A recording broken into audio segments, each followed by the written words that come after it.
Hey everyone, welcome to Infinity Harry. If you are enjoying our takes on Harry Potter and want to see more exciting content, don't forget to hit that subscribe button.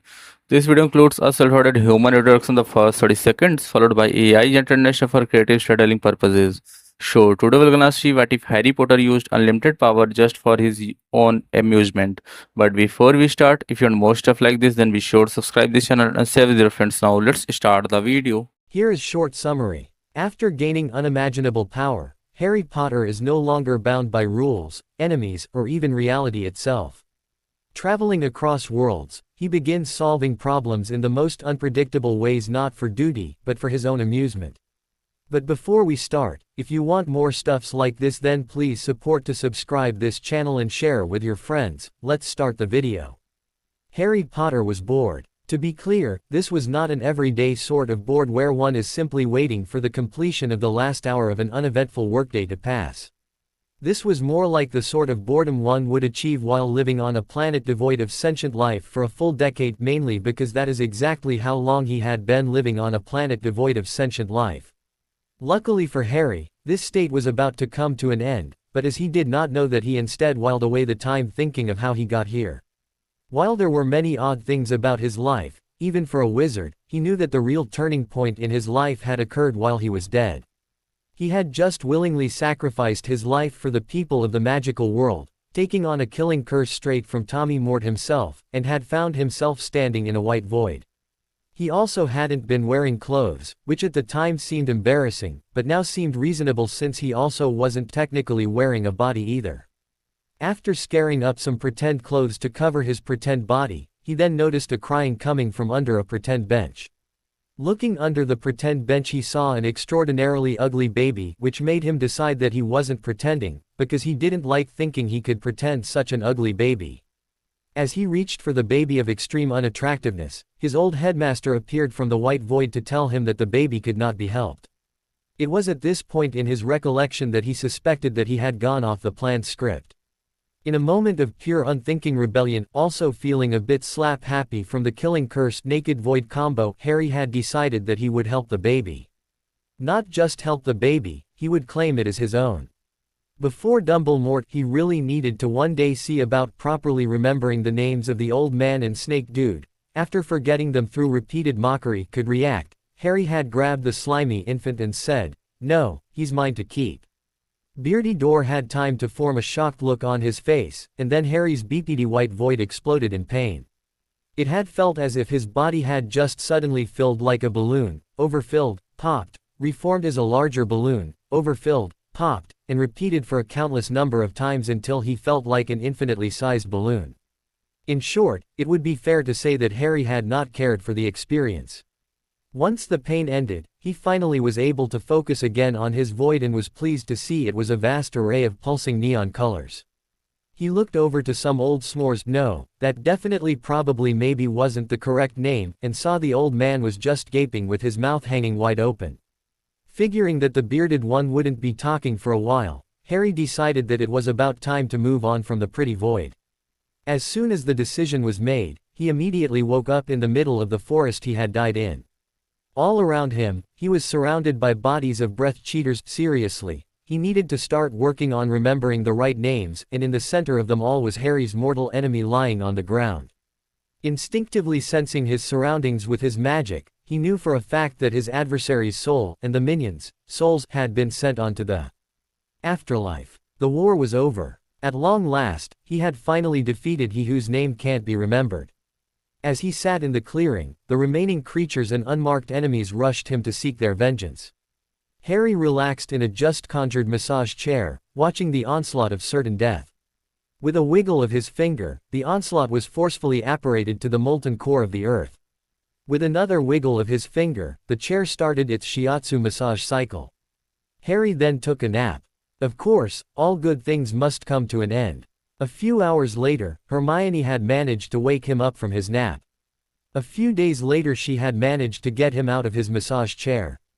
He managed to stay in his chair as he had explained to her, and later others, what had happened to him, Folding Mart, and his followers. Once people accepted that the war was over, they began to move on. As Hermione had explained, part of moving on involved giving Harry an Order of Merlin, and she would not allow him to attend the ceremony while receiving a deep tissue massage from his chair. So, Harry was parted from his chair and given a shiny medal, which Harry then charmed to give him a neck massage. Over the coming months, many researchers, scholars, and curious people came to talk with Harry to understand what had happened. One thing that was perfectly clear was that Harry now seemed to have a limitless supply of magic and an ability to perform anything he wished. Frustratingly, it was also discovered that Harry could not even remotely explain how he did any of it.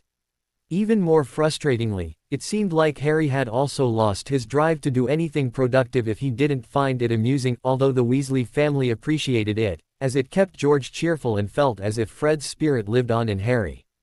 Eventually people stopped pestering him and accepted Harry as being an anomaly and decided that Harry's core had probably exploded while dead and was able to reform without limits because he was dead, and that his case could probably only be recreated by being dead and able to return to life. The only person left examining him was Hermione. Harry figured Hermione's examinations were another primary cause for where he was now. Hermione kept coming up with ideas for limits to Harry's powers, and kept being shown the limit did not exist. In a fit of irritation, she dared him to fly to Mars and back as quickly as possible. She didn't expect him to really try, though she should have. She had just enough time to see the gleam in Harry's eyes and the look of concentration on his face before she realized her mistake. Before she could say no, Harry had mounted his broom and then was gone. She would never know what happened to him until she passed away years later, and at that time she would wish that she had warned him about moving near the speed of light. A short time later, from Harry's point of view, a smug Harry arrived back at Hermione's house. "You lose again, Hermione. From here to Mars and back, on a broom.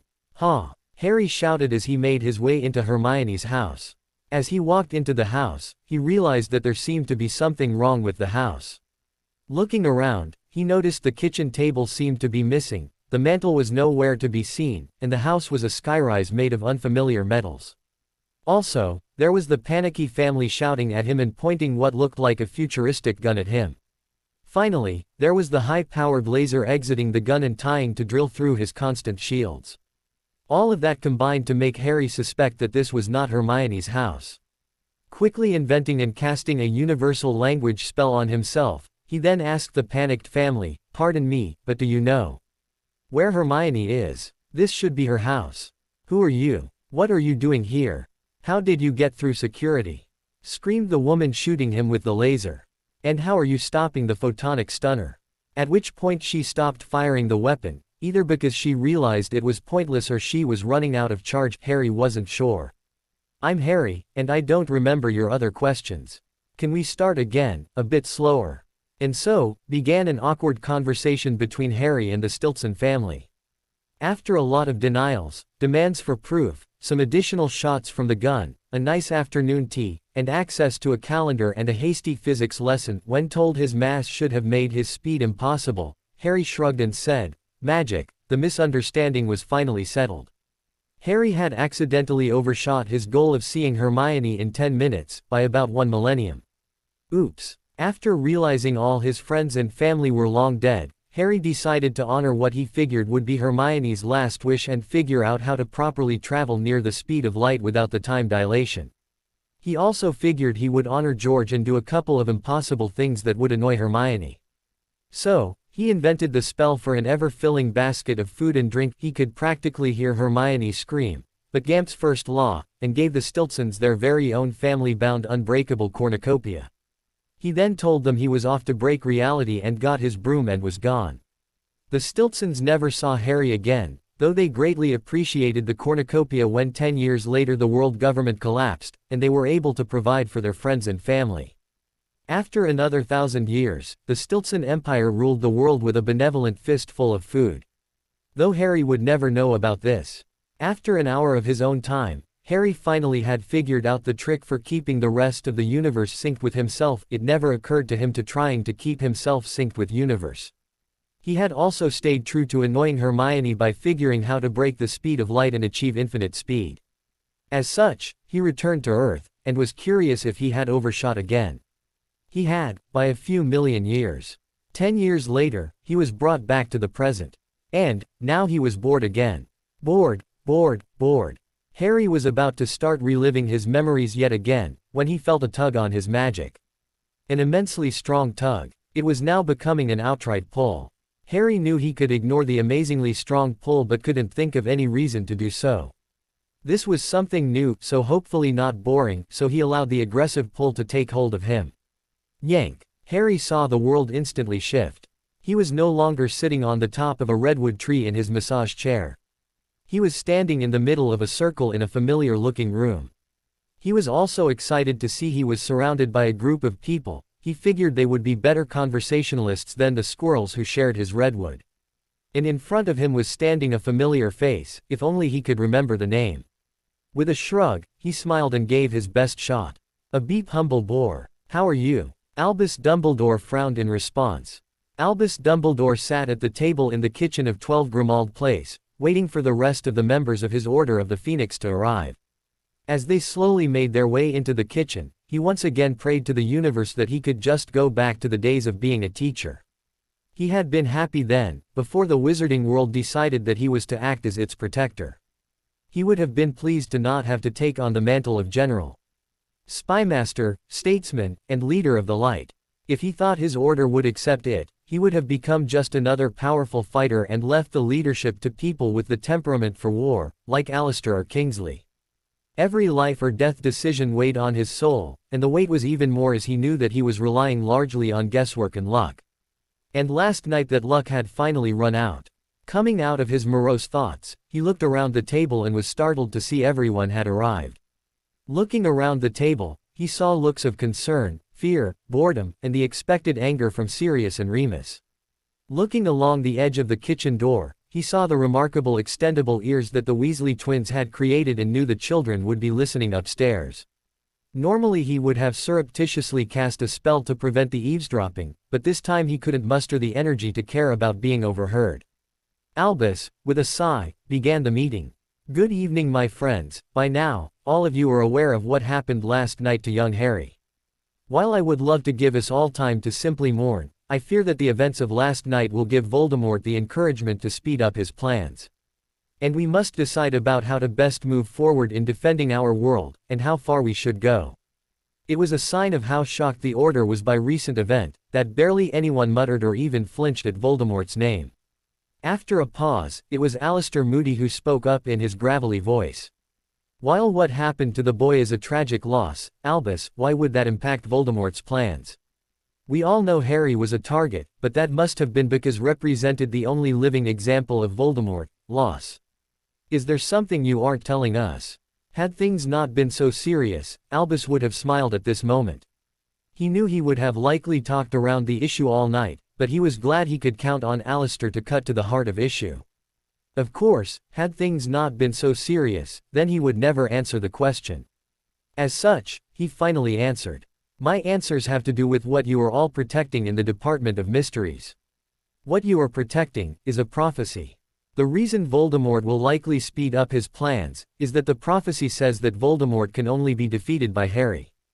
And Voldemort knows this. It took some time before the ensuing chaos settled down, and Remus Lupin finally was heard to ask, so, setting aside my desire to break your crooked nose, and assuming you are correct about us having no hope with Harry gone, what do you suggest we do? Wincing at the rage directed his way, Albus responded, there is a ritual that can be performed. We can summon someone from another reality who is capable of defeating Voldemort for us. I had never suggested this before, because there is no way to return them to their home and it is a terrible thing to do to someone. This is not a decision that can be made by me solely. I trust all of you with my life and the future of our world, so we must all agree on this ritual or else we will move on and try something else. Now, what are your thoughts? After a very long conversation, with plenty of vacillating, it was finally decided to move forward with the ritual. And so, Albus Dumbledore stood in front of the ritual circle, and acted as the focus for summoning help. As he summoned, he focused his magic with the intent of summoning someone who could defeat Voldemort and wouldn't cause a bloodbath in the end, all the while wishing in the back of his mind that they could have saved Harry. As the magic pulsed, they could all feel their magic plunging into the circle and it took much effort to stay standing as their magic began to strain with the effort. Then, without a sound or flash, a man was standing in the circle as if he had always been standing there.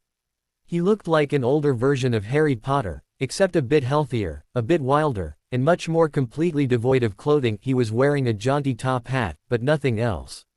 The old Harry looked around, seemingly confused, and then focused in on Albus. Old Harry then grinned, a huge and manic smile, and opened his mouth to speak. "A beep humble boar. How are you?" Albus Dumbledore frowned in response. A heavy silence descended on the room. Some Order members looking away from the mostly nude man, some focusing their vision on his face, others focused on other parts, and those with magical eye prosthetics performed all three. Albus found himself studying the top hat with great interest and wondered how old Harry managed to make the top hat match his outfit when the rest of the outfit was just skin. The children watching from the stairs pretty much followed the same responses as the Order, except the Weasley twins were wondering about creating trick top hats to make one appear nude. The silence was shattered by a loud barking laugh from Sirius Black. As all eyes turned to him, besides old Harry who just looked around the familiar house with interest, Sirius tried to catch his breath. He then looked over at Albus, wheezed, beep, and then proceeded to laugh some more. While Albus could appreciate the humor, he needed to talk to the summoned Harry. A quick silencing charm later, Sirius was rolling silently on the ground while Remus observed his friend's antics with a smile.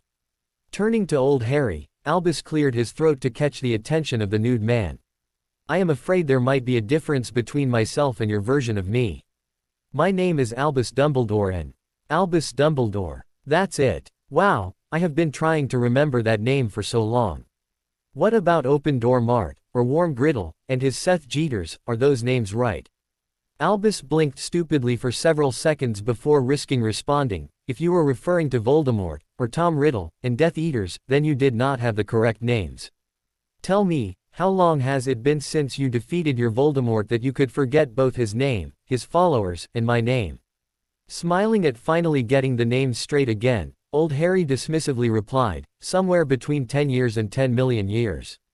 So, what am I doing here?" As he asked his question, he walked towards the edge of the summoning circle. Quickly Dumbledore shouted, "Stop. I have to drop the summoning circle myself. It's impossible for you to." Albus trailed off as he watched the man walk across the perimeter of the circle without pausing. "I suppose I was mistaken. Could you perhaps put on some clothes before I answer your questions?" Looking down, old Harry frowned and mumbled, "Huh, forgot I lost my clothes to the squirrels in last week's game of poker." With a shrug, clothes appeared on his body, earning a couple of groans from the group of Order members and from the direction of the stairs.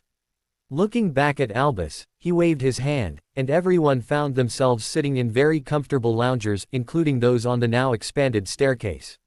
For a moment, he thought of adding massage features to the chairs, but then decided that might be a bit distracting. If things got boring, then he would add the massagers. Sitting across from Albus, he once again asked, "Now, Albus, what am I doing here?" Albus took a few moments to process the casual magic he had just seen, while noting that this chair was far comfier than any he had successfully conjured.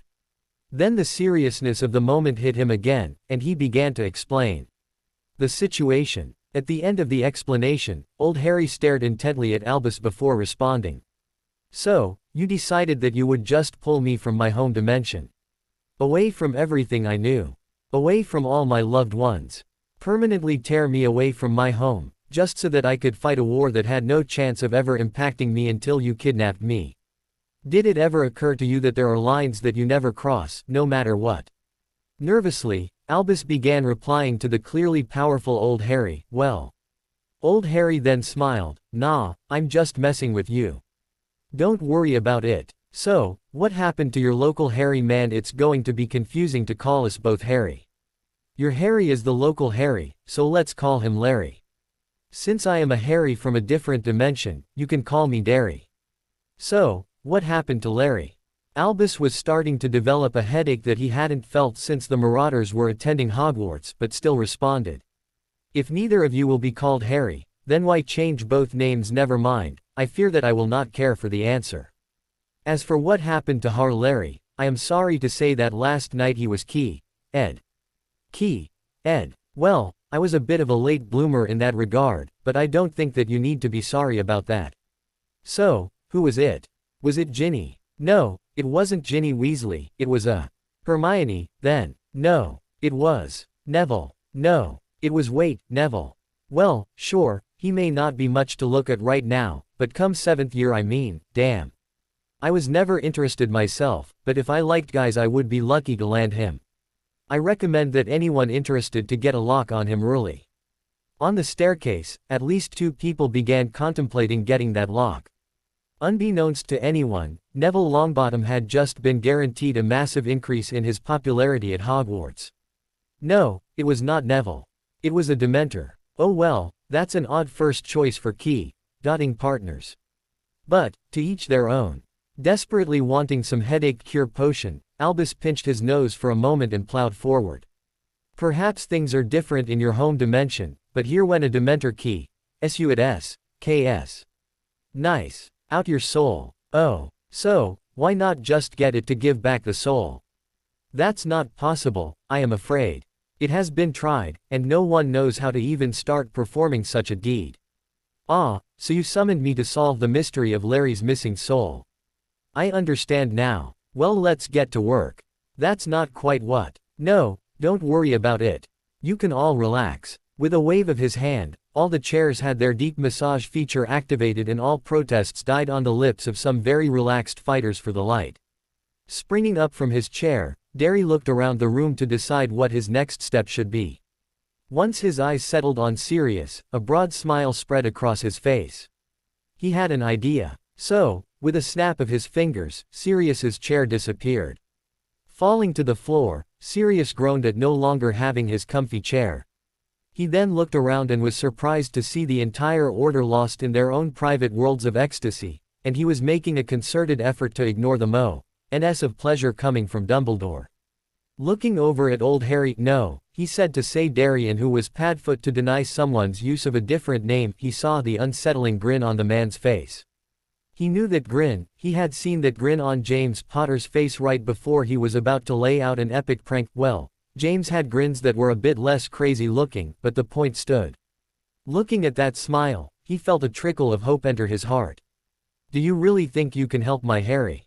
Sirius asked tentatively. Derry's smile just grew wider, where the borders of the smile now extended past the borders of his face. Sirius only had one response to that: I'm in. What do you need? Letting his grin return to a physically possible width, Derry clapped his hands.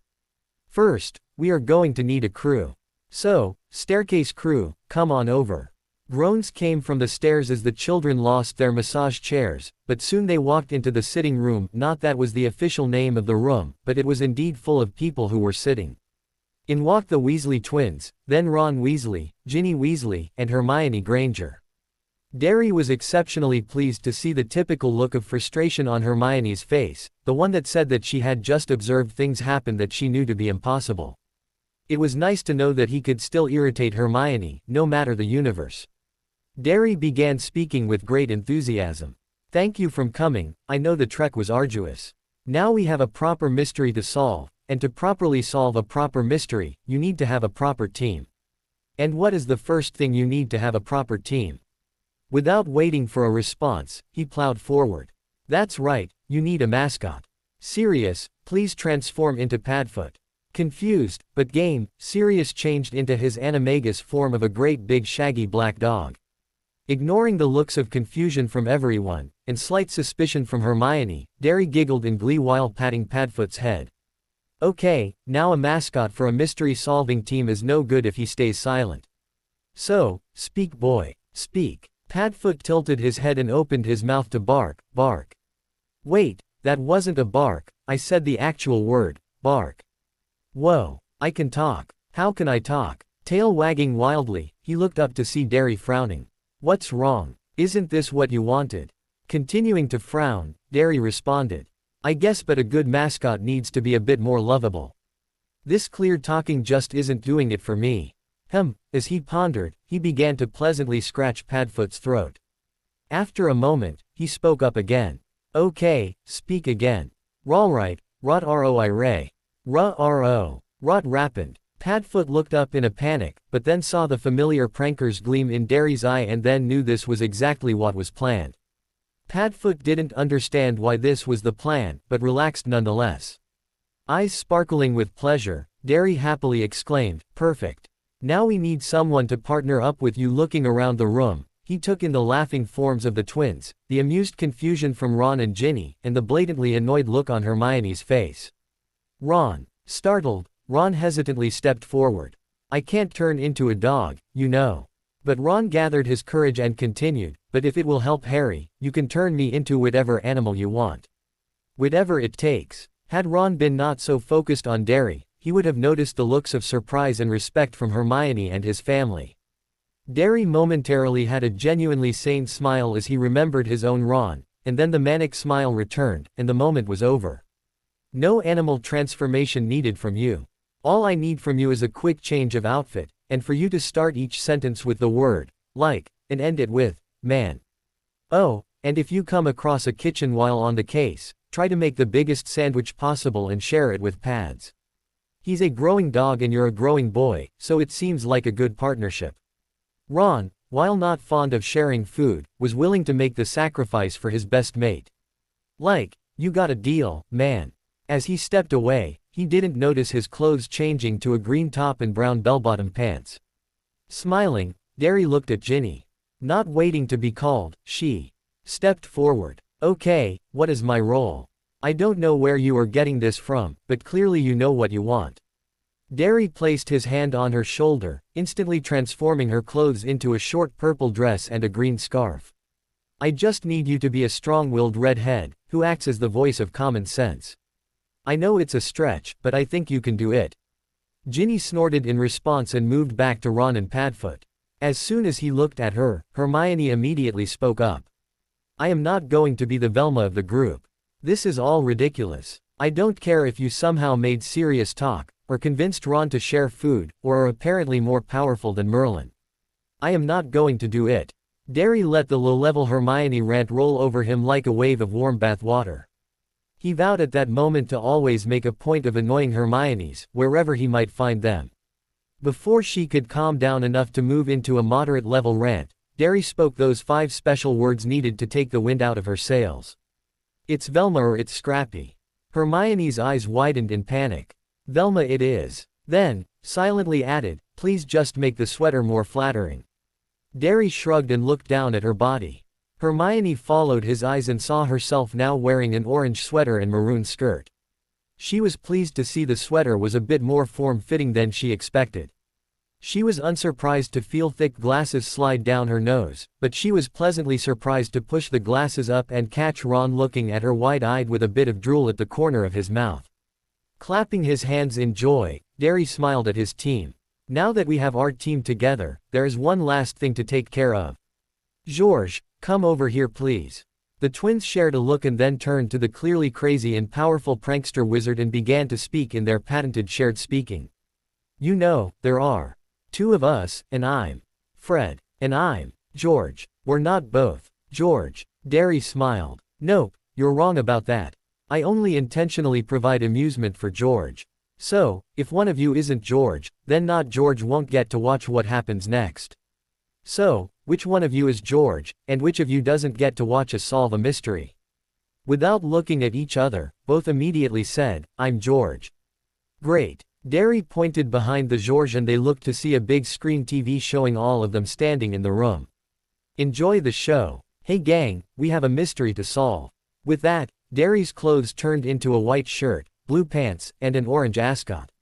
He then started to walk to a van in the middle of the room, a green and blue van with the words, "The Mystery Machine," on the side, and everyone else followed him. He happily ignored Hermione's frustrated huff as she climbed in next to him in the front seat. Time to solve the mystery of Larry's missing soul.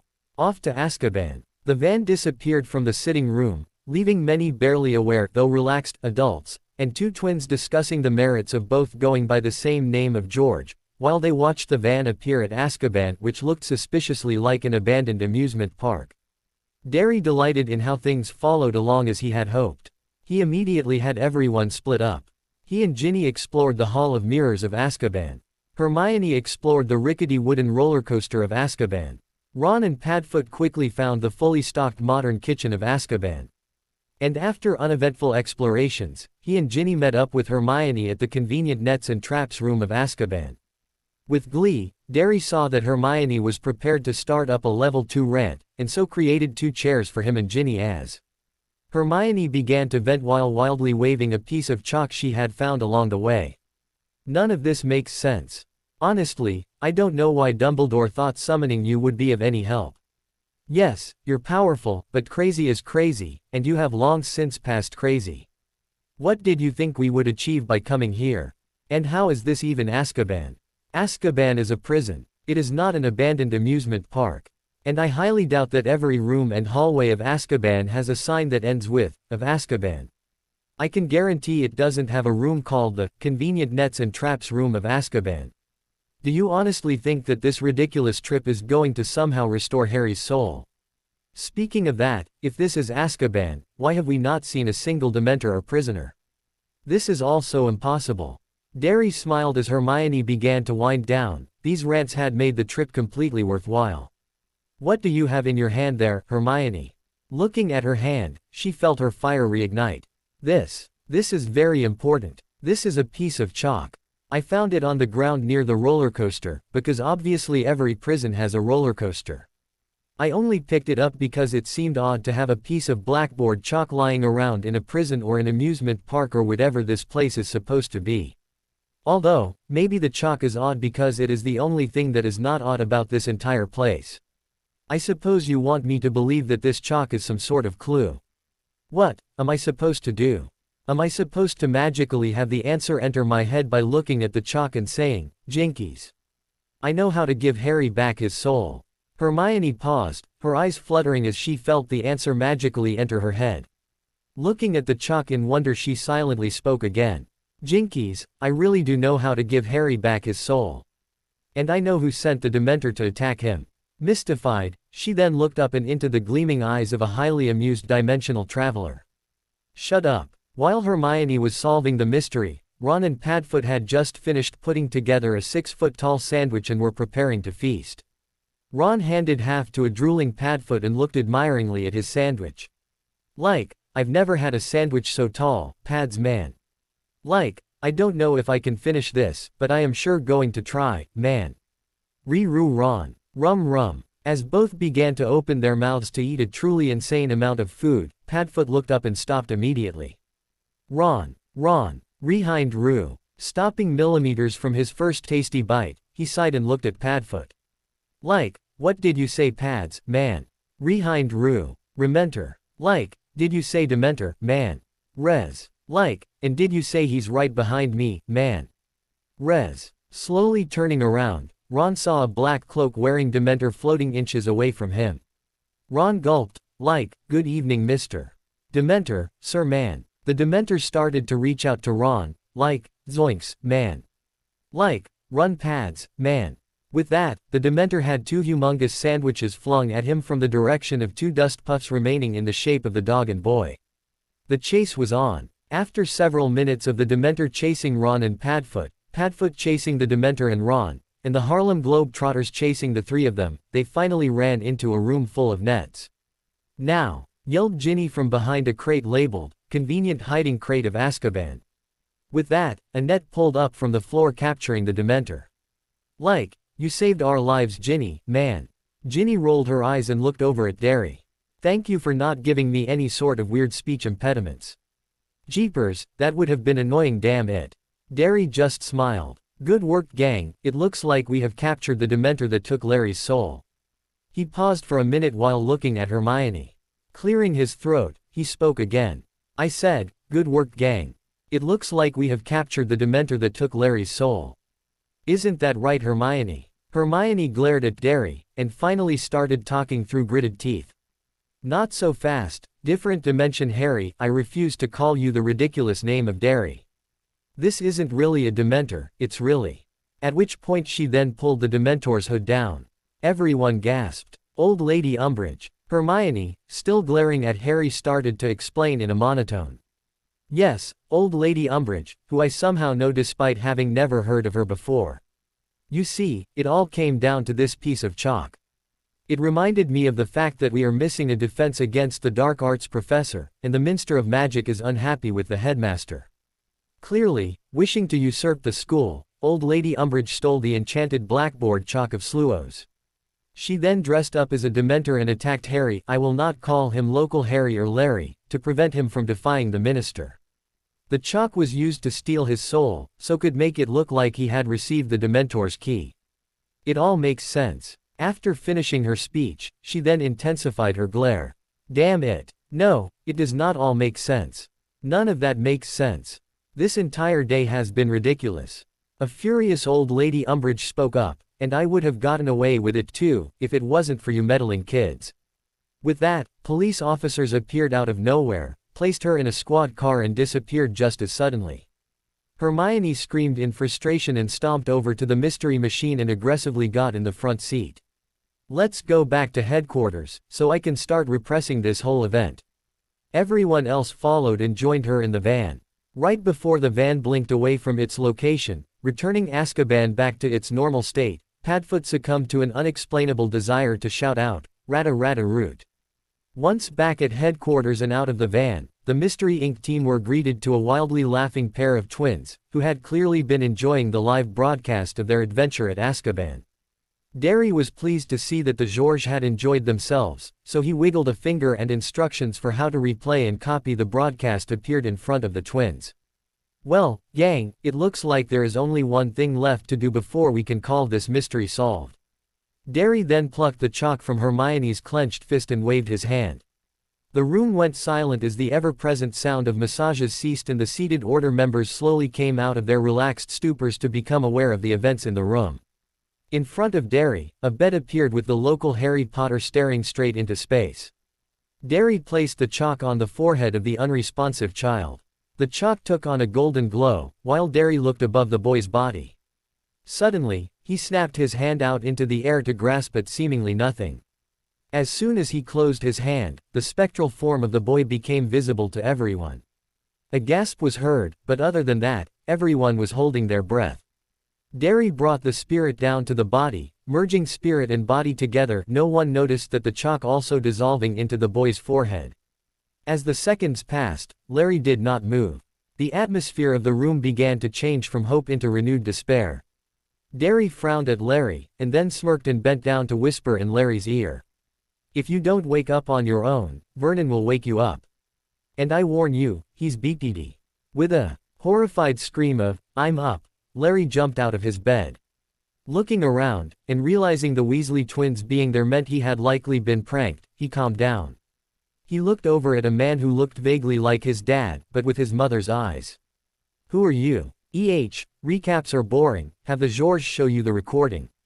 Then, looking over at the Mystery Inc. team, he smiled and said, well gang, that's another mystery solved. With that, everyone's clothes reverted to their original state, Padfoot returned to his serious human form, and the mystery machine returned to the ether.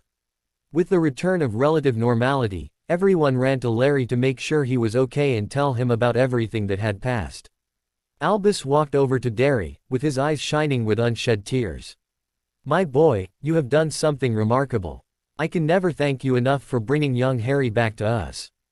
If there is anything I can do for you, just say the word and I will do everything in my power to do it. Derry shrugged, you relieved my boredom, we're even. However, if you want to do something, go out and prank your dark wizards. You're a powerful wizard, I know you don't want to kill anyone, but no one said you can't try annoying them enough to get them to change their ways. If nothing else, it will be amusing.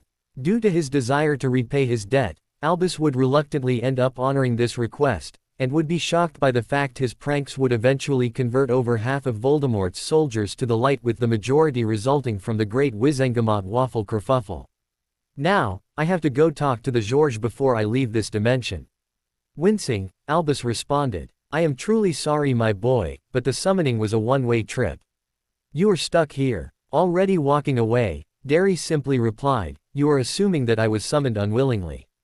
I was only stuck in my home dimension because I didn't know there were other dimensions to visit.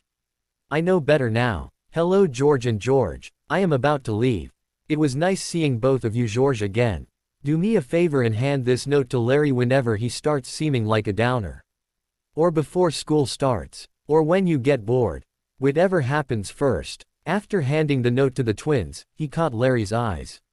Take care, Larry. Now that I am leaving, we can both be Harry Potter again. Enjoy that. With that, the local Harry Potter watched as his counterpart seemed to deflate and wink out of existence, while accompanied by the sound of a whoopee cushion. Did he call me Larry? Within 3 days, Harry Potter had once again become moody about the fight against Voldemort. So, the twins, who had decided to publicly both go by George, handed Harry the note as promised. Reading the note, he looked up at the twins with a confused look on his face. It just says for me to say, "Hey gang, we have a mystery to solve." Instantly, Harry was wearing a white shirt, blue pants, and an orange ascot. Additionally, Ron, Ginny, Hermione, Padfoot, and the mystery machine appeared in his now expanded room. With a grin, he noted everyone was wearing the mystery ink gear. He looked down at the paper and saw a new line appear. Looking at everyone again, he smiled widely and exclaimed, "Time to solve the mystery of how to defeat Voldemort." Within 20 minutes, Voldemort had been depowered and unmasked as Old Man Riddle, sent off to prison in a police squad car, and Harry got to enjoy a pleasant 5th year at Hogwarts. Over the years, many more mysteries were solved.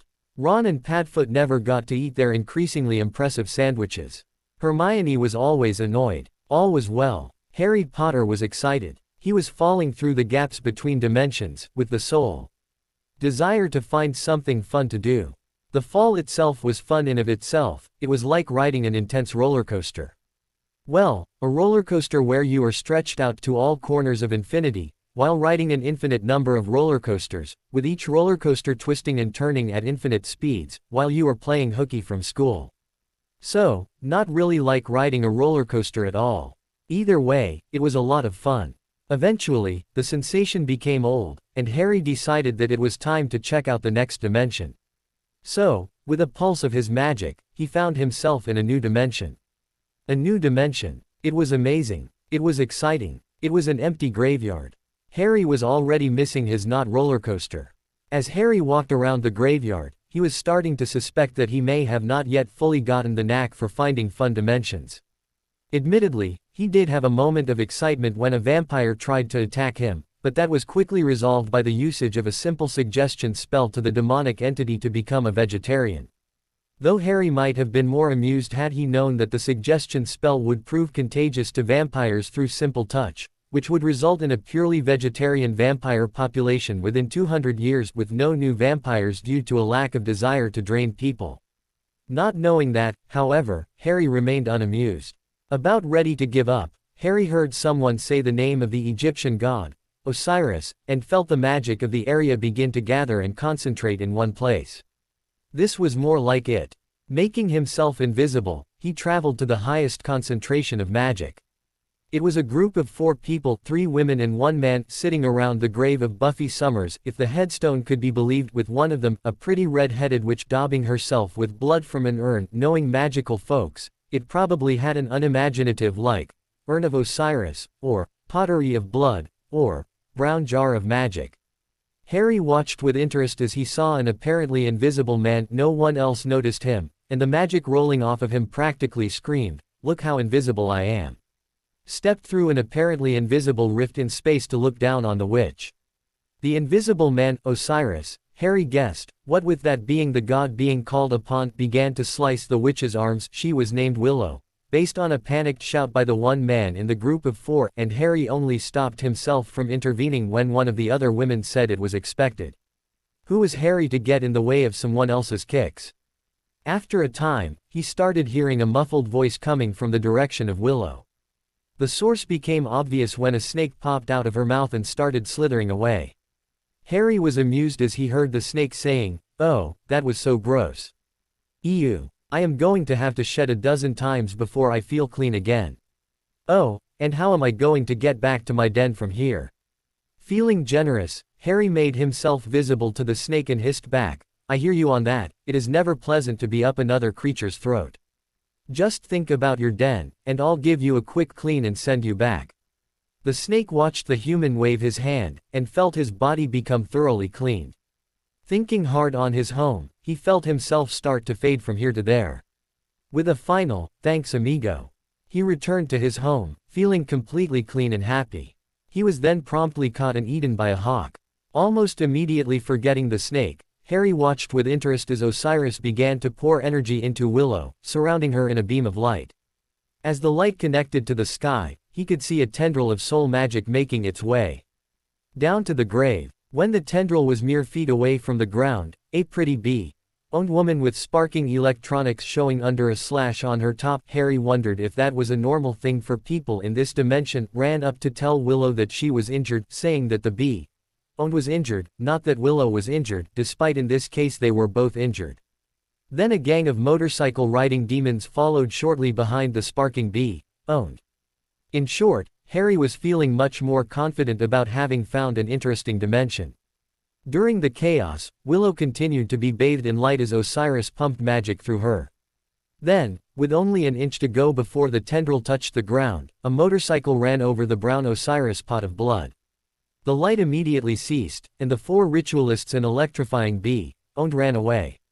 Harry stayed and watched as Osiris began ranting and cursing up a storm. Finally, after slyly looking around for observers, Osiris shrugged and grasped the tendril and pulled it the rest of the way to the ground. With the connection made, Osiris smiled and disappeared. Harry looked up and saw a soul now hurtling to the ground. Looking back at the grave, Harry rolled his eyes and then disappeared. 6 feet below, Buffy Summers was uninterested in all the action that had occurred only a short distance above her. This was likely caused by her having been dead and decomposing for the previous 5 months, though one tries not to assume things. However, though unwilling, she was about to fall off the death wagon and have a relapse with life. Magic surged into her body, reversing all the effects of decomposition and returning her to her state as of right before death. With the body healed, her soul then merged back into her body. With a mighty gasp, she opened her eyes to a completely unfamiliar location. The last thing she remembered in the land of the living was hurtling towards a raging portal hovering 30 feet in the air, hoping to prevent her world from being cut into a hell dimension. Now, she was in a quaint living room while lying on an exceedingly comfortable reclining massage chair. She knew this because she was both fully reclined and receiving the best massage of her life from said chair. Looking around the room, there was black-haired man sitting in an identical chair. He had wide, slightly crazed smile, but kind green eyes, so she figured he was safe enough for the moment. After a half hour, she reluctantly ended the massage and sat up. Looking over at the man who was just relaxing near her, she finally spoke up. "So, this a spiffy chair and you're not pinging my Slater, but there is something a bit wigsome about this place. I am pretty sure I was dead, and that this is not the afterlife I was in. These chairs definitely seem like they were borrowed from heaven. So make with the splaney." The smiling man sat up and looked at Buffy, his ever-present smile remaining present as ever. "Well, first, I am Harry and I take it your name is Buffy." "Right." Seeing a nod from Buffy, he continued. "Well Buffy, the very short answer is that you were recently pretty dead, well not so pretty, but definitely dead. And I have to say it was really neat to see you go from the ugly dead to the pretty alive." As for how that happened, Harry then explained what he observed. After completing his explanation and getting Buffy to explain how she came to be dead in the first place, well second place, if you include her short-lived drowning death, Buffy looked and sounded numb. "I can't believe they brought me back. I was at peace, maybe even in heaven. They brought me from my eternal peace, and now I have to fight nightmares again. How could they do that to me?"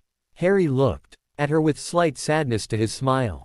To be fair to them, it sounds like they assumed that your jump into a portal to hell would have likely led you to an unpleasant location, and so you probably shouldn't kill them for it.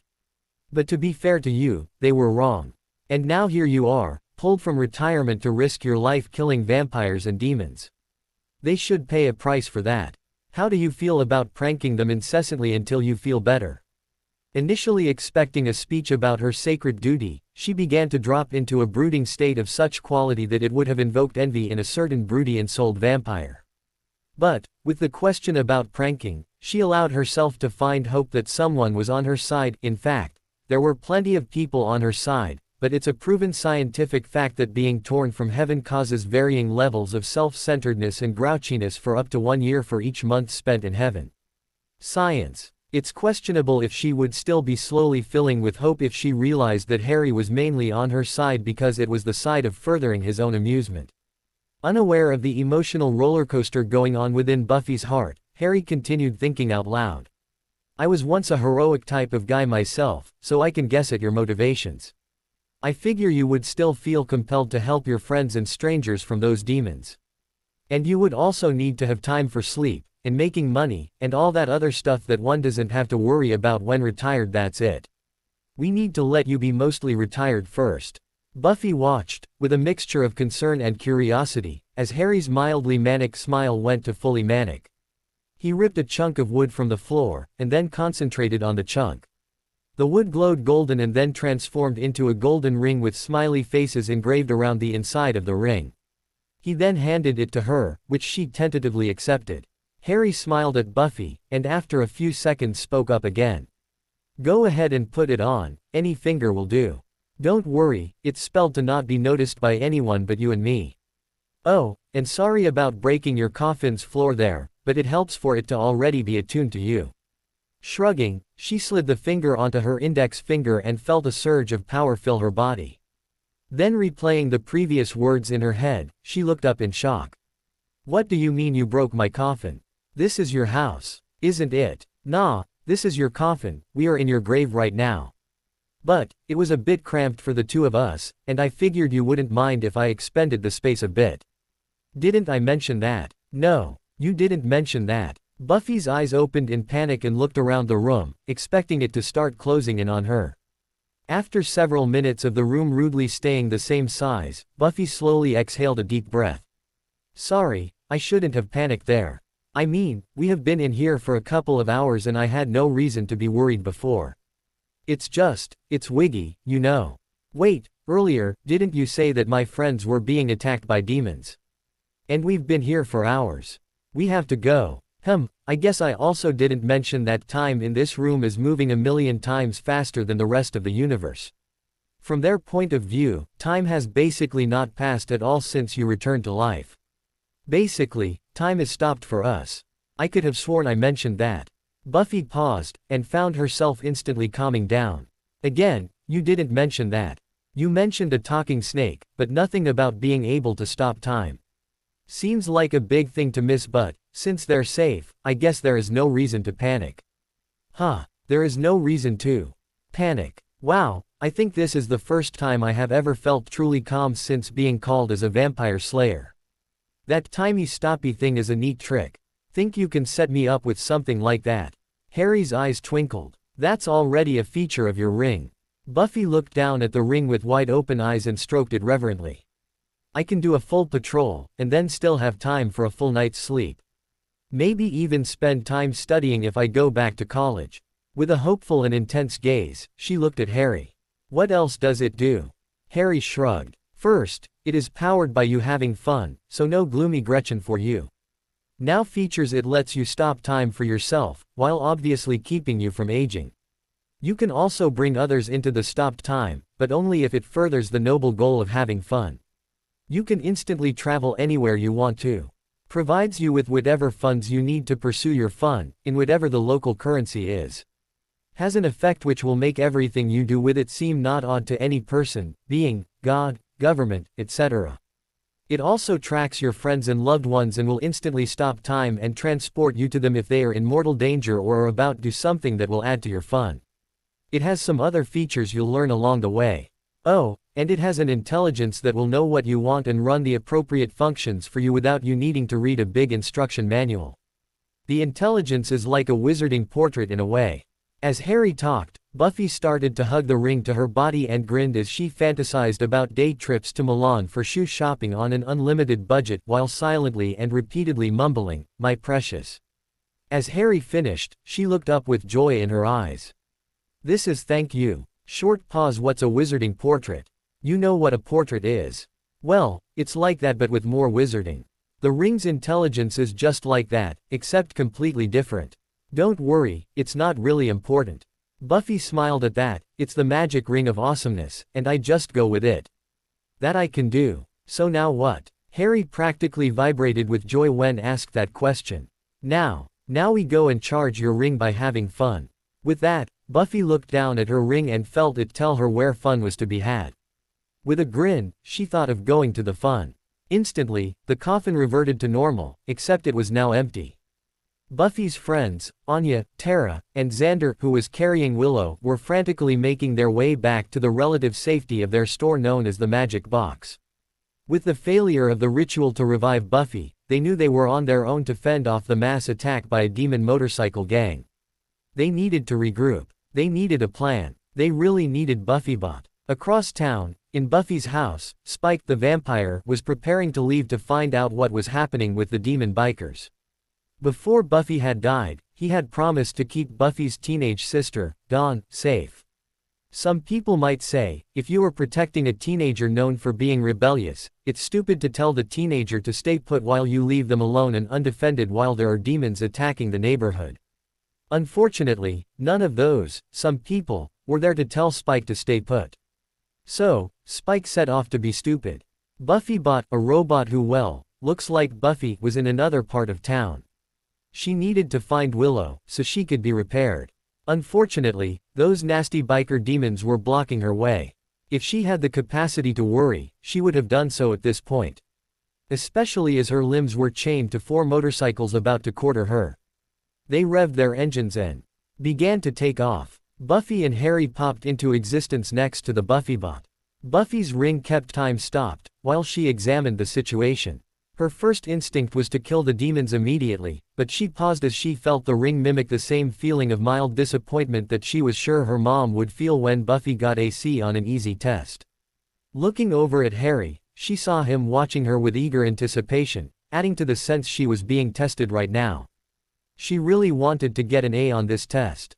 She looked back at the scene, and a random thought passed through her mind, and the ring replied with joy and the detailed plans for making her thought into reality. Plan in place, Buffy teleported to a chain toy store and back. Completing her walk, she then unstopped time. Conveniently, the ring made her invisible so she could watch without being noticed. The biker demons took off, intent on quartering the BuffyBot. As they raced forward, those riding motorcycles were quite surprised to find themselves now riding toddler tricycles. Those not riding ran to their motorcycles, only to have them replaced by bicycles, unicycles, and a high-quality pogo stick. Some demons responded by choosing that moment to escape town. Others chose to stay and take down BuffyBot, but the number of those demons quickly dwindled when the attackers began having their heads replaced with pumpkins, buckets, and a high-quality pogo stick. She may have been having fun, but a slayer is still a fairly violent woman. BuffyBot went off to find Willow again. Buffy and Harry transported to her house, just in time to see Spike drive off on a motorcycle he stole from a demon. Spike was surprised when he kept finding himself heading downtown and then his motorcycle mysteriously was facing the opposite direction and facing back towards Buffy's house containing a thoroughly annoyed and abandoned Dawn. After a dozen redirections, he took the hint and headed back inside. Unfortunately for him, vampires have no reflection, so he had no idea that his platinum own hair was now dyed a vibrant neon pink. Dawn, still upset, decided to not warn him of his new coif and would let others tell him. It took 8 days for Spike to be informed. Buffy and Harry transported to the Magic Box, where Xander, Anya, Tara, and Willow were planning their counter-offensive, not realizing that all the demons were now either out of town or dead. Buffy was still unsure of what punishment to apply yet, but figured she had time. So, she let them off light. All 4 of the friends felt an object appear in their hands. Xander discovered a creepy clown doll. Anya discovered a motorized bunny toy. Willow discovered a leaping frog toy. Tara discovered a note that said, "I owe you one gift that scares you when I figure out your fears." From the outside of the store, one could hear 3 distinct screams of terror and 1 loud guffaw. Buffy and Harry transported back to her house. Harry looked over at Buffy with a smile and said, "It looks like you got a hang of keeping the ring charged with your fun. I'm going to move on to my next dimension. Enjoy your retirement, and thanks for the laughs." With that, Harry transformed into a paper doodle of a zombie. With a grr arg, he then blew away into an invisible crack in the surface of reality. Harry would never know how Buffy used her powers to keep replacing Xander's Twinkies mid-bite with crispy vegetables. Nor when she would place Giles, glasses back on his nose whenever he removed them for frustrated polishing. Nor when she weaned Willow off her magic addiction by proper application of surprise witch hats and frogs. Nor when she would gleefully accept the trio as her arch-enemies, dedicated to one-upping each other and pranking the town, keeping them from ever walking down darker paths. Nor when she would defeat a super-powered evil priest through the proper application of suddenly appearing oil slicks and banana peels.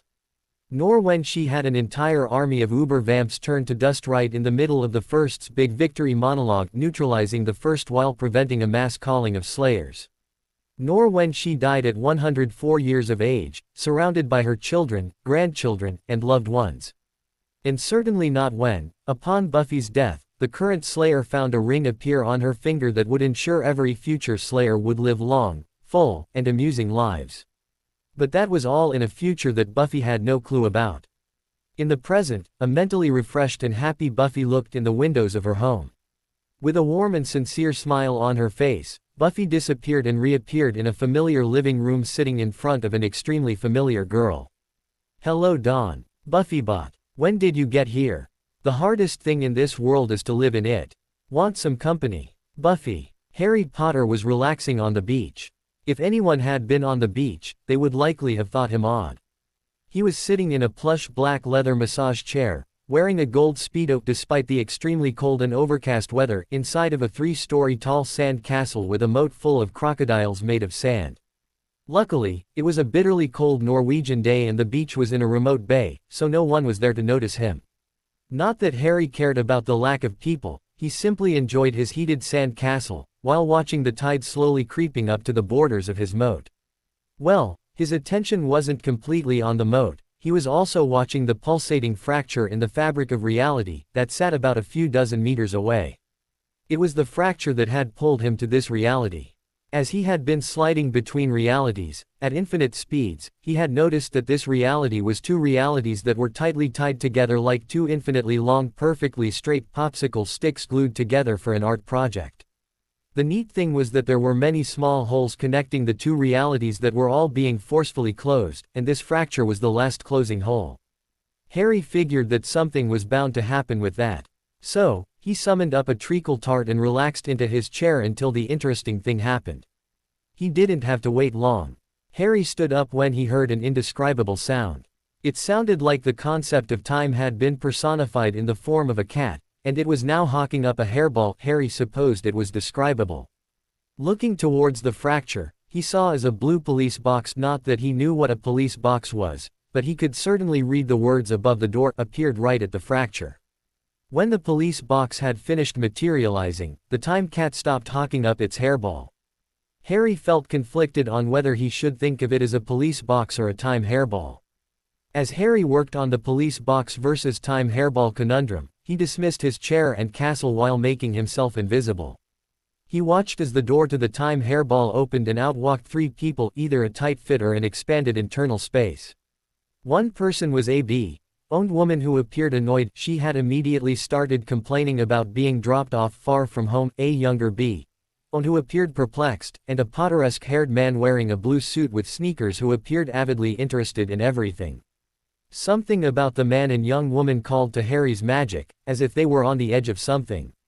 Shortly, 2 more people left. The time hairball conundrum had been solved. One was a red-headed woman who appeared serious. The other was an identical twin of the man, but wearing a brown suit and sneakers, and a grim face. Harry missed the Weasley twins. He would need to visit another Harry Potter dimension sometime soon. As Harry wondered why the grim-faced twin was so grim, he looked through the door of the time hairball, and heard a cry for help, though no one else seemed to notice it. Harry ignored the tension on the beach, some argument about people being left here, and invisibly passed through the door and willed himself visible to whatever was crying. It was the time hairball. TARDIS. Harry felt the word forcefully shouted into his brain from all directions. Interested and used to semi-sentient rooms, he stopped time for him in the time hairball. I said TARDIS. And, I am not semi-sentient, I am fully alive and sentient. Looking at the center console, which seemed to be pulsing with barely restrained golden energy, he decided the console was the face of the room. Why do you keep saying TARDIS? The room sighed and shrugged its shoulders. Well, the room compressed in and out in an annoyed fashion. I am the TARDIS. I am not the time hairball. I don't call you Dimension Hobo, so don't call me time hairball. I think I like Dimension Hobo. Please call me TARDIS. Do I have to say your name in all caps, as well? As much as a room can do so, the room blushed. I like the all caps. TARDIS it is, but I reserve the right to call you something else if I find it more amusing. You can call me Harry. So, why were you calling for help? And so, the time Herba TARDIS told Harry about her Time Lord, who thought he was her owner, named the Doctor. How he and his friends had just saved all of reality, though Harry suspected that it would have just been this local subset of reality, and now he had to say goodbye again to Rose, the younger bee, owned, whom he loved, and was going to permanently strand the Doctor's clone in this dimension. The TARDIS knew that her doctor, Harry was going to call him Dr. Brown, was logically right about leaving the clone, Dr. Blue, but she was still heartbroken about it. When Harry asked about what made Rose and Dr. Blue feel like they were on the edge of something, she explained that Rose had been a container for the time vortex, the energy in the heart of the TARDIS, and had briefly been an all-powerful avatar of time. Dr. Blue was a partial regeneration of Dr. Brown, the regeneration having been split between Dr. Blue and the redhead named Donna. So, Dr. Blue had a Time Lord mind, a Time Lord brain, and a human body. Meanwhile, Donna had a Time Lord mind, a human brain, and a human body, which meant Donna's mind would have to be suppressed to a human mind or else her physiology would burn her out. Dr. Blue had to be left behind, because well, the TARDIS wasn't overly clear about that. She assured Harry it was all very logical, but he had the impression it was more of a case of Dr. Brown having some self-hate issues and not liking another him running around. Harry could have been wrong, but he also realized he didn't really care enough to think any further on the issue. No matter how logical the stranding, Dr. Blue was still a version of the TARDIS's Doctor, and the TARDIS knew he would be miserable stuck on one planet for the rest of his life. She begged Harry to help somehow. Harry agreed to help, asking for a small souvenir in return. Harry, having resumed time and left the TARDIS, watched as Dr. Brown watched on sadly as Dr. Blue whispered in Rose's ear in Rose Key, "Ed Dr. Blue." Dr. Brown and Donna entered the TARDIS, the time cat hawked up its hairball and the TARDIS disappeared.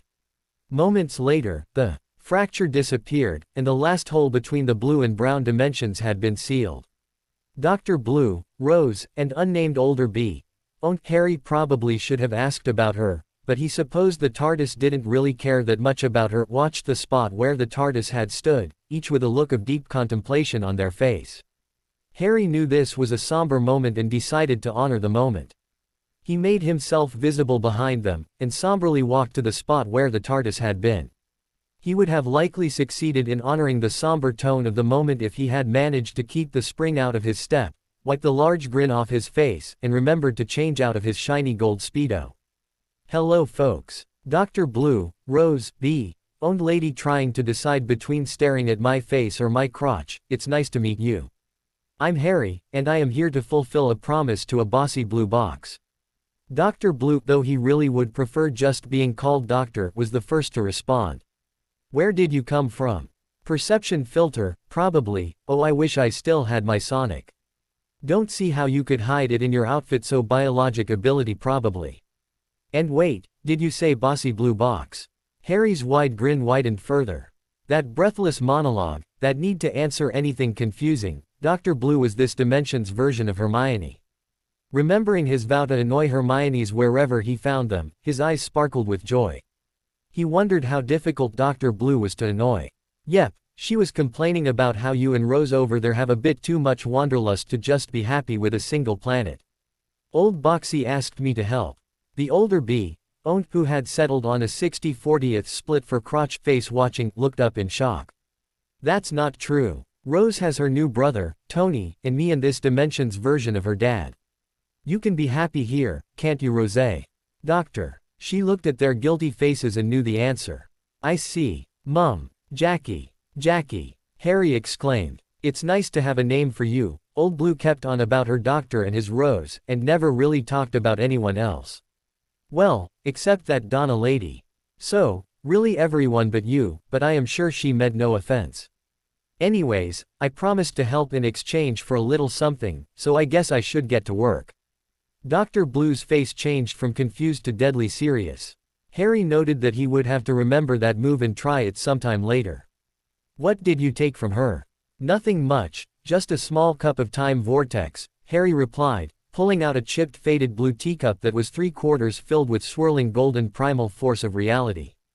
Dr. Blue opened his mouth several times. Harry assumed it was aborted attempts to speak but didn't like to assume. How? That you can't just what? Harry rolled his eyes. It's a teacup. Time starts with T. What else would I hold it in? Honestly, Dr. Blue, you really need to use your mind.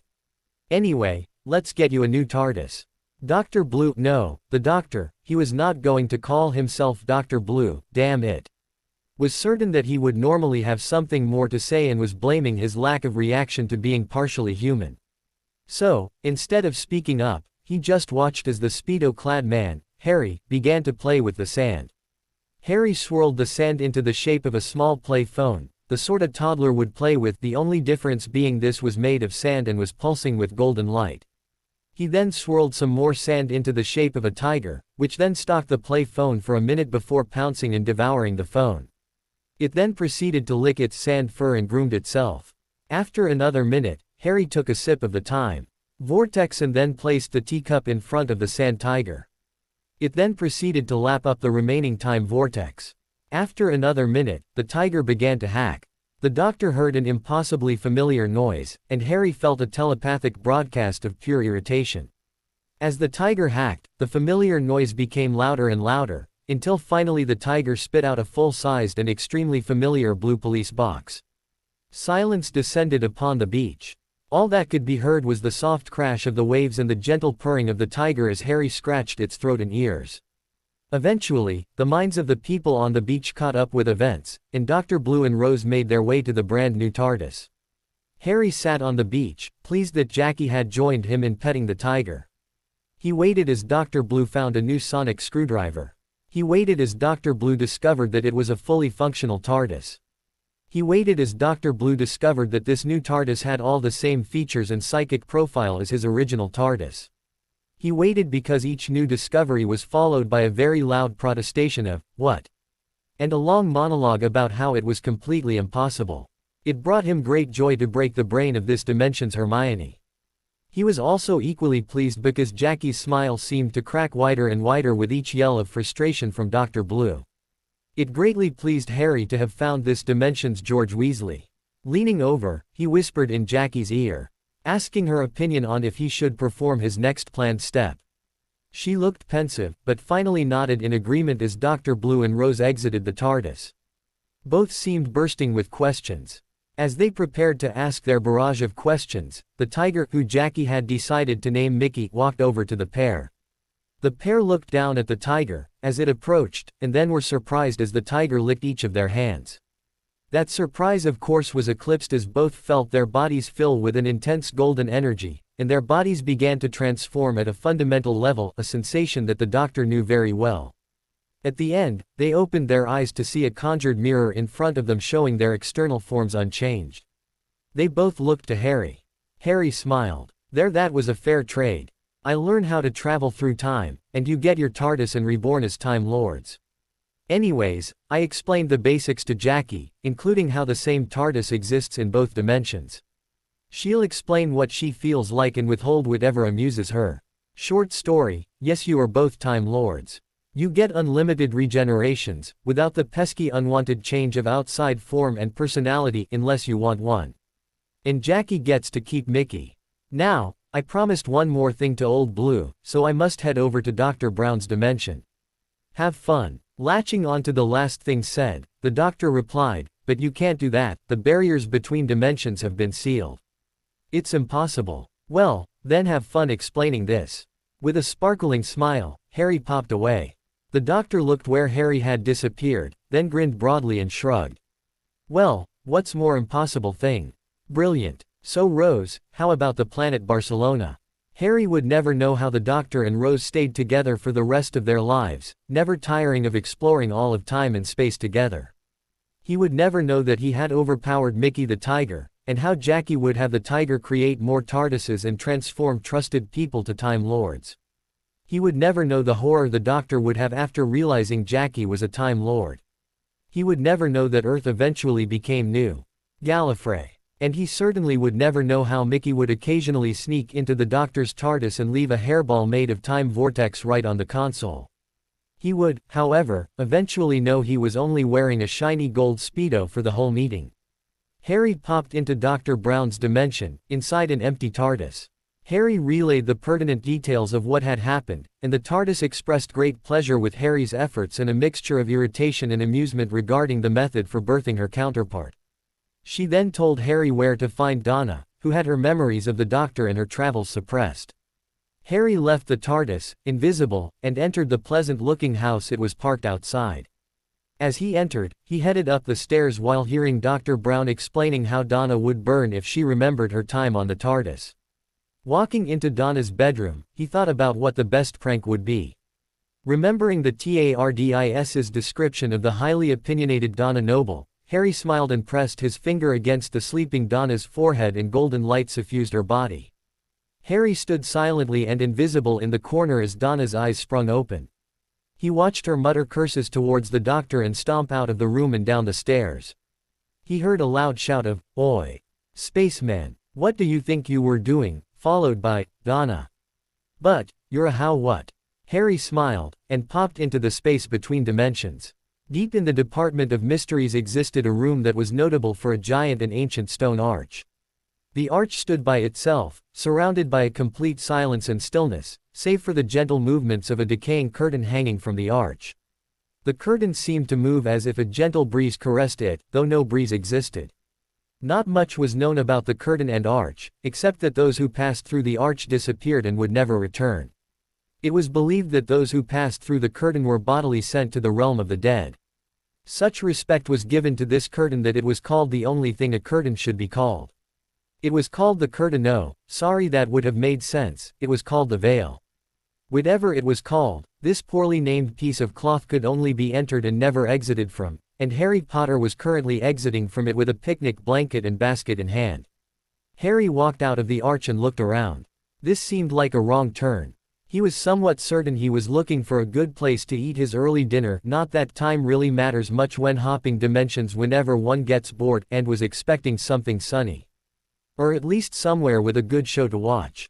Shrugging his shoulders, he decided to trust his subconscious. This was an iffy thing to do, as his subconscious was verifiably insane, and walked up to one of the stone benches that surrounded the drape in the style of an old-fashioned courtroom, or a very modern courtroom in magical Britain. Transforming the bench into a patch of sun-dappled grass, he laid the blanket down and began his dinner. As he set out his steak, asparagus, potato, Jolt Cola Icy, and crazy straw, he tried to figure out why this room seemed familiar. After spending 5 minutes pretending to be a vegetable vampire, with asparagus teeth, Harry vanished the asparagus as he felt the vegetable was only fit for use as a prop. He then started in on his perfectly cooked steak, while sipping on his icy through a crazy straw that constantly changed shape and color. It was after the first bite that he realized why this place looked familiar. A door had just opened. Harry made himself invisible when the door opened behind him, and in walked the local Harry Potter, who Dimensional Harry called Larry Potter, joined by the local Luna Lovegood. Luna Lovegood. There was no Dimensional Luna, so no need to change names here. Neville Longbottom, Ginny Weasley, and Ron Weasley. Dimensional Harry Potter, Derry Potter as he liked to be called in these dimensional situations, watched as Larry and Luna examined the natty cloth until called back by Hermione. As the local residents left, Derry was left racking his brain to remember why this was significant. Something about a missing puppy. Ah well, it would come to him. He continued his dinner. As Derry was finishing up his steak, he heard shouting and screams of panic and pain come from outside the room. He thought about getting up, but the steak was really good. He finished off the last bite of the aforementioned delicious steak and was eyeing the potato when Larry ran into the room, followed by a bunch of people wearing masks. Ignoring the potato for the moment, he leaned forward with his icy and watched with interest as threats were flung back and forth. Neville burst in and was used as a hostage, and then familiar friendly adults appeared. There was Sirius, Remus, Rubber-Face Lady, Kingy Shackles, and one good eye Moody. Derry was certain he got all those names correct, while Tonks and Kingsley would have disagreed, and Mad Eye Moody would have conceded his changed name was an accurate description. So that must make the masked guys the Death Leopards for folding chore. The Death Eaters and Voldemort would have disagreed with these names, but no one cares. Derry knew this night. This was the night Sirius died. Derry sat back with a smile for figuring out what was going on. Luckily, he processed the meaning of that thought before it was too late. The fight progressed as Derry vaguely remembered it went the first time. Curses flashing back and forth. Neville called out the entrance of the venerable Dumbledore. Derry was pleased, Neville yelled, while ignoring Neville's clearly broken nose. Derry had to admit that this fight was much more exciting to watch as an observer.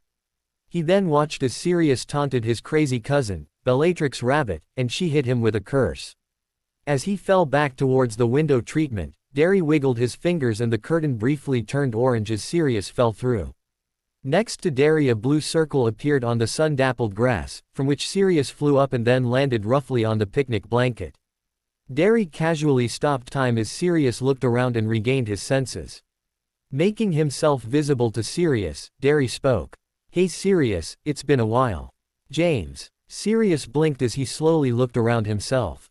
The last he remembered was being hit by a curse from Bella, and then falling back towards the veil. And then he was apparently sitting outside on a picnic blanket on the grass while also sitting inside the room he was just fighting in. Looking around, he saw that all action had stopped in the room. Harry was mid-scream and being held by Remus. Most of the Death Eaters were bound in magical ropes, though the magic from Dumbledore's wand seemed frozen as well. It was like he was no longer a part of time, it was like he fell through the veil. He was. "Hey Sirius, it's been a while." Turning his head quickly, he saw that a man was now sitting next to him. A man who had not been there the last time he looked. The man had messy black hair, and the shine of a true prankster in his eyes. Sirius had a guess as to the man's identity. The man was a bit older than the last time Sirius saw him, but he supposed that there was nothing saying the dead couldn't look older than when they died. "James." The man, James, cocked his head to the side and then shrugged. Slightly. "Sure, why not? You're not James." "I just said I was." "You're not James." Too. Or not. Too. Or not. Duck season." "What?" The man smiled slightly. "Sorry, my mind went on a tangent there. Why do you think I am not James?" "Your eyes are the wrong color for one, you look more like an older Harry." The man's eyes instantly changed color.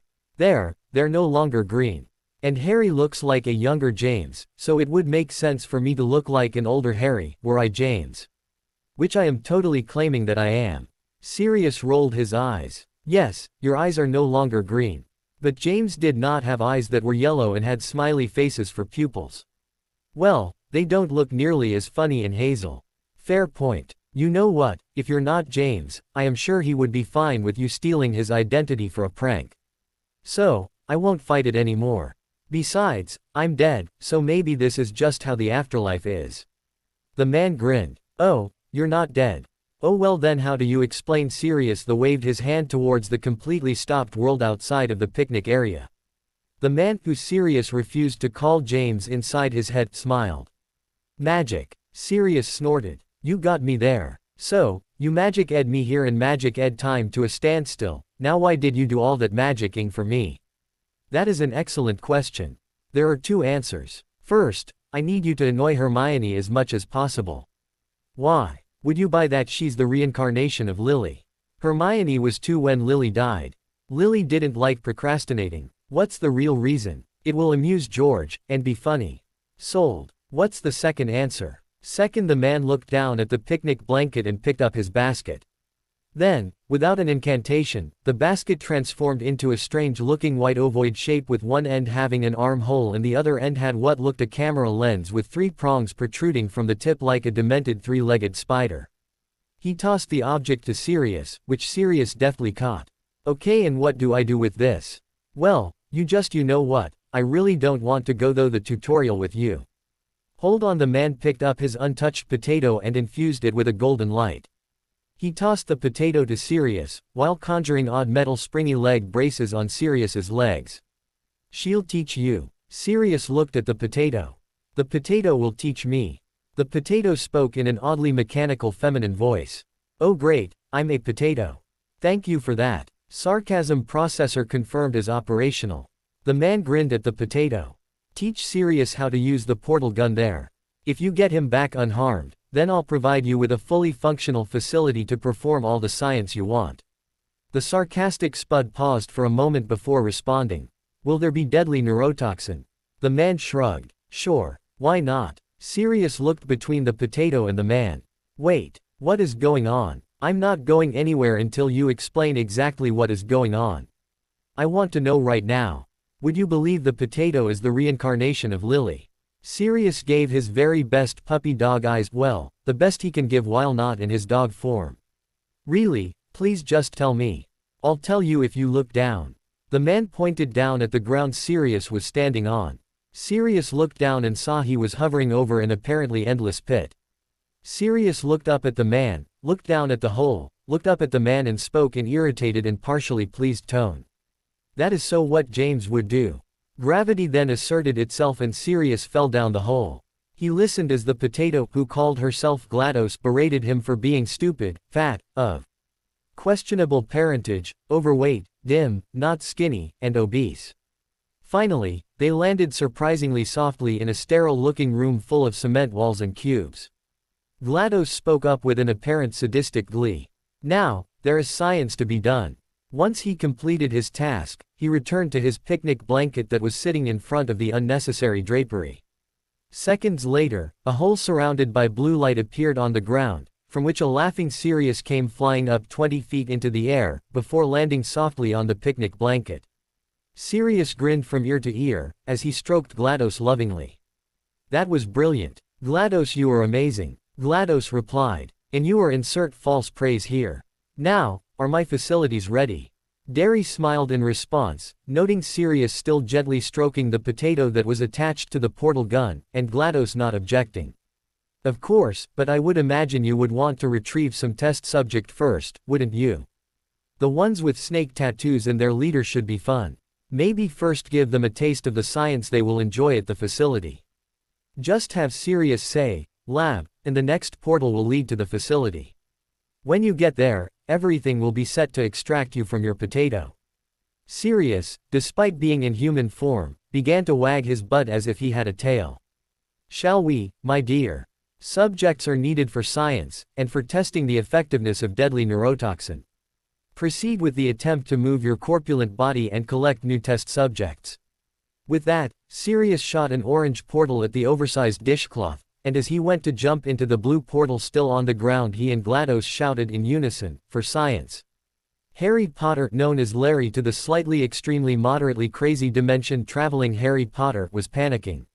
Sirius, his godfather and the closest connection he had to his parents, had just been hit by a curse, fell through a stone arch, and disappeared. He needed to rescue Sirius, and Remus was holding him back from doing so. Even as he struggled, part of him knew that he had just lost the man. He already felt shock and rage filling his body. It's likely that Harry would have started thinking darker thoughts, but his train of thought was jolted by Sirius flying back out of the arch holding a strange white gun which had a potato connected to it. The train of thought completely derailed when Sirius yelled, "It's science time, bye, chess." And the potato yelled an emphatic, "Yeah." Sirius, "Hey pup, we'll catch up later, but first I have to keep a promise I made to a say, why potato?" "What?" And with that, Harry watched as Sirius shot ovals of light on nearly every flat surface in the room.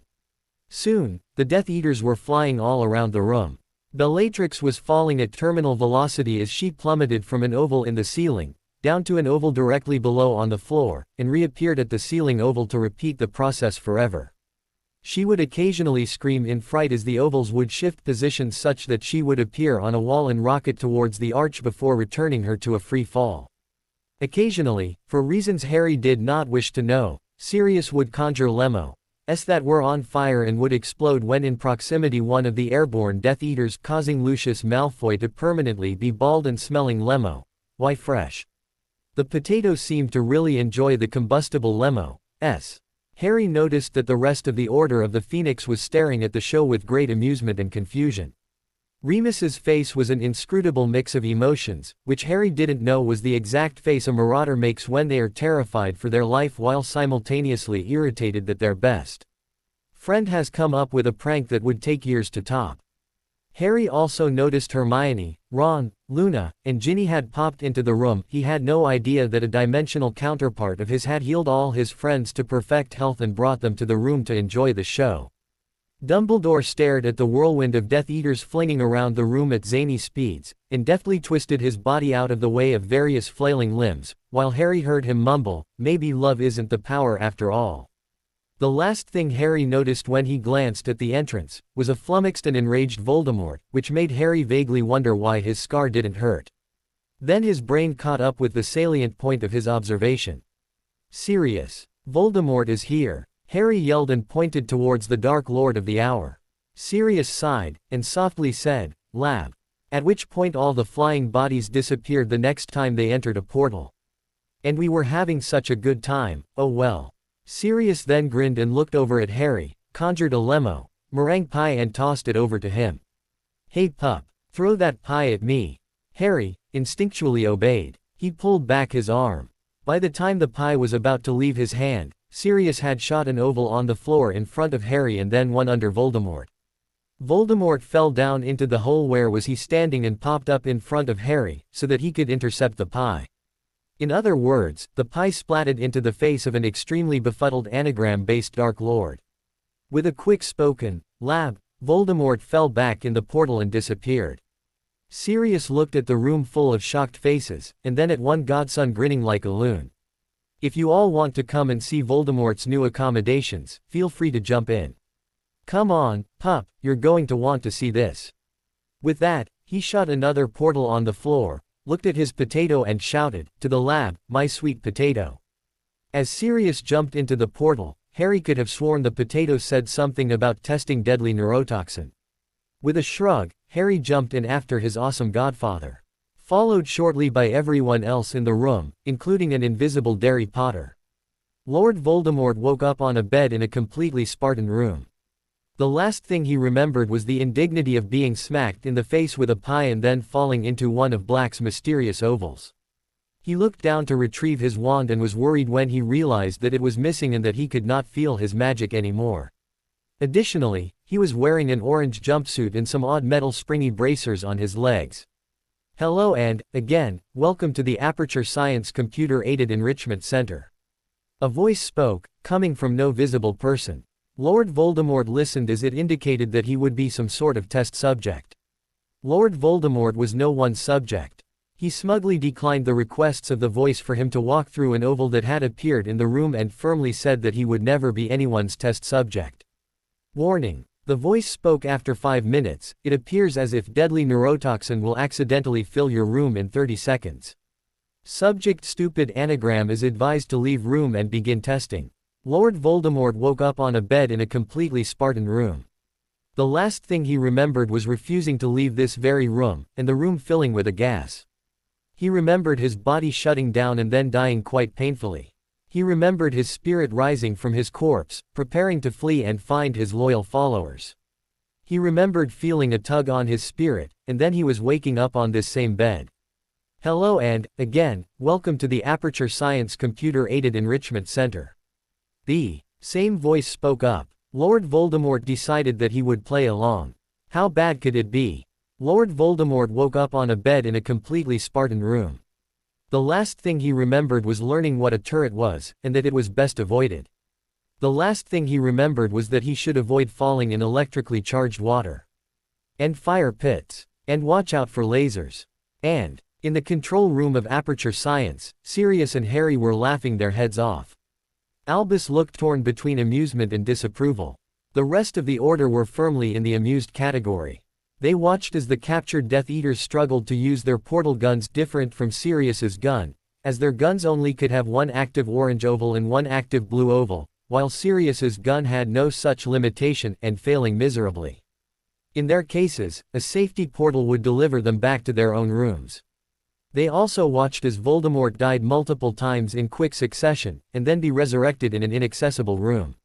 Robots would use an eternally regenerating collection of father bones, servant flesh, and enemy blood. Once resurrected, the reborn Dark Lord would be hit with knockout gas and then transported back to his room through a series of unnecessarily twisty and bumpy pneumatic tubes.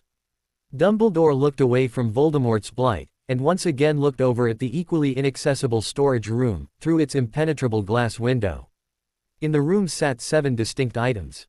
There was Hufflepuff's cup, Slytherin's locket, Ravenclaw's diadem, the petrified snake Nagini, Tom Riddle's diary with basilisk fangs sticking out of it, the Gaunt family ring with a very familiar stone on it, that made Dumbledore very grateful for the impenetrable glass preventing him from succumbing to the temptation to use it, and a permanently preserved inflamed lightning bolt scar on a piece of forehead skin. Seeing Harry's unblemished forehead filled Dumbledore with joy. Dumbledore didn't know who Sirius's mysterious savior was, but he was certain that this meant that Voldemort was permanently neutralized, and Tom was now going to learn what he meant by there being worse things than death. For the first time in decades, he felt the weight of the world lift off his shoulders. He then looked up and saw Voldemort's surprised look upon entering a room filled with 1,000 turrets pointing directly at the entrance, and then Dumbledore finally laughed his head off as well. Harry Potter watched Dumbledore break down in laughter, and over at Hermione, who was looking dumbly around the room with the familiar look on her face that all Hermiones have when their brain has broken. Feeling that his work was done, he prepared to leave and reclaim his name as Harry Potter again. He would never be there to see Sirius using portals to set up a chain of remaining free Death Eaters falling off the astronomy tower of Hogwarts, rocketing down Diagon Alley, ping-ponging through the Wizangama, and performing a full tour of every magical site in the world as the equivalent of magical pinballs. He would never see Sirius receive a full pardon after Cornelius Fudge spent 30 minutes as a test subject. He would never know that a sneeze by Sirius would change his aim slightly and send Umbridge into orbit around the moon. He would be unaware that Dumbledore spent his retirement working closely with GLaDOS to invent even more interesting scenarios for Voldemort. Nor would he know that Remus would eventually one-up Sirius by modifying the resurrection ritual to give GLaDOS a body. Nor would he see Remus's face when Sirius married the embodied GLaDOS and had very scary children. Neither would he know how GLaDOS, Sirius, Harry, Hermione and her army of free house elves would conquer the world and bring it to unknown heights of science and magic. And he definitely would never know that Voldemort continued to run increasingly complex and longer tests until the heat death of that dimension finally brought the tests and Voldemort to an end. He didn't know what the future held, but he was happy. With a smile, Harry Potter set down a going-away present, and then disappeared with a shout of, "This was a triumph." Everyone looked over at the source of the shout, but only saw a brown object on the floor. Dumbledore walked over and declared, "It's a cake." He picked it up, and noticed the texture felt off. Wiping away some of the frosting, he saw that it was just an oversized and oddly shaped green citrus fruit. He looked back at everyone in the control room with a perplexed look on his face, and then opened his mouth to speak. "The cake is a lime."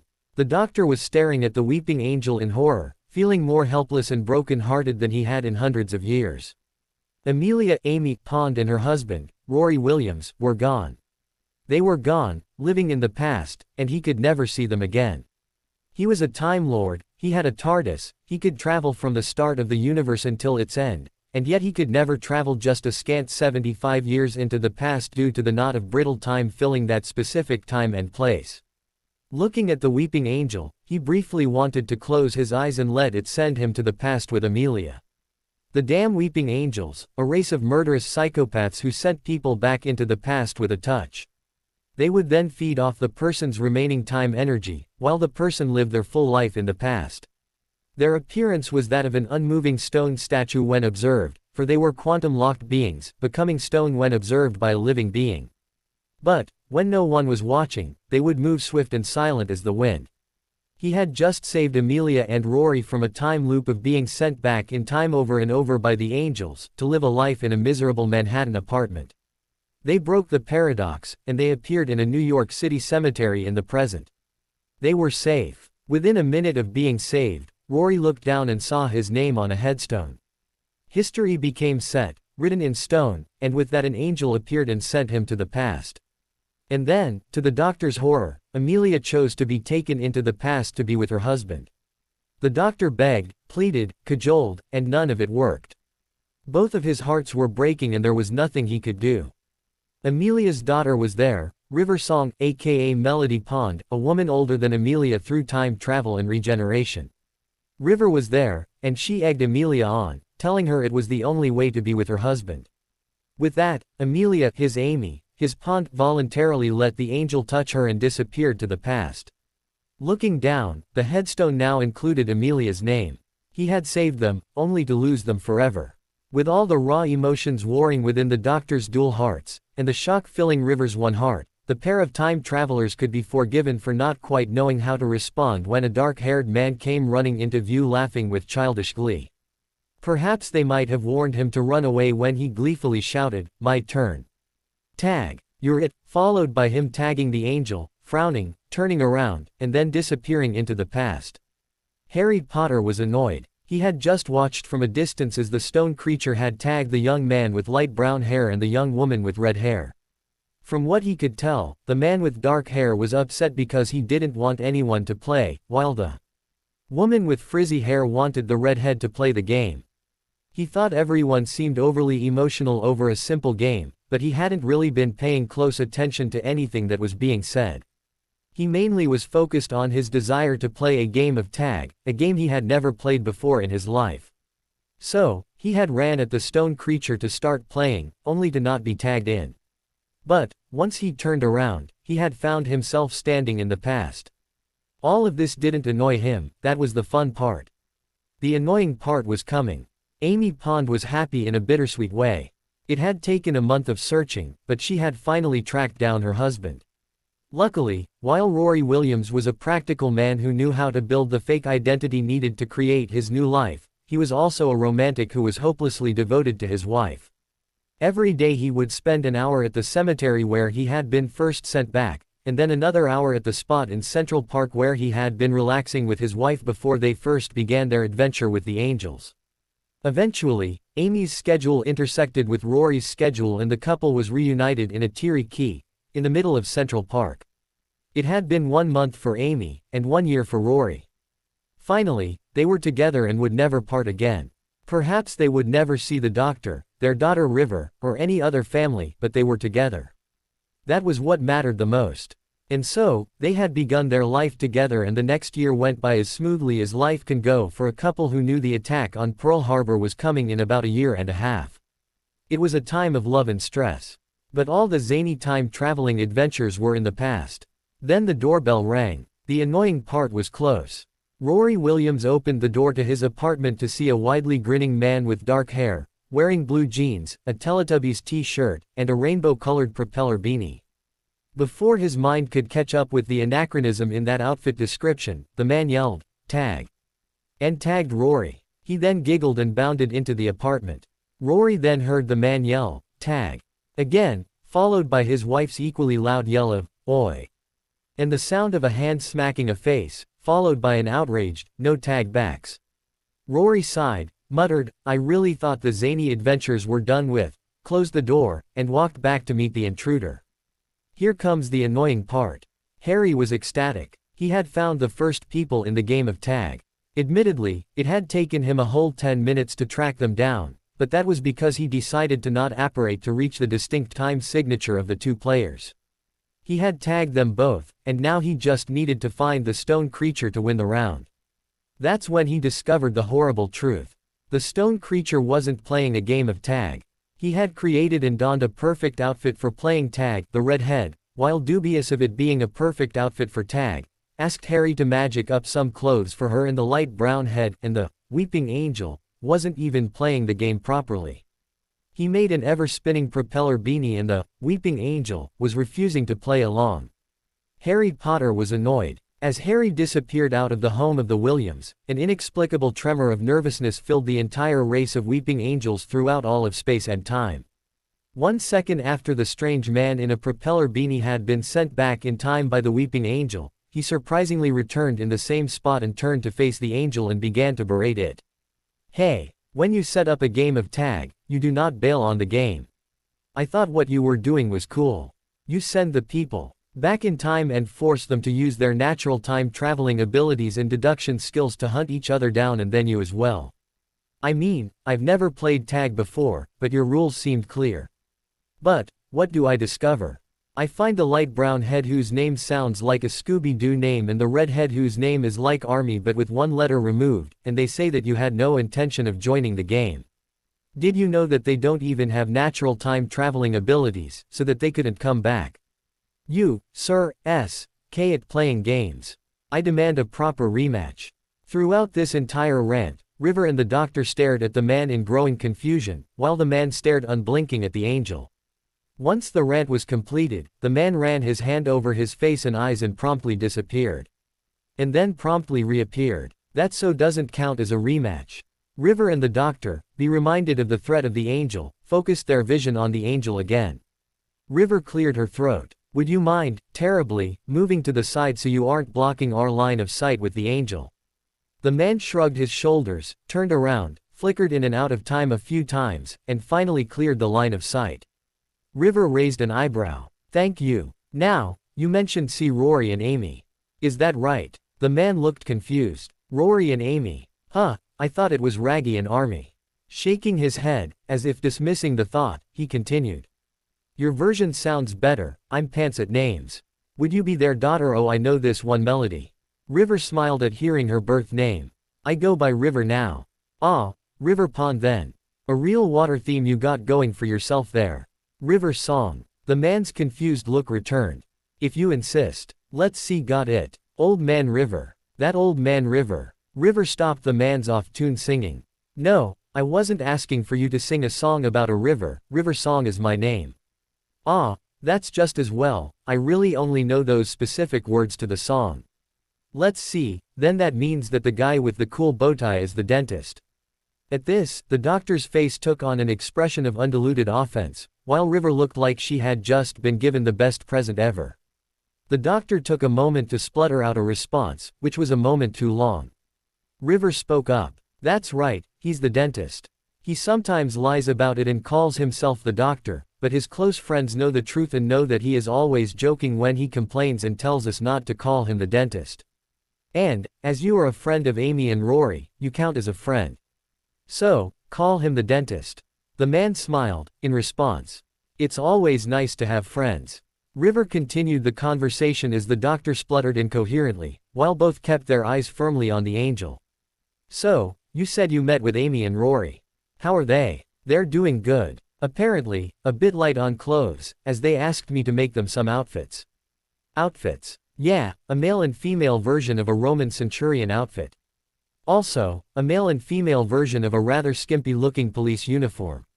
I haven't spent much time in New York, so I figure it's an American thing.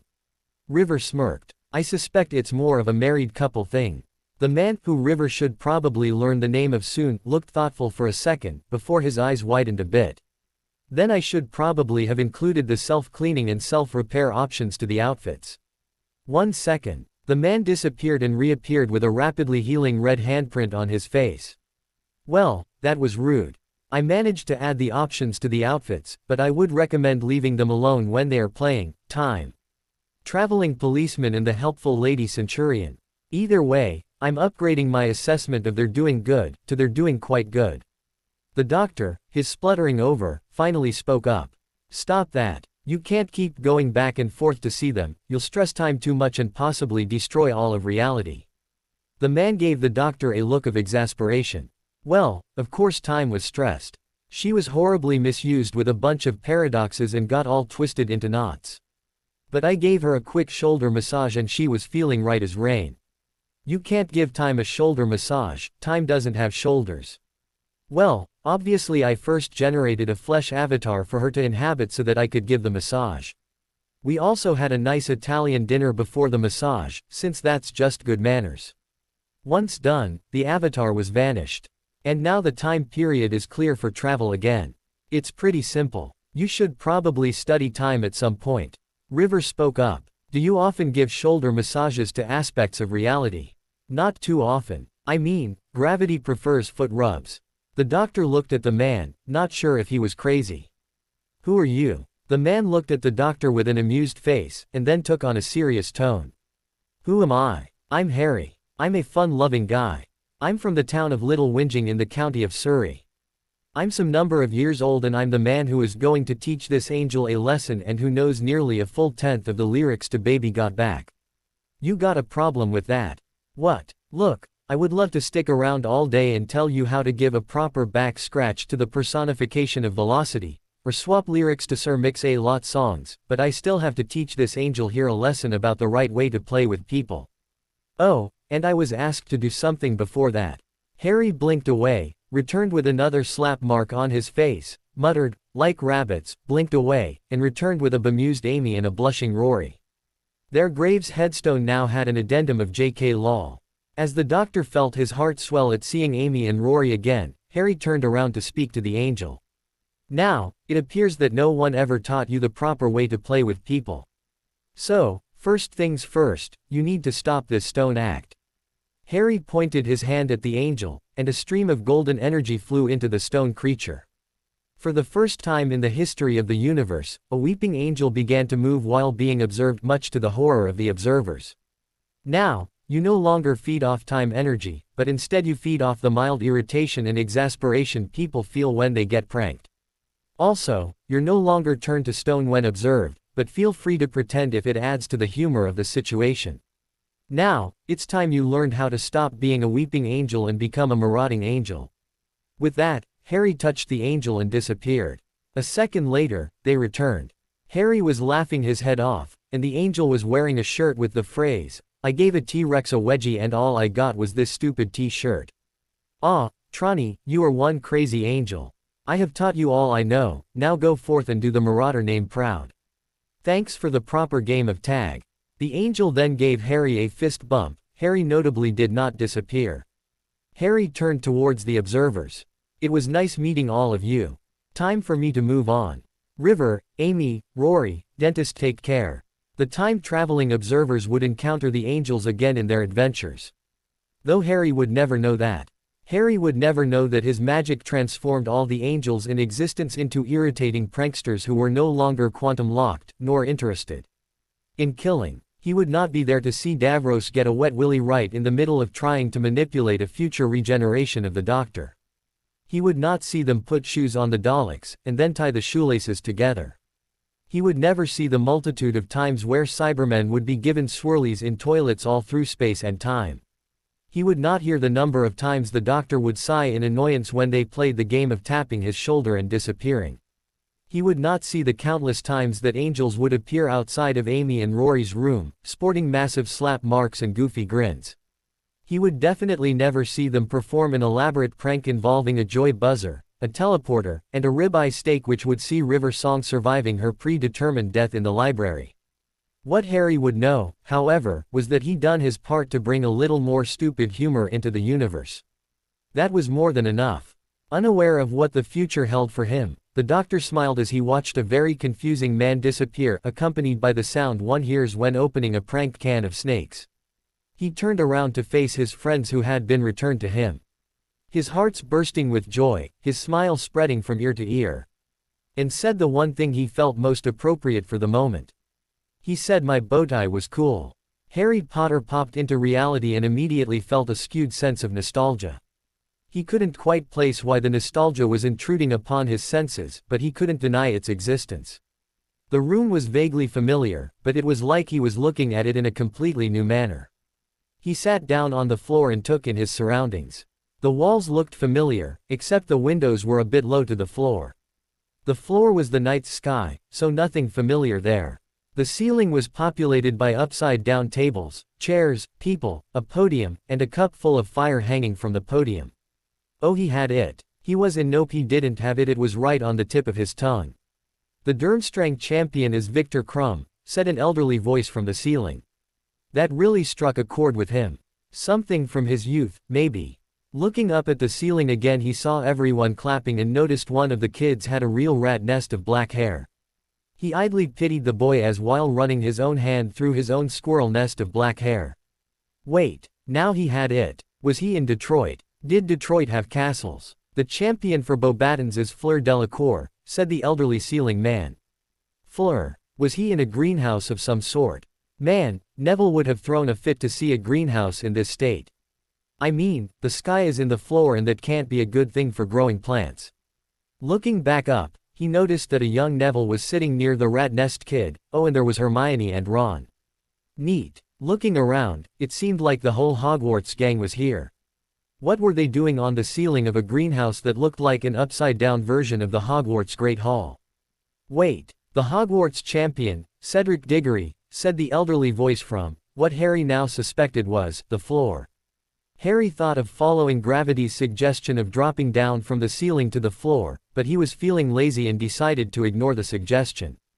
Instead, he conjured a massage chair and relaxed to watch an upside version of the champion selection for the Triwizard Tournament. Assuming this reality was like his original one, he expected one more name to be called. As expected, well expected by the one person who had lived through this exact scene previously and the one polyjuiced professor who had instigated the scene, so, unexpected, would probably be a better word. Another slip of parchment shot out of the fire cup. Harry felt certain there was another name for the object. Harry Potter, said the old man, was his name. Crumble Store. As the hall went silent, the dimensional Harry Potter shot an invisible stream of golden magic at the combusting container. Harry Potter, repeated the man in a louder voice. Rat Nest Kid, which Derry now realized was local Larry Potter, got up and started to walk towards the old man, Jersey Shore. Why could he never remember the name?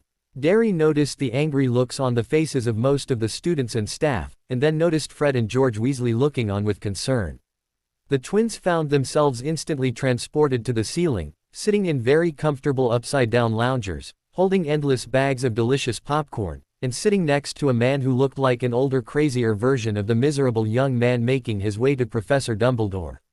Hello George and George, I thought you might enjoy a better seat to enjoy the festivities. The twins looked at the man who had the familiar gleam of a madman or prankster in his eyes, thought about being cautious, ignored that thought, and replied. I'm not George, I'm Fred. No, I'm Fred, you're George. No, you were Fred yesterday afternoon, so you get to be George now. But it's Halloween and I was George at 4:01 p.m., so you're on the schedule for George. Au contraire, my less attractive twin. The conversation continued like this for quite some time, the man just smiling away at the back and forth of the two brothers. After about half an hour, the twins trailed off and finally one of them, George probably, looked up and noticed that the world around them was completely frozen. The man finally spoke up. Only George get the good seats. Fred sit in the cheap seats, with no popcorn. So, before I unfreeze time, who is George? The twins looked at each other for a moment and responded in unison. I am. Great, now let's start the show. Feel free to give suggestions. Not sure what to make of that, the twins looked up at the floor and took a simultaneous bite of popcorn as they watched time reassert itself. As Harry, he didn't know that he had now been renamed Larry by an insane alternate of himself, made his way to Professor Dumbledore, he felt his heart sinking. He had so hoped that this year would be normal, but now he was destined for another hellish year. A passing thought occurred to him that Dumbledore would fix this, but his past years indicated his luck would not run that way. Taking in a glance of the people in the hall told him that no one would believe he didn't cheat. The familiar glares of hate from second year had made a comeback, now with an international flair. He also had a bad feeling that the look of anger in Ron's eyes was not directed in Harry's favor. Right before he reached Dumbledore, he paused when the goblet of fire relit with a strange golden flame and another piece of parchment flew out. A surprised Dumbledore caught the paper and read it out loud to the hall. Ronald Weasley. What? Blimey, thanks Harry, shouted an excited Ron to a wincing Harry. As Ron started to make it his way up to Dumbledore, Harry heard whispers about cheating Gryffindors, heard Malfoy shouting something along the lines of typical Scarhead, and caught an angry glare of Snape from the corner of his eye, who was probably muttering something about expulsion. Before Ron reached Harry, the goblet relit and produced another parchment. Draco Malfoy. Draco Malfoy barely was able to shout out, "What?" when my father hears about this before another name appeared. Hannah Abbott. A shocked fourth-year Hufflepuff yelled, "But I would never cheat." Another burst of flame, Cho Chong. A pretty girl from the Ravenclaw table that Harry fancied yelled out, "No. Cedric, I didn't do it. Tell Cedric it's a mistake." Followed by breaking down into tears. Harry found himself fancying the girl a bit less. At this point, the students at the two other schools started getting louder and were hurling aspersions at Hogwarts. After all, Hogwarts now had was its 6 champions while their own schools had only one apiece. Another burst of flame, the French girl with curly owned hair. One girl from Beauxbatons stood up tentatively. No, the one 2 seats to your left. The indicated girl stood. Yes, that's the ticket. Madame Maxine, the headmistress for Beauxbatons angrily spoke. My students have names, Dumbledore. A weary Dumbledore sighed in relief when the goblet stopped popping out names, then replied to the angry headmistress while handing her the slip of parchment. My dear lady, please read the parchment. Madame Maxine looked at the parchment and read out loud, the French girl with curly owned hair. No, the one 2 seats to your left. Yes, that's the ticket. She looked up at a bewildered Barty Crouch and asked, surely, this cannot be binding, non. Barty just shrugged helplessly. Albus turned back to the student body. Well, there appears to have been some issues with the goblet of fire. I assure you all that we will get to the bottom of this and oh. For Merlin's sake. Another burst of fire and, the guy from Durmstrang with the best facial hair. Yep, you. Bye. Chin. Another burst, Luna Lovegood's left earring. Yep, that is the right one. A Spacey B. Owned Ravenclaw stood up and began to remove her left earring. Oh dear. Well, at least I have one remaining. When she placed the earring on the table, people were shocked when it stood up on its own and began hopping down towards Dumbledore. More fire, Luna Lovegood's right earring. That is to say, the earring that is left. Oh, pooh. People were less surprised after the removed earring bounced its way down to Dumbledore. Luna was pleasantly surprised when a bowl of pudding appeared in front of her, which changed her downtrodden look into a radiant smile. A touch of immolation, Martin Miggs, the Mad Muggle. A large flash appeared in front of the goblet and the fictional star of a wizarding comic book came into existence. Many of the students raised in the wizarding world found themselves torn between shock and wanting to get an autograph. Dumbledore stared at the goblet as it ejected another name. He conjured a chair but didn't notice that it was an exceptionally comfortable black massage chair and sat down before reading the name. He suspected this was going to be a long night. 3 hours later, and the hall was packed though no one noticed it had expanded quite a bit to accommodate everyone.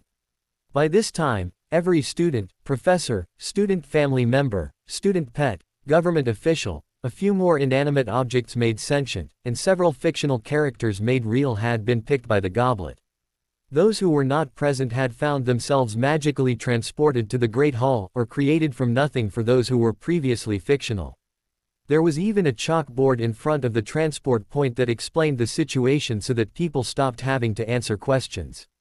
The initial excitement had faded to boredom, and soon most everyone was falling asleep.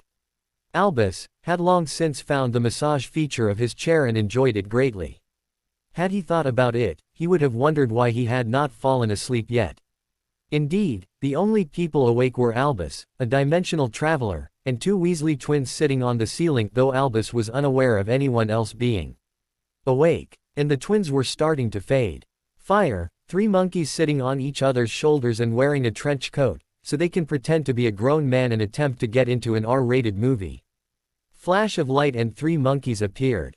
The middle monkey began to whistle nonchalantly from the belly of the trench coat. Flame, a llama, surprisingly skilled in magic, named George. Flash of light and a llama wearing wizarding robes with an eye-watering pattern that Albus idly memorized so that he could use the pattern later for himself. The llama made a cryptic statement of, "Here we go again," and wandered off to find some fruit. With 2 identical smiles, smiles that one can only see on 2 pranksters who have feasted at the pranking buffet of life and for the first time have felt completely full, the twins drifted off to the sight of George the llama nibbling on some fruit and then lying down for a nap next to a sprawling Luna Lovegood. As Derry watched the twin George fall asleep, the monkeys being their final suggestion to the marathon prank session, he felt that the audience of just Albus, after several hours, he had finally learned the name, was insufficient and it was time to move on. Before leaving, he noticed Larry lying down with his friends, and with a small smile and a shrug he directed some magic at the receptacle of Amazon fire. He still hadn't learned the name of the artifact. A tired Albus Dumbledore barely noticed the next lick of flame was in the shape of a smiley face, and in a tired voice read the next parchment. Sirius Black, temporarily silenced, holding rock-solid evidence of his innocence that even the most corrupt official will accept. A bright flash later, Sirius Black stood in the Great Hall holding a folder labeled, "Seriously Rock-Solid Proof." Albus's eyebrows knit together. He felt like he missed something important just then. Ah well, his massage chair was too comfortable to care. Some more flame, and, a person who can be trusted with power, holding a self-updating book containing all the plans, ideas, information, and blackmail material necessary to successfully purge the dark from British magical society. A bright flash, and recent Hogwarts graduate Penelope Clearwater stood there with a book labeled, Penny's Good Sense. Penelope looked around in confusion, opened the book, her eyes widened, and she became instantly absorbed in her reading. Albus looked at Penny and was that serious. What did Albus miss? More fire and parchment. The prophecy. Albus's eyes widened as a familiar prophecy orb with a familiar label appeared on a newly conjured side table next to his massage chair. The orb glowed tauntingly, indicating it had yet to be fulfilled.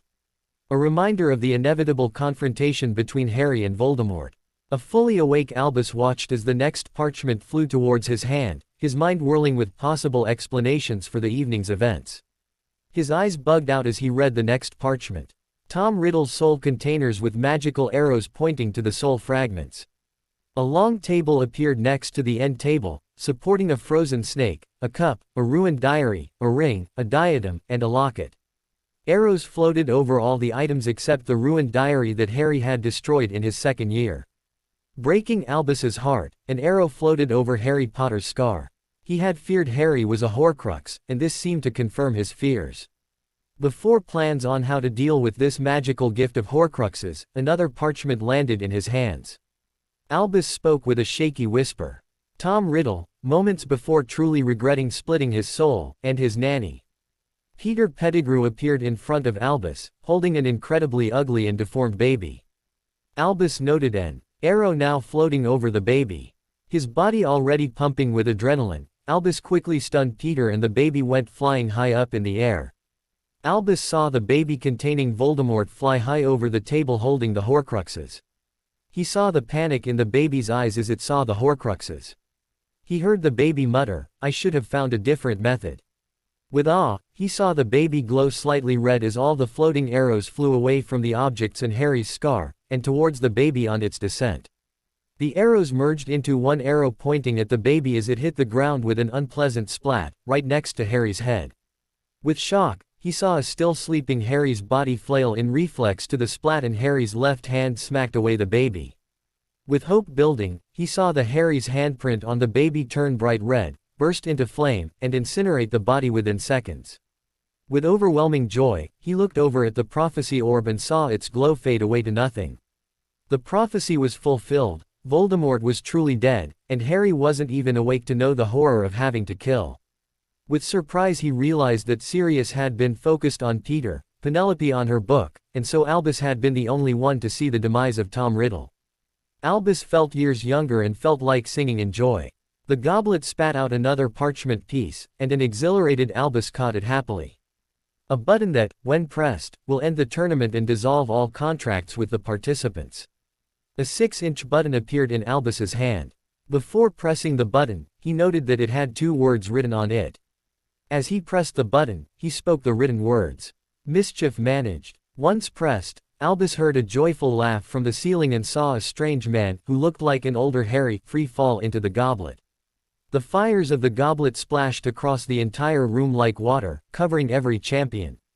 The fires could be seen burning away small threads of golden magic connecting the champion to the goblet. Within a minute Albus could feel all the magic from the cup dissipated and the flame disappeared for good, as everyone awoke. Later investigations would reveal that all the magical contracts had indeed been dissolved and that the goblet of fire was completely drained of magic never to be lit again. No one would truly know who the mysterious stranger had been, nor would the stranger ever know the consequences of that evening. He would never know that Harry finally got to move in with Sirius and live the happy life he always wanted. Nor that Penelope Clearwater cleaned up the magical world within 4 months, becoming the youngest and longest-sitting Minister of Magic. Nor that Luna's earrings would become a crime-fighting duo feared by criminals throughout the worlds. Nor that the Weasley twins would spend 2 full days upside on the ceiling until George the Llama used his surprising magical skills to undo the magic that even Dumbledore could not undo. Nor that George the Llama would travel to Peru with Luna Lovegood, vanquish a local Dark Lord, then eventually the duo would return to become headmaster and deputy headmistress of Hogwarts. And he definitely would never know that Martin Miggs, the Mad Muggle, would be the key to uniting the magical and non-magical worlds into a golden age lasting over 100,000 years. Harry Potter could be described as many things and had been by his old friend Hermione. He was extremely powerful, extremely silly, and extremely extreme. What he was not, was a man who liked being bored. And right now, he was bored. He wondered what he had done to his subconscious to deserve such a fate. As he had been rushing in the void between dimensions, feeling the intense sensations one feels as every part of their essence is being stretched to the bounds of infinity while simultaneously being scrunched into the size of one particle of light. It should be noted that normal dimension hoppers have fairly calm dimensional transitions. Harry transitioned like this because it felt nifty. He decided he wanted to check out space. He hadn't really done anything in space. Every journey had been on a version of Earth. If Earth was cool, then space had to be awesome. So, he decided on a SPAAAACE adventure, and let his thrice damned subconscious. It should also be noted that one should not damn one's own subconscious, they don't like that. Choose a place to pop into reality. Where he popped into existence was a space station. It even had a cool name, Babylon 5. Everyone knew that if you applied numbers to Spocky you automatically had something cool. But it was not even remotely cool. It was basically a government building with living quarters. While the aliens were alright to look at, they were not fun to listen to. So far, all the conversations he had overheard were things like trade regulations, retaliatory embargoes, and do you mind, we are having a private conversation about trade regulations leading into retaliatory embargoes. All boring, nothing exciting. At this point, he had just taken to following the smarmy-looking guy who had two giant invisible aliens following him. They looked like someone did a poor job of transfiguring a spider into a crab, and then spray-painted the result with a shiny black coating. He hoped that invisible aliens meant something interesting was coming. So far, his hopes were not coming to fruition. So much potential for fun, and yet the potential refused to be realized. He had been feeling this disappointment since he first arrived. He had such high expectations of the alien who wore armor that looked like someone put a flashlight on top of a hemorrhoid pillow and then draped a curtain with lights around the whole thing.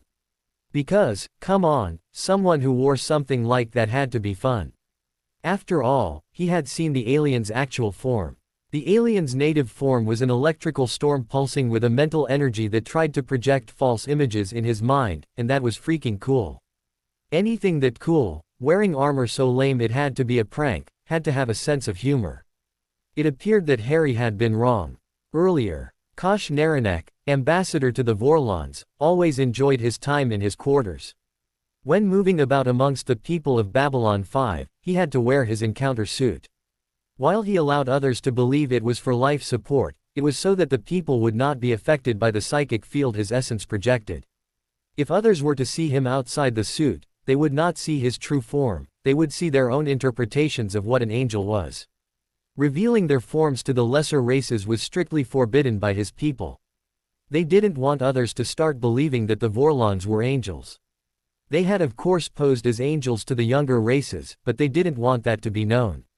If a being of pure energy could sigh, Kosh would have sighed at this point. Angels and demons, Vorlons and shadows, it was an old game that he had long grown tired of. For millions of years, the two ancient races of Vorlons and Shadows had acted as caretakers to the galaxy. Long ago, when all the other ancient races had decided to go explore beyond the edge of the galactic rim, the Vorlons and Shadows had volunteered to shepherd the younger races to take over the galaxy from the ancients. Within a scant few hundreds of years, they had begun to disagree on the best approach. The Shadows believed in growth through conflict and focused in on the idea that a people needed to know what they truly want, so that they could progress. Hence the Shadows constantly asking the question, what do you want? They eventually took on the roles of demons, encouraging the baser instincts of pursuing desire over all other things. The Vorlons believed in growth through self-reflection and focused in on the idea that people needed to know who they truly were, so that they could progress. Hence the Vorlons constantly asking the question, who are you? They eventually took on the roles of angels, encouraging the higher instincts of pursuing enlightenment over all other things. In the end, both races long since forgot their roles as shepherds. They were more focused on winning the debate. Through the many millennia, so many races were used as props in their grand debate and eventually went extinct for their troubles. Kosh was one of the few of his people who just wanted to walk away and leave the younger races to fend for themselves. History showed that the help of shadows and Vorlons was less than beneficial. It was during this period of introspection that he heard something odd. Someone was singing, but it was coming from everywhere and nowhere. In the center of his room, a figure began to fade into existence as the song progressed. Space space space, spacity space space space, spacity space. Space. As the song concluded, the figure solidified while pumping its fist in the air. It appeared to be a human. Falling back on centuries of instinct, Kosh rushed into his encounter suit and asked the normal question that all Vorlons ask. Who are you? I'm Harry, and you? Oh, and your light form is neat. Once again, Kosh fell back on instinct. It was common to ignore the answer of a name. After all, one was more than a name.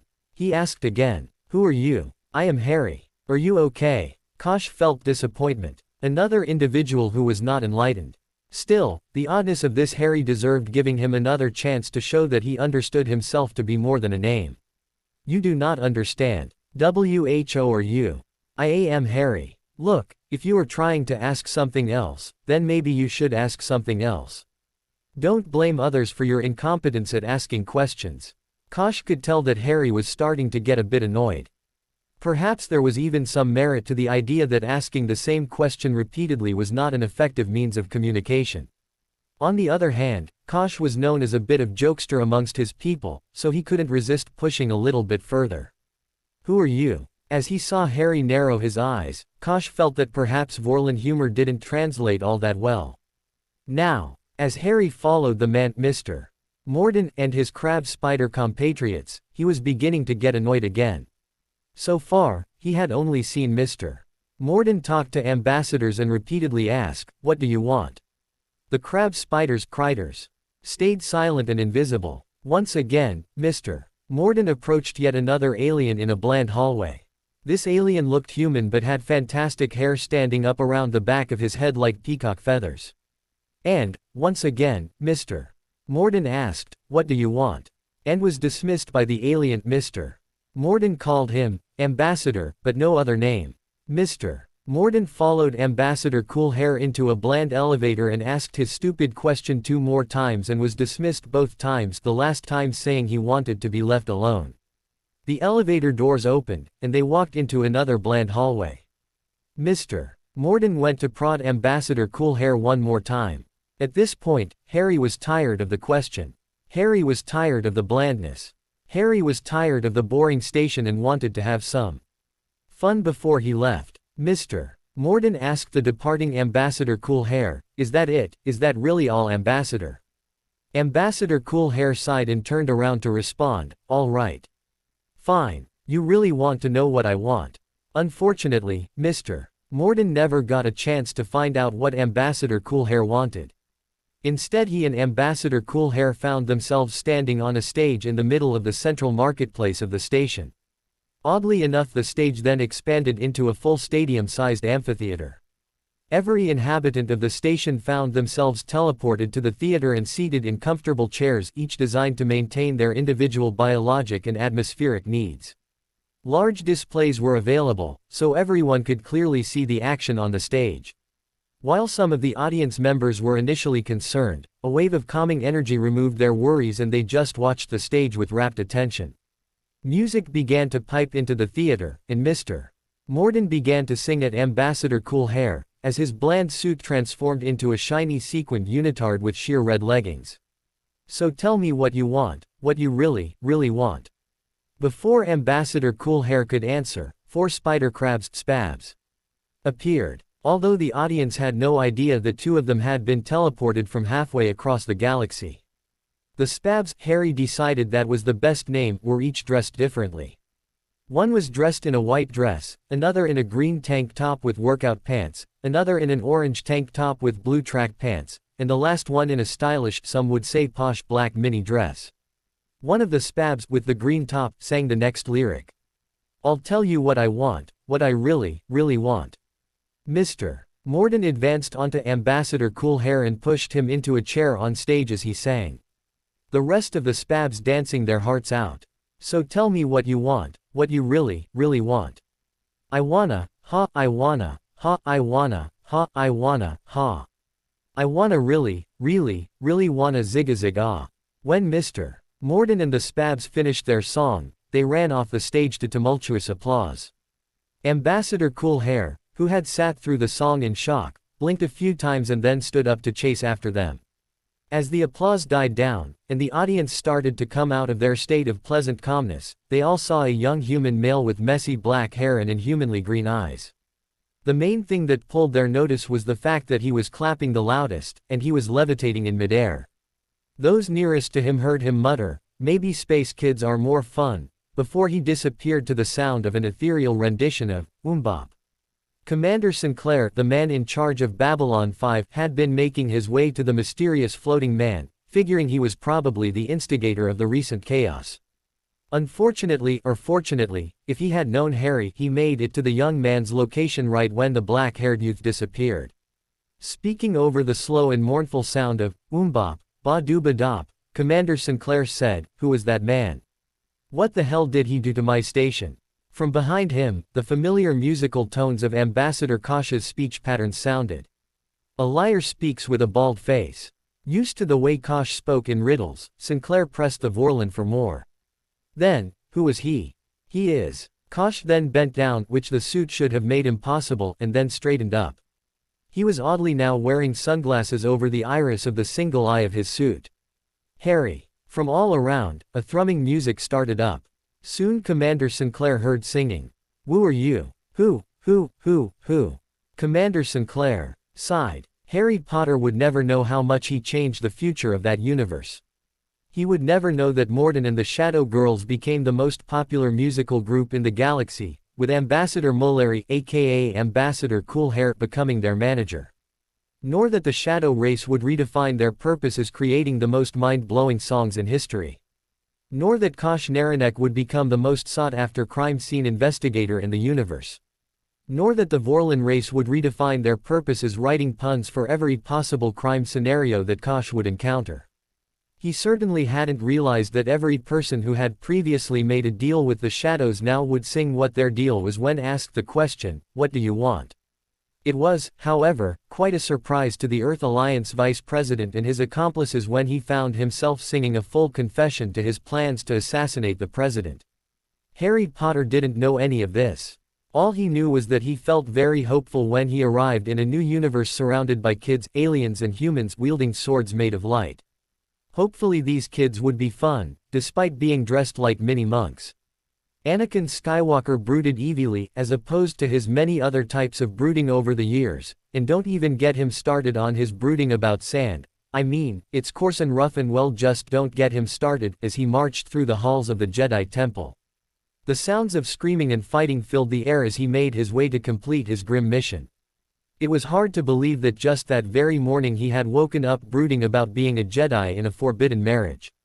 He was married to a beautiful woman who was pretty chill about his whole obsession with sand and his current tally of 2005 ways in which it is the worst. To be fair, 1973 of the ways are just alien synonyms for coarse. Why couldn't the Jedi just be more understanding of his need to ignore all their rules whenever he wanted? He brooded questioningly. Sure, they ignored their rules for him when they initially let him join the Jedi Order. They also ignored their rules when they raised him through the ranks at a recklessly fast rate. And they consistently turned a blind eye to his constant insubordination. They also ignored some of their most sacred rules when they gave him a seat on the Jedi Council decades before anyone else had ever been given the seat. But, those hidebound Jedi, they had yet to approve of his secret marriage of which they were unaware. Yes, it was hard to believe that very morning he was brooding on the unfairness of the Jedi to deny his secret marriage when he was the epitome of the light side, and now here he was completely devoted to the dark side of the Force and obeying the will of his new master, the Galactic Emperor Palpatine, Sith Lord Sidious. I was never able to be an emotionless drone, like the Jedi wanted me to be, brooded the newly minted Sith apprentice. It should be noted that Anakin's understanding was a vast simplification of the Jedi's teachings. The full lesson was closer to accepting emotions but learning to not let them rule your behavior. After all, if they had kept with that simplified lesson, then hardly any Jedi would have been able to handle the high and low emotions of extreme situations and would end up doing something stupid like, hypothetically obsessing over and stalking the first pretty girl they happened to meet as a 6-year-old child, and then thinking the key to seduction is a treatise on how sand gets everywhere. Unfortunately for the Jedi, Anakin found the lessons on emotional control to be boring, so he listened with half an ear while thinking about how to make his acrobatics look kick ass. The Jedi have always said there is no coming back from the dark side, so I shall embrace it fully, the dark dude brooded with an evil smirk. Another note should be made at this point to state that this is another simplification of the teachings of the Jedi. The true lesson was more about how the taint of darkness will always mark your soul, but redemption is possible. They mainly told the younglings that there is no coming back from darkness because it takes some maturity to understand the shades of gray. After all, if there was no coming back, then 90% of the Jedi would be Sith after acting in anger when they went through puberty. Anakin found these deeper lessons on morality to be boring, and so was more focused on the best way to look casually awesome while holding his lightsaber. The Jedi would never let me stay with my secret wife and child. I must think of my child. I must save my child. Well, time to go kill a bunch of children. As a final note, Anakin was tuned out for almost every class involving learning words like self-awareness, irony, hypocrisy, and dude. Really, dude. Anakin left the clone troopers behind him as he entered the room holding the younglings. The younglings who would one day become Jedi themselves, and therefore had to be neutralized as a threat. He found it somewhat odd that the chairs in the room had been pulled into a large circle, with a large blanket covering the top of the circle. It looked vaguely like a tent in the center of the room. No matter, his senses told him that the younglings were hiding in the tent. 2 young children exited the tent. The first child, a boy with dirty blonde hair, of probably 7 years of age, approached Anakin with worry in his voice and seemingly incredibly innocent, some might say suspiciously innocent. Master Skywalker. There are too many of them, what are we going to do? Anakin took a breath and allowed the evil to fill his soul. He angled his hand towards the ground, and then lit his lightsaber with a slight flick of his wrist downwards, totally nailing his cool lightsaber stance 8. The youngling took a step back in response. The second youngling took a step forward and Anakin felt a moment of surprise. Instead of looking concerned or scared, the youngling looked curious. Anakin stared into the bright green eyes of the youngling with black messy hair, and a lightning bolt-shaped scar on his forehead.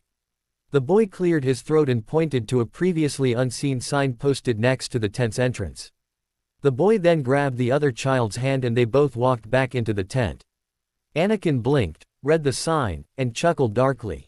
As he walked towards the tent's entrance, he idly wondered when the Jedi had allowed the younglings to play games like this. Still, he was a Sith. He was hardly going to be stopped by a crudely written sign that said, "Kids only. No adults allowed." Harry Potter was finally having fun in space. Well, to be fair, he was currently on an alien planet instead of a spaceship. But it had aliens and wasn't an Earth, so it was close enough. Also, it wasn't like he couldn't visit space whenever he wanted. Things were initially threatening to be boring after an exciting start.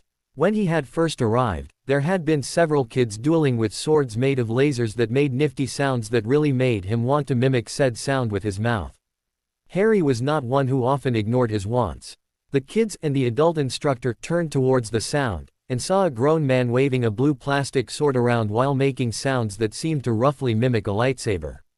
2 of the kids struggled to suppress their grins as the man flailed about the room like a droid wearing the wrong limbs. Who has somehow learned the trick to making droids drunk? The instructor, Jedi Buzzkill, possibly not his real name, was not as amused. The galaxy was at war, and they could ill afford to be incautious with their security. He was a highly trained Jedi, and he wasn't going to take stupid chances. Letting a stranger among the younglings would be as stupid as assaulting the head of state for the Republic without first neutralizing the threat posed by his absolute control of the massive Republic military. Or possibly rushing into the seat of power of a Sith Lord with a minimal strike force. No Jedi would possibly be that stupid, and Jedi Buzzkill was not an idiot. "Sir." Jedi Buzzkill spoke in his most authoritative voice. I must demand that you stop what you are doing and come with me so I might escort you to speak with the guards." Harry looked at the man, and despaired. It would figure that there would be someone who would want to s.k. all the joy out of laser swords. He then looked over at the kids who were watching him and despaired further. Would that be despairingly despaired? When they all seemed completely stoic. He was about to instantly jump universes, when he saw one of the kids bite her lower lip in an effort not to smile. Harry smiled. The adult may be a dud, but the kids might be up for having fun if they were free to do so.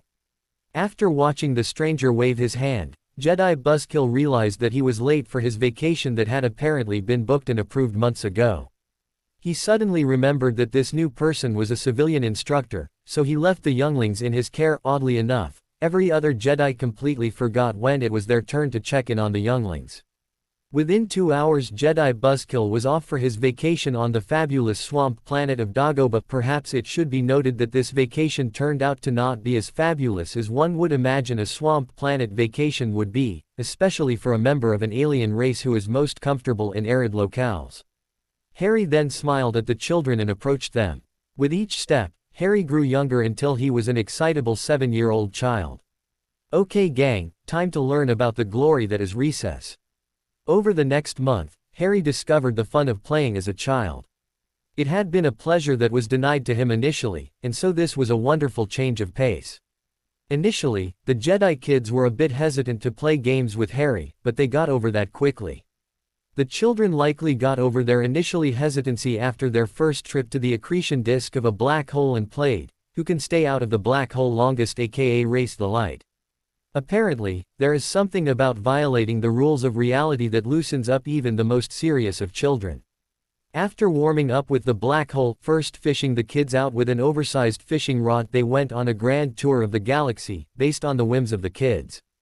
After granting the children with their own abilities to teleport around at will, with no limits to distances, they played a galaxy-spanning game of hide-and-seek.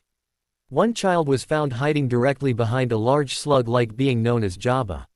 Another child asked to be given the power to shrink and grow at will and was found hiding in the ear of Jedi Master Yoda, constantly whispering corrections to the old master's butchering of the rules of grammar. A final child, asking for the ability to transform shape, spent a week as the lightsaber for Jedi Master Obi-Wan Kenobi, leading to a confused Obi-Wan wondering why his lightsaber had taken up humming dramatic songs whenever he was engaged in battle. Along with the games, Harry taught the children the glory of acting innocent too. Ensure a prank goes right. Not that Harry ever bothered acting innocent, but he figured that it would be something George would want future pranksters to learn. They started out simple, by having the youngest kid use her puppy dog eyes. In this case, this was just a metaphor, though Harry did consider making it literal, to convince the monarch of Small Planet to build the galaxy's largest amusement park. From there, they started to work on bigger pranks. After a month, Harry was feeling well and truly pleased. The children had been mildly empowered to help with their pranking, which Harry never realized made them the most powerful beings this universe had ever known. And so, they returned to the Jedi Temple to prepare a going-away party for the Happy Wizard. The kids even surprised him by building a blanket fort for him. The inside of the fort was of course much bigger than the ramshackle outside appearance would imply. They had even gotten some going-away toy lightsabers to play with. Sadly, the kids didn't communicate on this, so they all brought toy lightsabers. They now had over 100 lightsabers, but only about a dozen kids to play with them.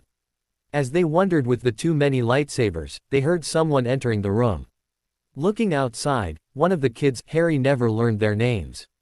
Everyone was just, "Hey you," peeked out and yelled back, "It's Master Skywalker, maybe he'll know what to do with all our extra lightsabers." So, Harry and Heyu walked out. Heyu asked for help by saying, "Master Skywalker, there are too many of them, what are we going to do?" Master Skywalker lit his lightsaber, indicating he understood the problem they had with the excessive number of lightsabers. Harry then made sure Master Skywalker knew the rules of the tent, and they went back into the tent to have some fun. Master Skywalker followed right after and entered the tent as an adorable 6-year-old child making play noises with his mouth while swinging a now harmless lightsaber. Shortly afterwards, an excessively large number of armored soldiers rushed into the tent. Well, a bunch of 5-year-old armored soldiers rushed into the tent with toy guns while yelling, "Pew pew." As the party wound to an end, Harry said goodbye all to his new friends. All the little Hey Yous, and the weirdly smiling, broody Cloudrunner kid, and the identical clones he decided to just call Fred. With a fond farewell, he walked out of the tent to see a deeply scarred man wearing a dark cloak, peering at him with yellowish eyes. "Where is Skywalker?" the man rasped out. Harry shrugged, he knew that there was a Airstrider, maybe. Kid, but Skywalker just sounded silly as a name. "I don't know." The man sneered. "Then you are unneeded, little one. Goodbye." With that, the man pointed his hand at Harry and shot bolts of immensely destructive lightning at the poor defenseless wizard child. Harry patted his head, to smooth out his now standing hair. "Do you know how long it takes to get static electricity out of my hair? Man, you are just like Jedi Buzzkill and the other adults I have overhead. It's all light side and dark side with you people. Don't you know there is no light or dark, there is only fun, and those who are too boring to seize it. Way to have me leave me on a low note." The young boy continued silently, grumbled, and then flicked his fingers at Palpatine. Not that Harry knew the man's name, since he was too rude to introduce himself. With that finger flick, the Sith Lord Emperor gasped as he felt a massive shift in the fabric of reality, and he could almost swear that the Force was now whispering, "Loser," in his mind. Looking up, he saw the young boy grow into a man in his mid-20s, and then burst into an explosion of energy, with a ring of energy expanding away from the central ball of energy. And was that a tiny flat spaceship outrunning the energy wave? The man was nowhere to be found. What the hell? With that basic realignment of the fundamental truths of this universe, Harry left to go find some more fun elsewhere. He never knew that he had transformed the Force to be powered by lighthearted fun, nor that it had become supercharged to support the more epic pranks. He never knew that his transformation of the clone troopers in the temple reverberated across all the clones, turning them all into 5-year-old prankster children, nor that no one would ever understand why they now called themselves the Fred Troopers. He never knew that the boring politicians found themselves constantly having to ignore the universe as it telepathically taunted them for embracing the boring side of the Force, with Emperor retiring from the political arena while mumbling, "I am getting too old for this Sith." He certainly never knew that the ancient Jedi Master Yoda embraced the fun side more emphatically than any other adult Jedi. Apparently his use of bad grammar was a private prank he had been playing for the past 637 years, and that his enthusiasm would see him empowered into the immortal prank god of the universe. With her husband now a 6-year-old child, Padme ended up marrying Obi-Wan and raising her twins and former husband as their own children. Their marriage was a happy one, full of fun and joy. Though he wished he could get his lightsaber to stop humming epic songs. Sadly, even as a mostly carefree child, Anakin Skywalker's hatred for his greatest foe still flowed through his veins. One day he swore one day he would finally destroy all the sand in the universe. Harry Potter wasn't sure where he was. His memory felt foggy. The last solid memory he had was Voldemort casting the death curse at him, and an oncoming blast of green light. Then Dumbledore was there. Maybe he had a choice to make. He chose to ride a train, and then he was here. Looking around, he saw that he was in a large room filled with thousands upon thousands of chairs.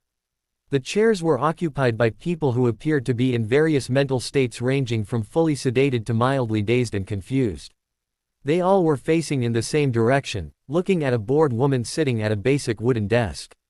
Next to the woman was the only door in the entire room. At random intervals, she would speak in a mumbled voice, and someone would rise from their chair and then walk to the door and enter whatever lay beyond. It was at that point that Harry noted that the chairs were always refilled instantly by a new person, with new chairs visibly being created and filled in the distance. After an indeterminate amount of time, the lady called out, "Harry James Potter."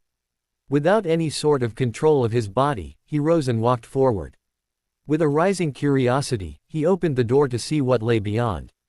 Harry Potter walked into a nondescript room. In the room sat a man at a desk. While he had never been in the office of a tax auditor, he was certain that it would have more character than this room. Though, he did imagine that the tax auditor would not look as angry, though that would likely depend on the person being audited.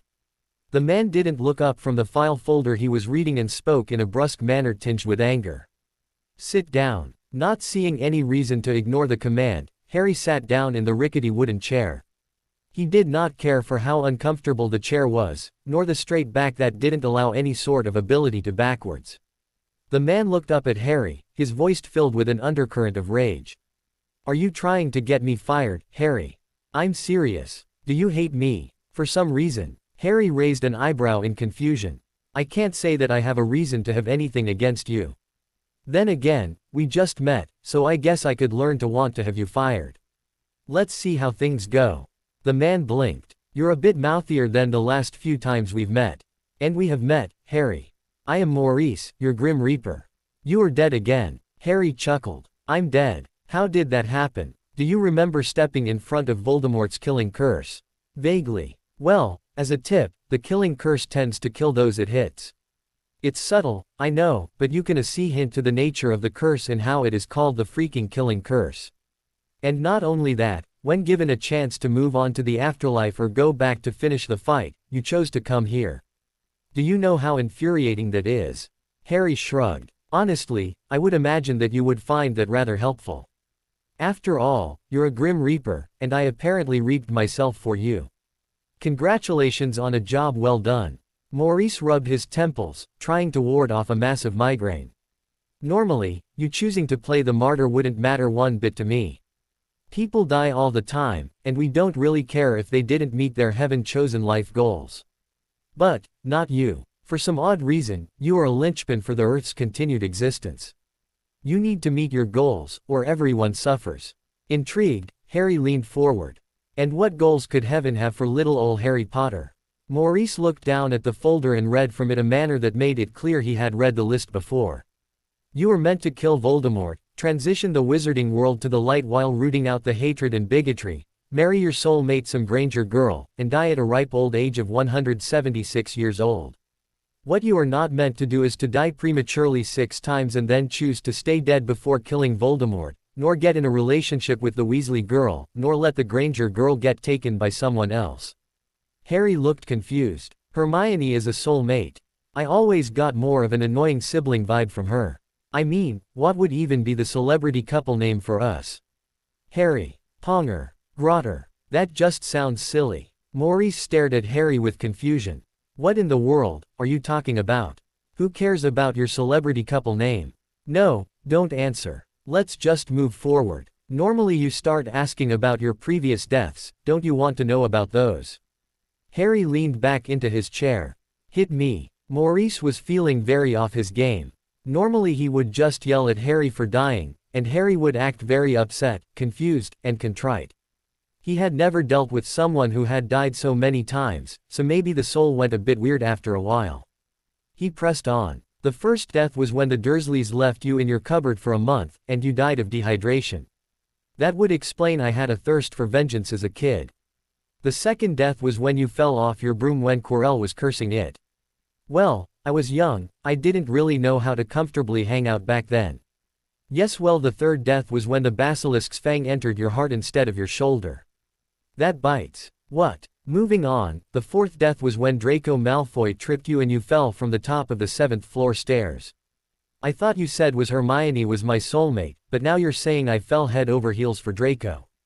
Make up your mind. Maurice stared at Harry for a full minute, trying to gather his wits. Are you taking this seriously? Harry leaned back further in his chair. Nope. Maurice looked back down at his list of deaths. There was only one more to go. Listen, if you want to hear about the 5th death, the one before your most recent death, then you need to take this seriously. Harry spoke in a relaxed manner. Then I guess I won't hear about the 5th death. This was not how things were supposed to be going. He was a Grim Reaper, damn it. He was supposed to be in control of the situation, he was supposed to be respected, he wasn't supposed to be ignored like this, but still, come on, it was a good one. Don't you want to hear it? Not really. Come on. Harry sighed. Fine. Okay. Dumbledore didn't manage to subdue the Inferi in the Lake of the Horcrux cave. You had a running battle with the undead horde. You watched as Dumbledore fell to a horde of over 50, buying you precious seconds to make it to the exit. You somehow managed to take out 37 of the fiends and made it one step out of the entrance when one tripped you. Another second, and you would have made it. They dragged you back in and then ripped you into thousands of pieces. Even I was impressed by that one. Come on, you can't possibly feel like making a joke out of that one, can you? I'm torn. Maurice grunted in annoyance. Fine, you don't care about your previous deaths. Whatever. Here's the deal. I am going to send you back into time, with your memories intact this time, so that you can fix everything that you messed up and meet your heavenly goals. This is your last chance. If you fail this time, then that is the end of all life on Earth. So, get up out of that ridiculous black massage chair and come along to meet with fate so we can move things along. Huh, where did that chair even come from?